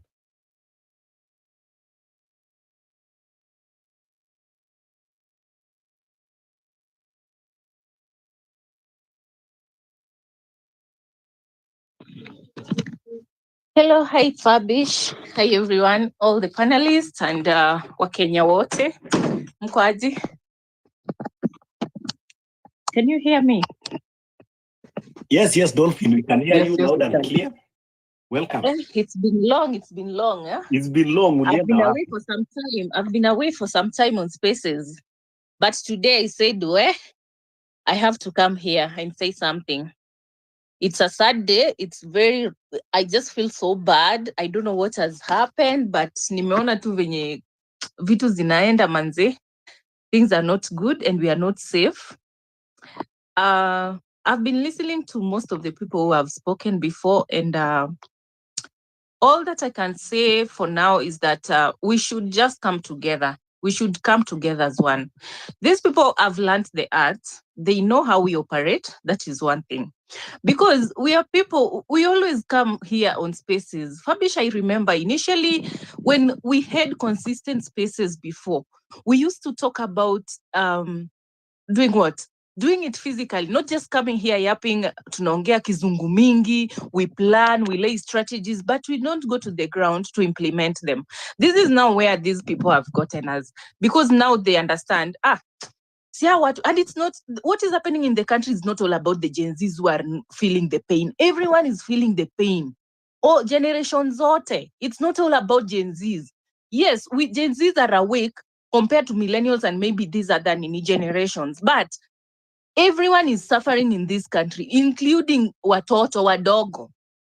If kids cannot get proper medication or proper treatment in hospitals, what does that tell you? And these people, SHA is not working. Everything is not working. Things are really bad. Honestly, things are really bad. But we keep on putting a lot of things on Raila. One person, when tunajua, ye time yake imeisha. Can we just ignore this old man a little and focus on ourselves? Can we focus on ourselves on how to deal with the entire government? Raila is not the president. Hata kama anakula, watu waache aenda kula, fanye kenye anataka kufanya. But now, this time round, nimeona people are awake. For the longest time, I've been an adult and understand how politics works and the government. This the time, nimerealize Ruto's regime dimefanya watu wameamka. And manze kama watu wameamka saa hii. Revolution is not easy. I've seen when we started, it was so organic, it was naturally, yani kila mtu alikuwa na tulieka ile tribalism kando. But the government officials, some of the politicians wame-filtrate, wamechukua Kasmel, wengine wanasema Morara, wamechukua sijui nani. Let me tell you one thing. And they come out here telling us that they are not with the government, sijui wako na nini na nini. Another thing, let us look at this matter into the other hand, not entirely negative part of it. What if saizi tuambiwe, okay, now the government watoke. Do we have people with leaders? Because even when you get a new job, you need a body to walk you through so that you learn ABCD in that company. It is the same thing that is happening in the government. Yes, leo tunaweza toka tuseme Fabish ndio president wetu. Tunataka only the young people or the young leaders to get into the office. Who is going to lead us and who is going to tell us this is how the government is working? I'm sorry if I'm talking badly, but we need someone who knows how the government operates. Na tutaki corruption. Another thing, we keep on coming here talking about how to make changes, how to do what. Na unapata on the other side pia, tumeshakuwa divided. Saizi watu wanaongea Wajaluo, watu wanaongea Wakikuyu. It is not about tribe. Everyone in this country is suffering. Ukiendanga hospitali unaulizanga we ni Mkale, bring kadi yako, we ni Mkale, pita utibiwe. We ni Mjaluo, pita utibiwe. Jisika Raila na Ruto wako pamoja. We ni Mkikuyu, rudi, uwezi tibiwa. Is there any tribe yenye wanakuwa treated yani juu Raila na Ruto ni different tribes, sasa watu wao wakuwe treated nini in a special way? It's not. So guys, let us push the tribalism, these tribal lines behind us and walk as one team, as one people. Mimi kila siku hata mali nafanya job, I keep on telling people we are one, because hata nikianguka saa hii, I'm not only working with Luos, I'm a Luo, yes, but I'm not only working with Luos, I'm working with different tribes. What if I collapse here? You are the first people will rush to my aid. Ndio familia yangu ndio wajulishwe baadaye. Kwa barabara nikipata accident, awacha ni Mjaluo musikie unaongea lugha gani ndio usaidiwe. Come on guys. How can we work as a team? Watu wenye wanataka kwenda kuungana na politicians waende, wako na njaa. Hata mimi niko na njaa. But they will not compromise all of us. They won't compromise all of us. I know there are some people who are so honest and they hold integrity high. They cannot allow themselves to get that low. Kuna watu wenye wana pesa, yes, but they want things to change for everyone. Kuna mtu mwenye hata anapatanga anatukama watu wa Ndudhi. Wana survive from hand to mouth. Kuna wale wenye wako tu wataki hizi stories za sijui wacha niende nipewe tao moja. Hii tao moja ita mess life yako for 5 years. Now see where we are today. What can we do? Mimi nataka tu kusikia going forward. What are we going to do? What are we going to change? How are we going to approach this? And we need also young leaders who are going to be in the ballot in 2027. We need to get votes. Tunafaa kuanza kutafuta nini? IDs. Kuna watu wenye wana ID. Na unajua gavana ndio wako kwa hiyo docket ID. Tutatoa wapi? Juu tukichelewa watakuja kuzifungia, then tutaanza tena hapa kuleta shida. Can we get IDs so that we get votes and we decide to vote for the young people to get in offices? Juu mi venye naona 2027 nakutakalika. It will be bad. Guys, it will be bad. Na mimi hata naona hiyo 2027 ni mbali. Hiyo maandamano hata tungetoka leo bana. Tungetoka tu leo. Watuambie ni nini hizi wanatuonyesha. What are they telling us? And what are they trying to show us? Ni kama Ruto anajaribu kutuambia mtadu. Na si ndio na watu wenye walimweka hapo. Mimi sikumvote, mimi nilivotea Raila. I've been voting for Raila for the past three elections. Anaanguka. Sasa ni nani mwenye atatufikisha Canaan? Who will take us all the way to Canaan? Now mzee mwenye alikuwa anafaa kutupeleka ndio hiyo AU mlisema ameanguka, atarudi kutusaidia. He'll come back and unite with the people. Ndio hiyo mmeona kitu yenye imefanyika leo. So where are we heading to? From here tunaanzia wapi? Na tunaelekea wapi? And also Raila is not that one person mtasema tunataka kumwataka. Okay, me amelo, but I understand there is something we call mbi. Akona that, how do we call that charisma? I don't know is venye watu wanaonanga tu Raila. Uliona venye leo kulikuwa KICC. I don't know where people came from. I don't know what they were celebrating. And the country is in a mess, guys. The country is in a total mess. I'm very sure if it were Ruto alone meeting other leaders there, hiyo KICC haingejaa hivyo. Na tunashindwa watu wanaenda kudu nini huko? Wasesa zingine si ndio tunajifak wenyewe na tunarudi tunafanya nini? Tunaanza kublameana hapa.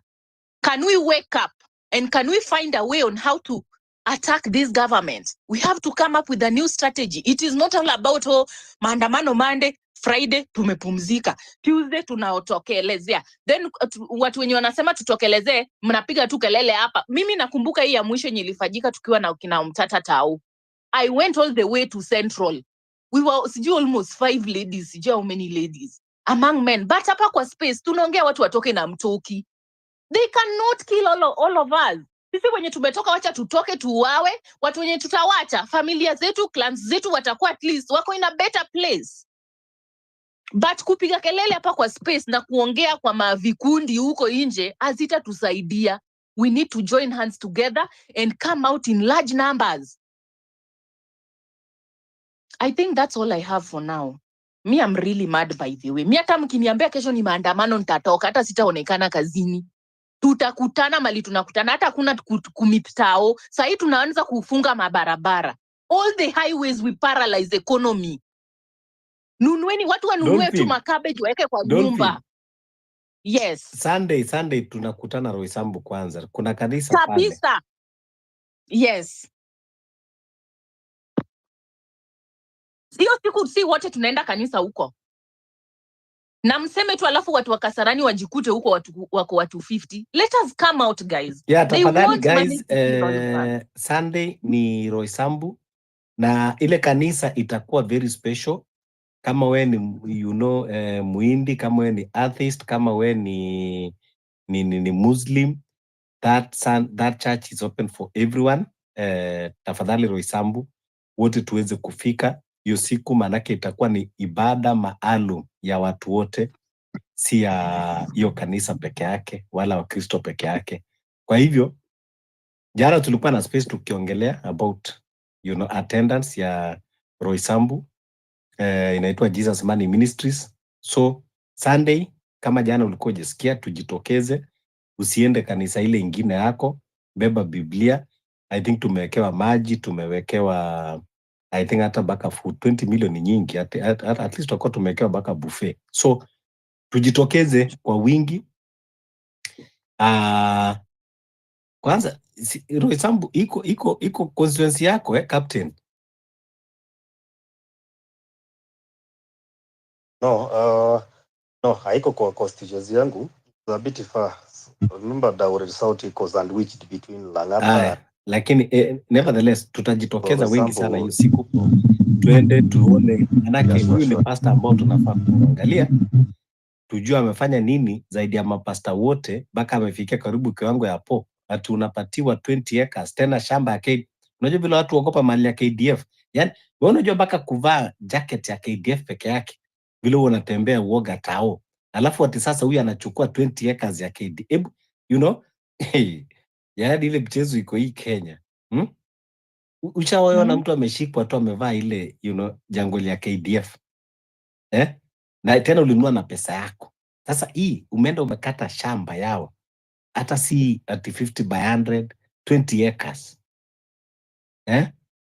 Yaani kuna watu alafu tena on top of that unapatiwa $1.2 million, that is 120 million Kenya shilling, ujenge shamba ya KDF. Alafu on top of that unaletewa watu pamoja na minister wa labor and slavery, ukuje tena usafirishe. I think maybe nia ni kwa wale vijana wangekusumbua sumbua hapo na wana pesa kukuletea sadaka, wasafirishe waende Warabuni wakatumike kama slaves, alafu baadaye kutumie sadaka. You see that kind of mentality. So tunahitaji kwenda kuona, I think, the 8th wonder of the world hiyo Jumapili. Kwa hivyo there is a call that all of us we should be there at least hiyo Sunday. But ladies and gentlemen, thanks sana a lot Dolphin, wonderful submission. Umepotea muda mrefu, usipotee tena kiwango hiyo. And now we are the opposition. Kwa hivyo as opposition lazima tuwe tuna hold spaces kila wakati, manake we are now the people that we are doing the oversight wakati tukingojea take over any time tukijipanga. Kwa hivyo tutakuwa tuna participate katika spaces. Also let us be careful about the kind of spaces that we join nowadays, because also we know that this regime, kuna watu pia huku spaces ambao wanakujaga tu kufungua spaces to divert the agenda or to try and you know they are sent at waende wa neutralize, you know, the environment. So you must understand, unaona mtu amekuja anaweka sijui topic ya nini, you know, just to divert tu, because that is the aim, to neutralize. So let us be careful, let us identify those spaces. Let us hear a word from our comrade here, the El Shefe.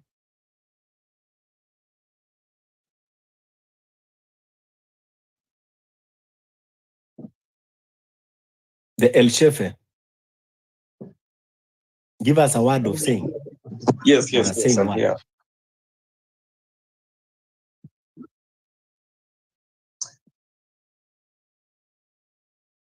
Okay, right away. I'm just here to remind you what we are going to do as nations. Each and every time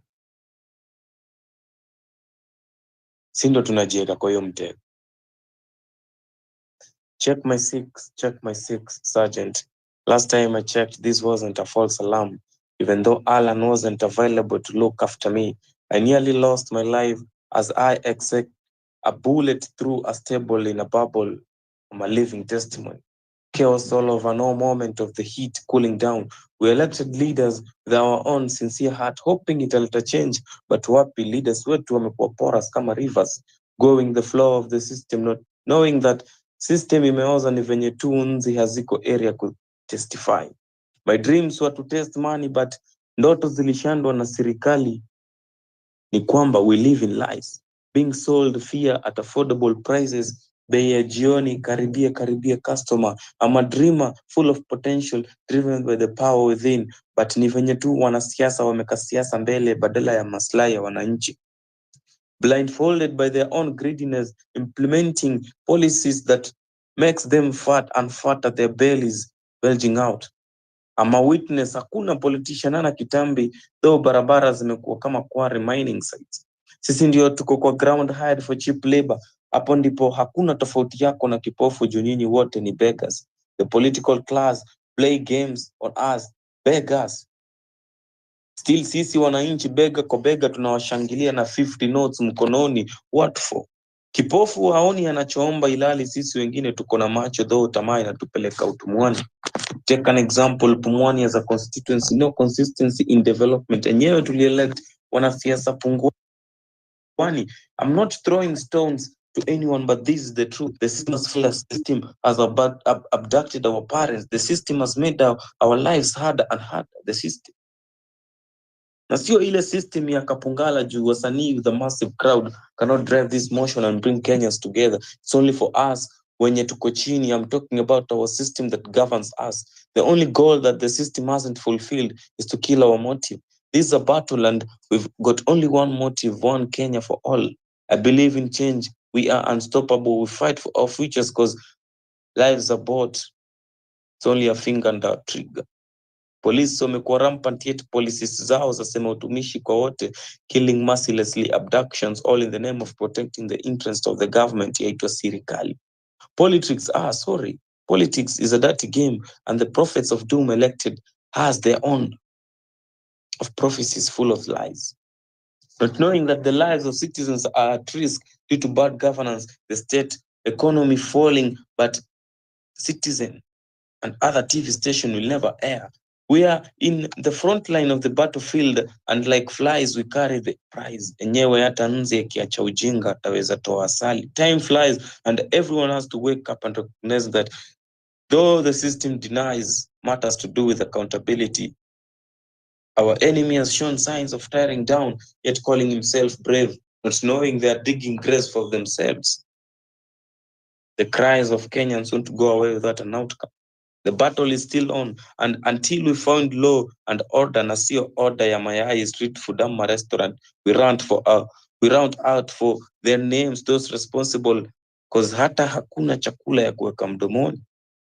You can't feed yourselves or families without peace, even though ni cow peace zinakuwa served as dinner, ati cowboys ndio wako mashambani, yet shamba zimekuwa dry, depending on GMOs, not affordable to everyone. Anyone can fight this fight in the right way, because we win the bigger magic.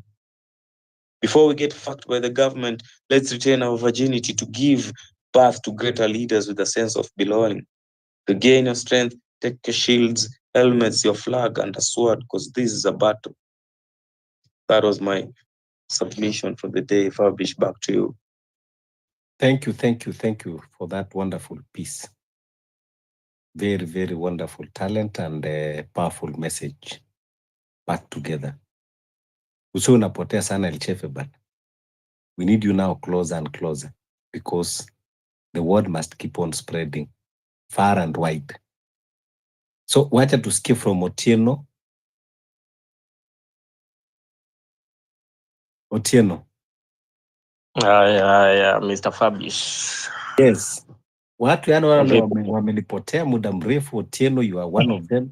Yani, kwani nyinyi mlikuwa kuna mkutano mlikuwa mumeenda mali Because today I see all our comrades ambao wamekuwa wamepotea for weeks and months. Don't think atatuambia mlikuwa mkutano wapi. Welcome. Thank you. Sijui nianze wapi leo jamani. Mambo kimeumana hapa. Nasikia watu wamesema vitu most wenye nilikuwa nataka kusema, wengine pia washasema. Wacha nianze tu pale nilianzia. Sisi kama vijana kwanza, we have to blame ourselves. Sisi wenyewe ndio tulijipiga risasi miguuni. Tukianza, Morara alikuja, tukamdismiss. Okia Mtata kakuja, tukamdismiss. Matiang'i kakuja kidogo, tukamdismiss. Tukiulizwa sasa, nyinyi mnataka nani sasa? Mnataka nani? Nyinyi wenyewe sasa mchague mtu mwenye mnataka. We want to be leaderless. We want to be tribeless. No. We can't be leaderless, tribeless kila time. The enemy mwenye tulikuwa tunafaa tupige anazidi kujipanga. Huku sisi tumeshinda tukipigana kila wakati.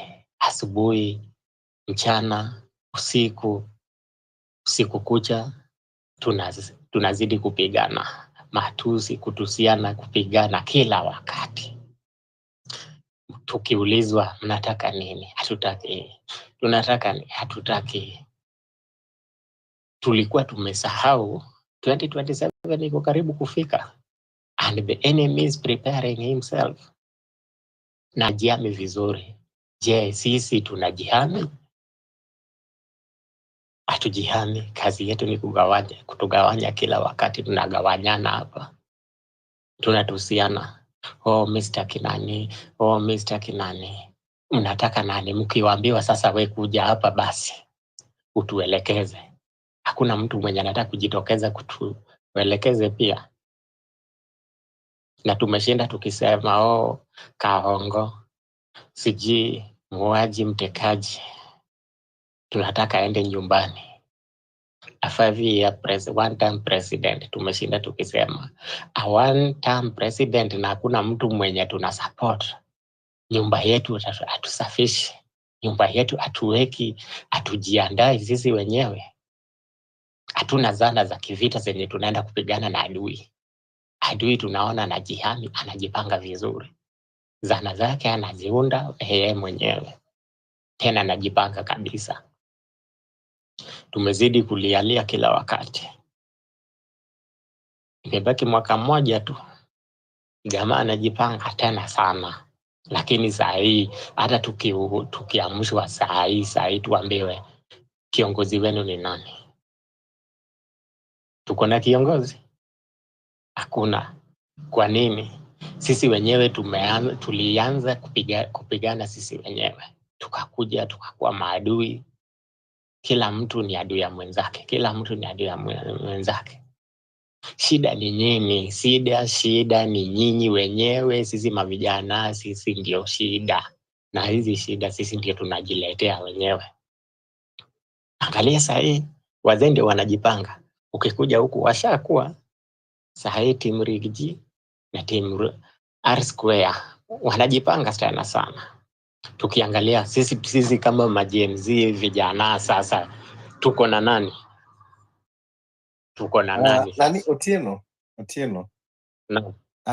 Unajua kitu ya kwanza, wakati wote ukitaka kufanya maendeleo, usikae tu kuwa ni mtu ambao unalalamika ama unasema umeluso. Kwanza nataka ni kimimi mtazamo wangu, hakuna mahali tumekosea hata kidogo, and we are on the right trajectory. Kwanza huwezi kusema because hizi mambo zinafanyika, hata hii viongozi saizi hawa wauni kwenda kujiregroup, it is because ya vile tumewasukuma tukawafikisha kona.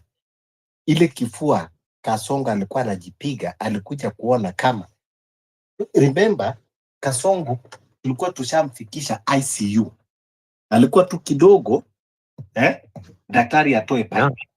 Nao wakati tulimsukuma tukamfikisha kona, ikabidi akaomba oxygen, na hiyo oxygen ilikuwa inaenda kuisha. Juzi hiyo auditor's report imetoka ya 1.3 trillion. Hii ukiona hata hii mambo ya handshake imefanywa, they just did it on a rush ili kucover up mambo mengine. Hizo zote tunajua na bado tunaenda tukizibomoa at the right time, lakini saa hizi tunaenda na vinyo wanataka. Hakuna vile atafunika 1.3 ya auditor general.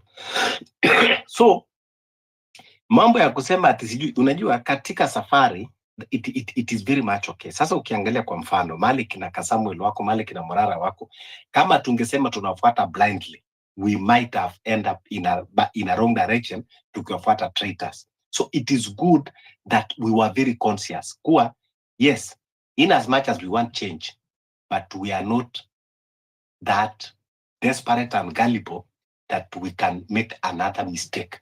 So ile kitu ambao unaona kwamba watu wamekuwa skeptical is because this time round we don't want to make another mistake. We have done several mistakes before tukichagua wenye wanatuletea problem, but this time tukasema no problem. Uchaguzi 2027 ama hata leo ikafanyika, I want to assure you kwamba there is going to be a change in this country. Hii mambo ni serikali ndio wanapendaka kurusha hiyo msemo kuwa watio sasa hata muna viongozi, you know, that is pushing kind of, you know, inferiority narrative to you so that wabaki tu kama wao ndio wako na solution, but it is not that way. We don't have deficiency of leaders. So hiyo ni wao tu ndio wanatakaga kutusukumia tukae tuone kama tuko very vulnerable, that if indeed wakiondoka ati kutakuwa na vacuum, ati wakiondoka Kenya itakuwa namna gani. And that's why I keep on saying hata wakiondoka there will be no time we will experience worst situation more than what we have experienced under this regime. There was a time we were having this space and even we were opting that what about even if military takes over, and I was saying I am okay with it. And somebody was saying no, unajua military, nikamwambia What do you think is the worst thing that military can do more than what Ruto is doing? If it is killing, Ruto is killing more people. If it is government institutions, they are not working. If it is oppression, people are being oppressed. People are being silenced. So I was asking them, tell me, what do you think extra that a bad military regime can do worse than this one? So Otieno, let us just not keep on, lamenting and starting. We have been victimized. Let us not keep on victimizing ourselves. We have the power, we are strong, and we know where we are heading. Let us not give them that benefit. Wakai pia wakisema kwamba wati hatujielewi. I believe tunajielewa. The reason why tunakaa katika hizi spaces kila wakati tukiongea, tunajielewa, and we always fighting for solutions. Sasa tuko na captain hapa anasimama Dagoretti. Is that not progress? Is that not leadership? Sasa huyo Keja akiondoka Dagoretti, si tuko na captain. Tumekuwa na senator wa Nairobi hapa. Anataka kusoma senator wa Nairobi. Sasa senator wa Nairobi akiondoka, si huyo yuko. So, hii ni narrative tu ya serikali nataka kutufanya tukae tuko so vulnerable ama tujielewi. Kwa sababu unasikiaga Ruto anazokaga juu ya magari akisema hata hawajielewi, kazi yao tu ni kuongea online. We are not just talking online. We know what we want and people are prepared. I don't buy that narrative atikuwa sisi tuko tu atujielewi, no. Na kusikia vizuri, lakini usisahau Waswahili wasema safari ya mbali huanzishwa mapema na msafiri ni aliye bandarini. So tusikue tumekaa. No, bandari tuko. Sasa nimekupatia mfano huyu captain hapa anasimama Dagoretti hapa. Nenda sasa mfukuze KJ, uone tuko na MP anafanya kazi. Tumekuwa na nenda mfukuze Sifuna. Kumekuwa na jamaa wetu hapa anasimama senator. Na karibu mali kwingi tuko na KOT anasimama Kimilili. Nenda mpige teke baraza uone kama hatutakuwa na mbunge hapo. And I see people coming. So ni kuonyesha kwamba we are also regrouping and we know hata hiyo kiti ya president mtu asikudanganya tu kutakuwa na vacuum. There will be no vacuum.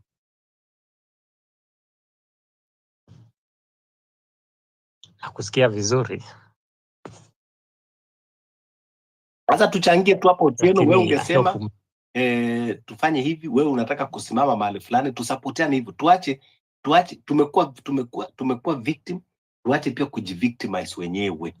Safari ya Canaan atubidi mtu atupeleke, twajipeleka wenyewe. Tutapotea nje. Hata Waisraeli walizunguka 40 years na wakafika. Wacha tukazunguke jangwa, lakini tutaenda wenyewe tujipeleke. So hii mambo inakwambia hii narrative ya serikali, tusije tukafall into that victim ya kuwa hata sasa hivi mkiachiwa nani ataongoza, hata sasa hivi Ruto aondoke nani atachukua. Hii tumesikia for very long time.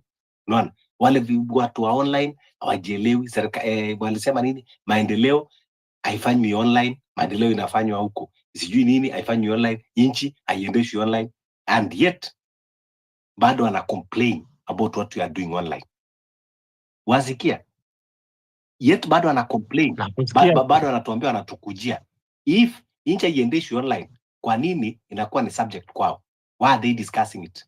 If anajua kwamba haiwahusu na inchi haiendeshwi online, why are they discussing? So here we are making progress, and I tell you Otieno, kama umekuwa ukifuata, there is a very tremendous progress ambao tunafanya na tuko katika the right track. So wacha tuwe tunaimizana, tupate watu wengi wasimame. Otieno sasa hivi wetu ambie ni MCA, ni MP, ni senator wanataka kusimama, ni president wanataka kusimama. Let's even ndio inafaa kukua. Lakini sasa hivi umekuja sasa hizi.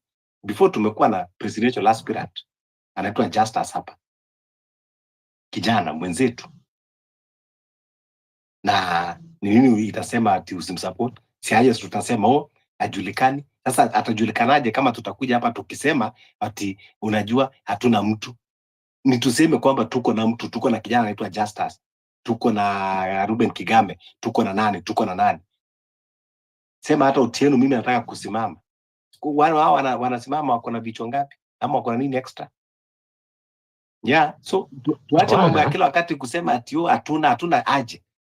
Kama hata tumekosekana kabisa, kwani hata Dolphin hapa tukimwambia aenda aongoze, kwani Dolphin ako na kasoro gani? Hata ukiona hata hiyo akili ya Kasongo kwanza na Dolphin, si Dolphin hata atafanya hata inchi kama Kasongo anaweza kuongoza, si hata Dolphin anaweza fanya hata hii ikakuwa kama UK. What are you talking about? Hata wewe Otieno, hata mimi Fabish, kwanza mimi mkinipatia mimi wote nitawajaza niwapeleke kamiti wote, hata kuna kusikiliza kesi, wewe wote wako guilty tayari. So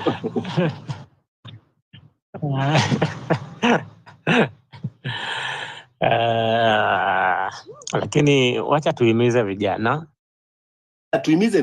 wajitokeze, wa take action, wa kuchukua leadership, wachukue leadership, wa kusupport, lakini tusionyeshe kwamba ati we are vulnerable ama ati hatuna watu waje, na tumesoma na tuko na akili zetu timamu na tunateseka.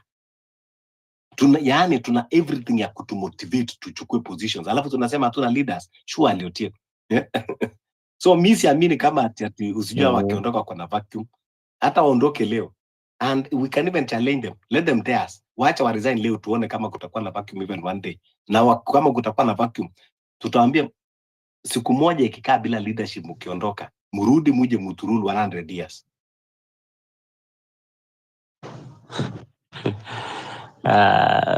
Sawa, nimekuelewa, lakini uongozi haichukuliwi. Hawa wapya wamekuja, akina Geoffrey, akina Oscar, akina Daniel. Sasa lakini uongozi haichukuliwi na mkono tupu, lazima tukue na vitambulisho, alafu lazima tena tufanye mobilization ile noma kabisa. Tusikue tu tunazungumza hapa kila wakati, tuko mtandaoni tunasema tutafanya tuachane na hiyo neno tufanye mobilization, tuende kule mashinani, tuhimize vijana wenye wajapata vitambulisho, tuwaelimishe wajue vitu zenye zinafanyika. Ni haki yao kuwa na kitambulisho, ni haki yao kupata kura. IEBC wakati watakuwa washawekwa pale, vijana wapate kura zao, kila mtu ajihami. Lakini tukikuwa tu kila siku tumeshinda tukizungumza, hakuna mabadiliko ambayo tutaleta kwenye hii nchi. So ni vizuri vijana wahimizwe, tuende katika hizi vyuo anuai, vyuo vikuu, hizi zote colleges, TTC, kila kona huko mashine, kila pahali tuhimize vijana wenye hawana vitambulisho wapate. Hiyo ndio silaha pekee yenye itatusaidia. Hayo tu machache ndio nilikuwa nataka kusema. Asante. And umesema hiyo kitu ya kitambulisho. This is another topic ambao we are going to discuss, and hii ni kitu ingine ambayo itahitaji action aid. Manake kama serikali wanahitaji volunteers, we can volunteer ourselves to be clerks. They just need to give us, the proper paperwork. Alafu si wenyewe tuajivolunteer, wale comrades wako universities, we have volunteering clerks there. In every work of places we have volunteers there. Hata kwa stage ya matatu tunakuwa na volunteers, maclerks wawili watatu. Waache hii mambo ya kuzungusha ifanye ikuwe complex sana. Vitambulisho inafaa kupeanwa mashinani kabisa. Hata ikiwezekana maclerks watakuwa wanazunguka house to house. Hiyo ni kitu ambacho kila mmoja anafaa kukua. So kama serikali wanaona nini, si wakati kama vile census zinafanywa, tunataka kitambulisho ifanywe kama census, house to house. Ipeano. Kama wanasema wana personnel ya kutosha, no problem, we will volunteer, tutafanya hiyo kazi bure. So I think hiyo ni conversation ambayo tutakuja kuleta, and we will push that one very hard. Kwa kitambulisho tunataka tuhakikishe kwamba kila mmoja amepata, na kama hawana personnel wa kutosha, then tutajivolunteer, tukue maclerks, tuzunguke tukikatia watu vitambulisho. Wacha. Thank you very much. Umepeana pia changa nini vizuri, kumotivate watu Otieno, and it is very very important that yes, serikali hatuwezi tu kuchukua, because tulikuwa wakati ile tulikuwa tunasema tutachukua through revolution. We might go revolution way, hatujui, lakini wacha tuweke tools, silaha zetu standby, tujitayarishe kote ikifika 2027. Ingawa We are, rumors. Na kuna mzee mmoja anaitwa Amino alisema, ukisikia rumors kwa hii country, don't be quick to dismiss it. So the rumor has it kuwa 2027 we might not have election. Election might be postponed, and the person that is going to postpone that election will not be William Ruto, will not be Raila Odinga, will not be even Parliament. They'll be the IBC themselves.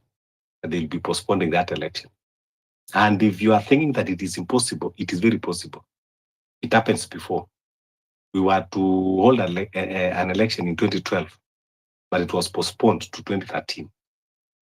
So we might also project this might happen. And based on, the time constraint that we are now, sahi tuko March hata iko karibu kuisha, na bado hatujapata IBC, alafu wakuje commissioners, and then some people will contest. Sijui commissioner, sijui ni bibi yake sijui ameolewa na nani, sijui nini, wapelekane kotini, watu stretch tena maybe fika August before sasa wakuje tufanye sijui mambo ya register cleaning, tukuje tena mambo ya procurement tena wapelekane kotini. So we are faced with difficult times ahead. So even this election that we are talking of 2027, we are not certain that it can happen. Inaweza kukuwa postponed. And the constitution have that window period anyway, that if the electoral body are not ready, then they can postpone. So tukae pia tukijua kwamba, and the reason even why unaona hawa na dilidali, and that's what I said before, hata ukiona vile hawa wamejirigroup na sasa hivi wako pamoja, they might even use that opportunity because wao ndio watachelewesha huko bungeni, na wao ndio wataanza kupeleka hizo mapetitions za kijinga kotini. Commissioners wamekuja, haya unaona mwingine amepeleka mwingine kotini, huyu commissioner sijui alikuwa na nini, kesi iende delay huko kotini before we realize tuko 2026 na bado hata hawajaapishwa. Before apishwe, before kuja wafanye new voter registration, wafanye sijui clean registering, wafanye sijui kurecruit their staff, wafanye mambo ya procurement, itakuwa hiyo time iko kweli. That is another task that we are faced with. Lakini tutazidi tu kuongea na tukiangalia tukienda mbele. So lazima at least tuwe tunaweka hizi spaces back to back because a lot of things are ahead of us. Yes, Oscar. Okay guys, mi chenye ningetaka kuambia ni hivi.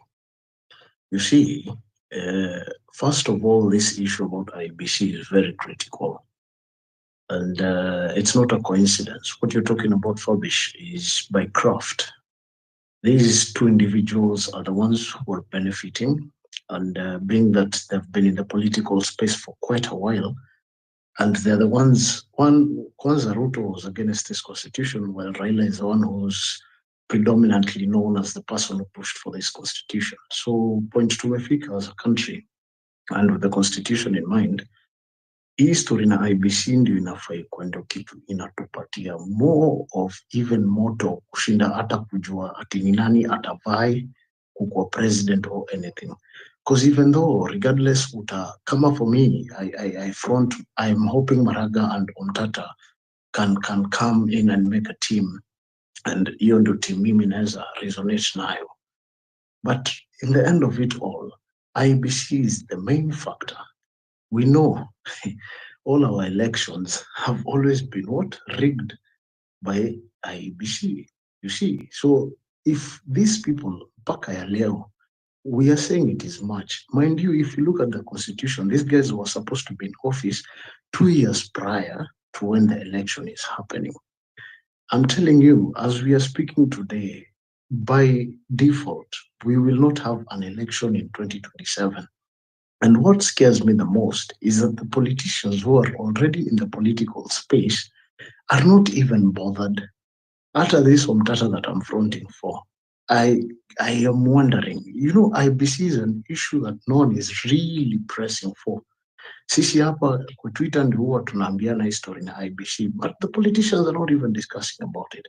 Na ukiangalia kwa hiyo story ya commissioners, Kalonzo apparently is the one who's holding us back. Because sijui ni demu yake, sijui klande yake mgani, ndio anapigana sijui na cousin yake, sijui brother yake. These are the idiots who are the ones who are making history IBC haezi move forward, and they're already in court.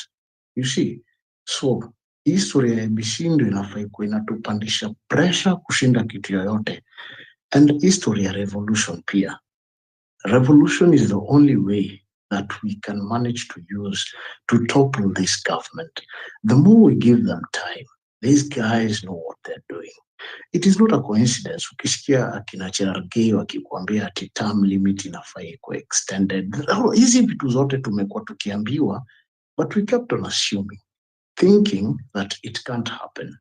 They were passing subtle messages to us. Tulikuwa tunakuwa prepped kuambiwa, yani hawa sio wanaenda kujiongeza another 2 years. You see, so by default, I can tell you, my brothers, this thing is not going to happen in 2027. I can tell you for free. We won't have an election in 2027.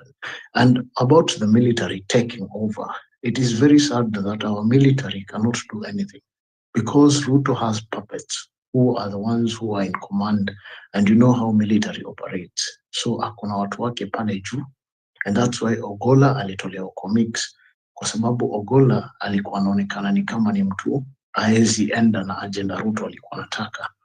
But let's assume he died a normal death, which is okay. But the situation ati military yetu isimame chukue uongozi, that can never happen.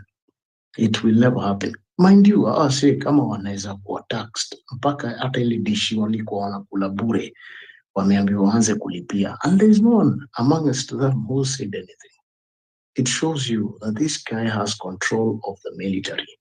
You see, not ati the military ati wanampenda, lakini the fact that kwa ile chain of command, in those key positions that call for power and shots in the military, he is put watu yake pale. So him he is sure. You understand? Another thing, I will advise, the more we talk, let's not try and demoralize each other.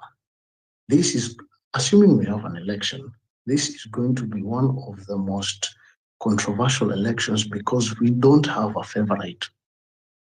We will have a rerun. Kama tutaki kuwa na election, I can tell you for free, lazima tutakuwa na rerun, because hamna mtu mwenye atagana the exact 50+1. Hiyo nitawaambia for free.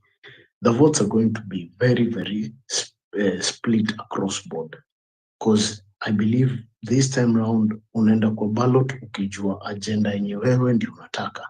For the very first time, go and vote for what you believe in. Usiende hapo na ukabila yako, usiende hapo ati uko naive, umeona vile nchi iko, tunahangaika wote. Haijalishi kama wewe ni Mjaluo, wewe ni Mkikuyu, wewe ni Mkale, wewe ni Msomali, we are all struggling. And it's time we take back our country. And I will just advise you guys, don't panic. Kutangulia sikufika. Na Mungu yuko. Watapanga, yote yenye watapanga. Huyu Mungu mmoja mwenye walisema ndiye amefanya Ruto akakuwa rais, alituonyesha si yeye, because after 2 years things went south for the same nigga. So don't panic. Yeah, we will have another financial bill this year. That can also be a very good opportunity for us to go back to the streets and actually occupy State House.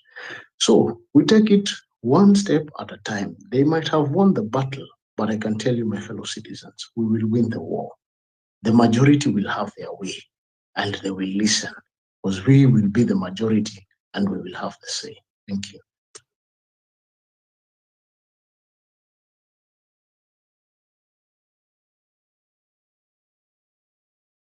Thank you, Oscar.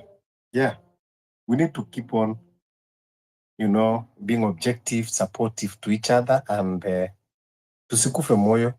Kwanza hii ndio wakati wa kuwa strong more than ever.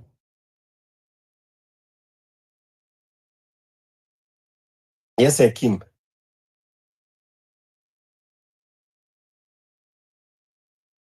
Kim. Oh, yes. Yeah. When I did raise that hand, actually, it was in response to whatever you are trying to inform, rather, the previous speaker who came before you. about this government agenda, these kind of messages they are sinking into people's brains that are geared towards showing you that you need those politicians and they are the only solution. In fact, I was about to tell you that you need to be doing that a lot more because, hey, Upper, that is a thing I was really complaining about during my initial submission. This thing where we've been indoctrinated to start thinking like we are the victim, like we have the victim mentality, that is. So we start blaming ourselves for problems that we are not the creators of. How are the voters to blame for lack of morals of a leader they put in office? And by that I mean, not all were elected as bad leaders. But once they are elected, they choose whether to stay morally upright or to go rogue. How are you to blame for a good leader you elected that has gone wrong? Eh?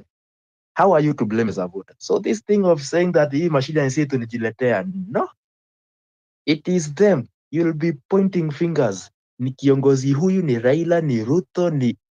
You'll be pointing a lot of fingers to people and naming them because that is all they disturb.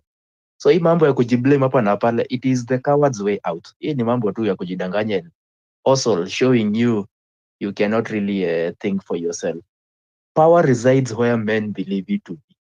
The reason why you see this guy running helter-skelter is because majority of Kenyans don't ascribe to Ruto as the president. That is the reason why he's doing all these sorts of handshake. Anajaribu kutafuta support. Column ya kumshikilia hapa na pale, beam hapa na pale, like he's trying to prop it as much as possible. Aone kama hiyo nyumba mawimbi ikikuja somehow itakosa kuanguka before 2027. In fact, I think because this debate ya makanisa hapa na pale, I think these guys for some reason wameona what it can morph into. There is a possibility that that Sunday could have morphed, ama it can still morph into something bigger than just Occupy Jesus Winner Ministry or whatever is being talked about. Tunaongelelea hapo. That is why for some reason utaona hii mambo ya harambee imeisha, because I don't think they would go now that direction ya kujaribu ku create a trigger yenye inaweza create something that is bigger than it seems.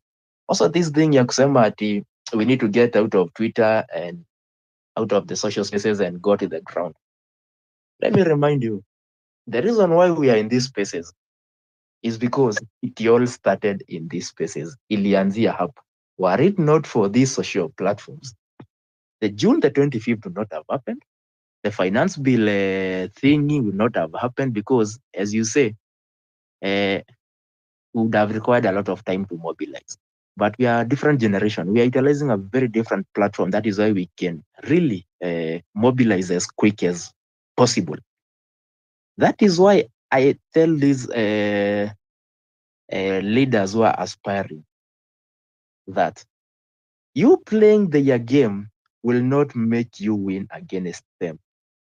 You need to make them play your game, a game that you know too well, a game that they really don't understand through and through.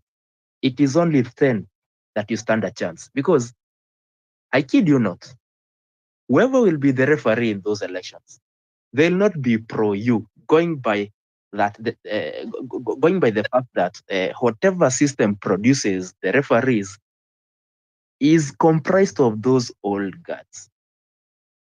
The only way you and me would have had a very level playing field is having a person of integrity as a referee. But do you think they're having that? So I'll tell you, now that you'll not have a very clean referee, 2027 will not favor the cleanest of candidates. It will not favor the cleanest of candidates. In fact, the dirty ones, if you have a dirty referee, will tend to perform better. But I'm not here to tell you to play dirty. No, I'm here to pass that message of stop saying that this social media is not really impactful. I tell you, if you really center your campaigns around these Twitter, TikTok things, and also do something on that thing you're calling the crown, It is the best way of beating those old guards. If you try go do the away pale ground, you lose it very early in the morning. Very early in the morning. You cannot beat them at their own game. You have to make them see that their game is not what we are playing. Let them come and try our game, and then we can have a chance.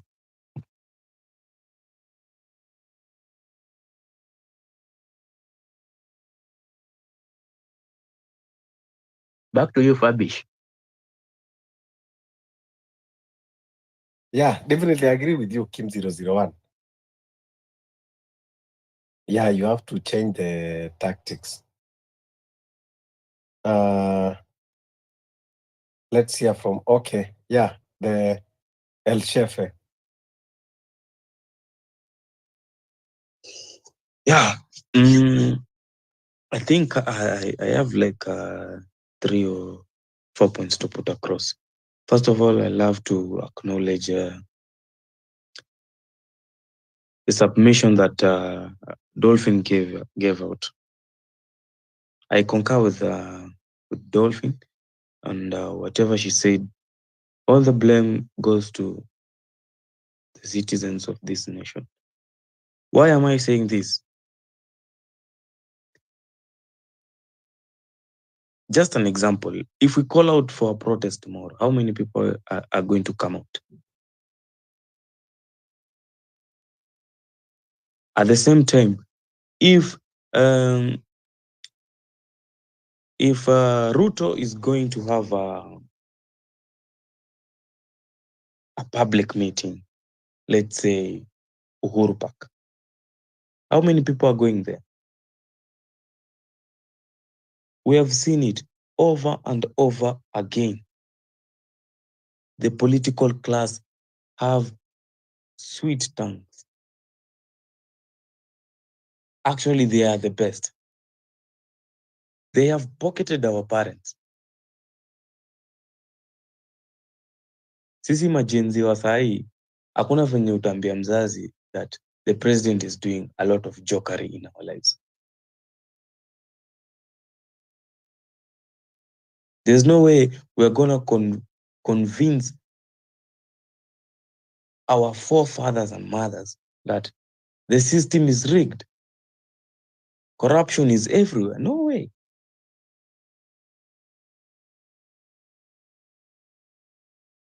You'll see a political leader ameenda kule coast. Many people in large numbers, they're going to be present at that particular point. But why? We're just betraying ourselves. Just remember where it started. The fights between these spaces. Oh, we don't trust this guy, don't trust this and this and this. Where has it gotten us to?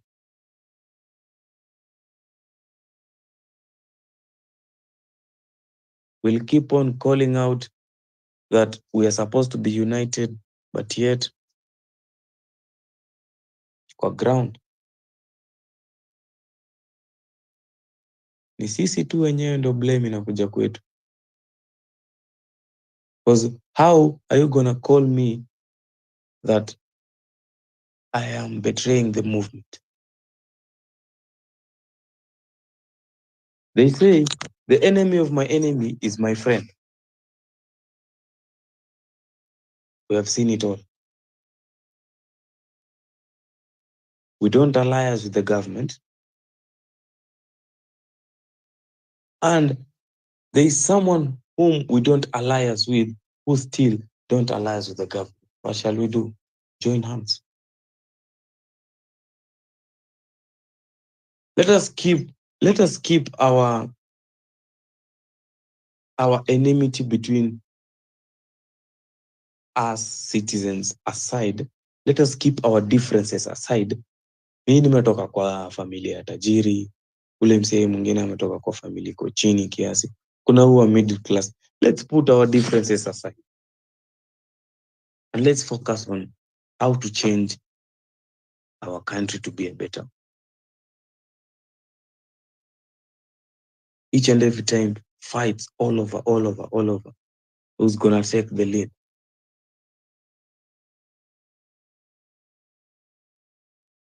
There's another speaker who said about knowing the ground. And in this sense is, we cannot play their game. We cannot play their game. If for sure we're going for, and I'm sorry to say this, and if I'm wrong, kindly munirekebishe. If we are going to play it in a political way, like 90% of the Gen Zs don't know about politics as a topic. We don't. We only know that this is our right, and whatever they're doing to us, it's wrong. Why can't we focus on our tactics and on our way to fight back the government, rather than focusing on how to come up with political parties and do it their way? For sure, these people are very, very, what do we call? They have so much experience in politics. They know which button to switch in order for succession. They know which button to switch in order to bring darkness all over.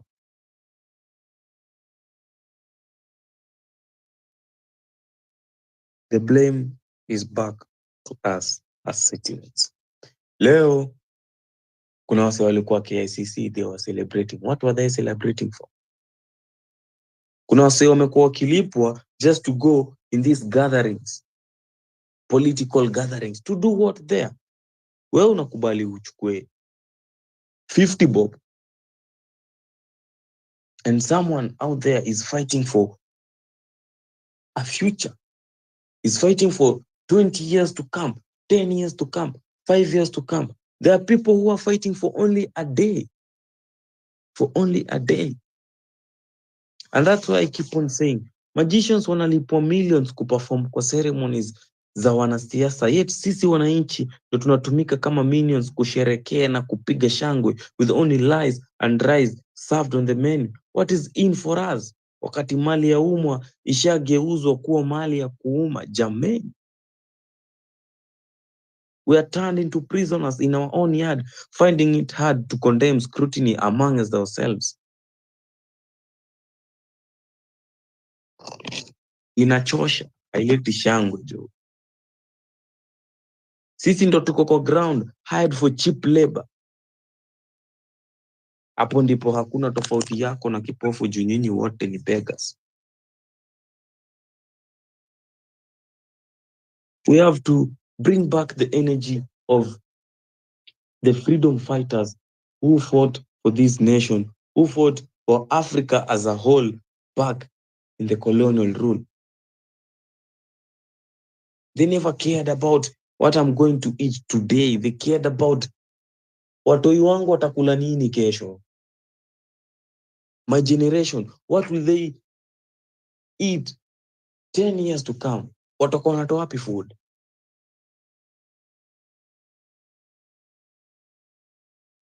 All the blame back to us. We are citizens. We have failed ourselves, and it's not too late. It's not too late. We have to fight this battle and we have to win it. Back to you, Fabish. Yeah, thank you, Elchefe. Dolphin umeka mkono juu. You have something? Then we hear from Dagwid. I also see the hand is up. And Daniel Kinyo not yet spoke.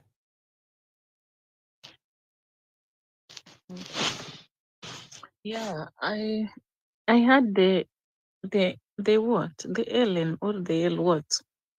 I'm not able to read the name. The Elchefe. He spoke about our parents. The politicians have pocketed our parents. So initially we had said that tunaenda ushago and we are going to talk to our parents as well. Me personally, I don't have both parents, but I have my grannies. I have my grandmom. anajua vizuri what is happening, and she's also complaining a lot. So I think most of our parents apparently are understanding what's happening with the government. The only problem, where the problem is coming from, campaigns zikianza, unajuanga tu wasi wanajuanga pali wanaanzanga nayo. They start from huko ushago, huko mashinani, maleso, t-shirt, unga, nini. Can we warn our parents and take away those ideas from them? I think we have enough numbers to vote for the people we want to be in the office. No, It like, is not a must. like, Wazazi wetu waamke waende wa vote. like sasa kama nyanyangu haizi kubali tena kuchukua leso atakapewa because tulishamwambia kwamba Ruto anapeana leso, ukijifunga unapata kansa. Kwa hivyo exactly. Yeah. So I think there's a way we can talk to our parents, especially the elderly. Juu awase wanamkanga hadi wanaamsha wazazi wetu waje mapema, wanaenda kupanga line kuwavotia, then saa hizi they can't even access medication. And you know, at old age the way wanatakanga hiyo kunini inaitwaje, kukua pampered, kukua treated well. Our parents are also suffering. Hata wazazi kama nyanyangu, kuna wakati pesa walikuwa wanapatiwa na Kibaki, Hiyo pesa ya wazee hawapatiwi tena. It was stopped.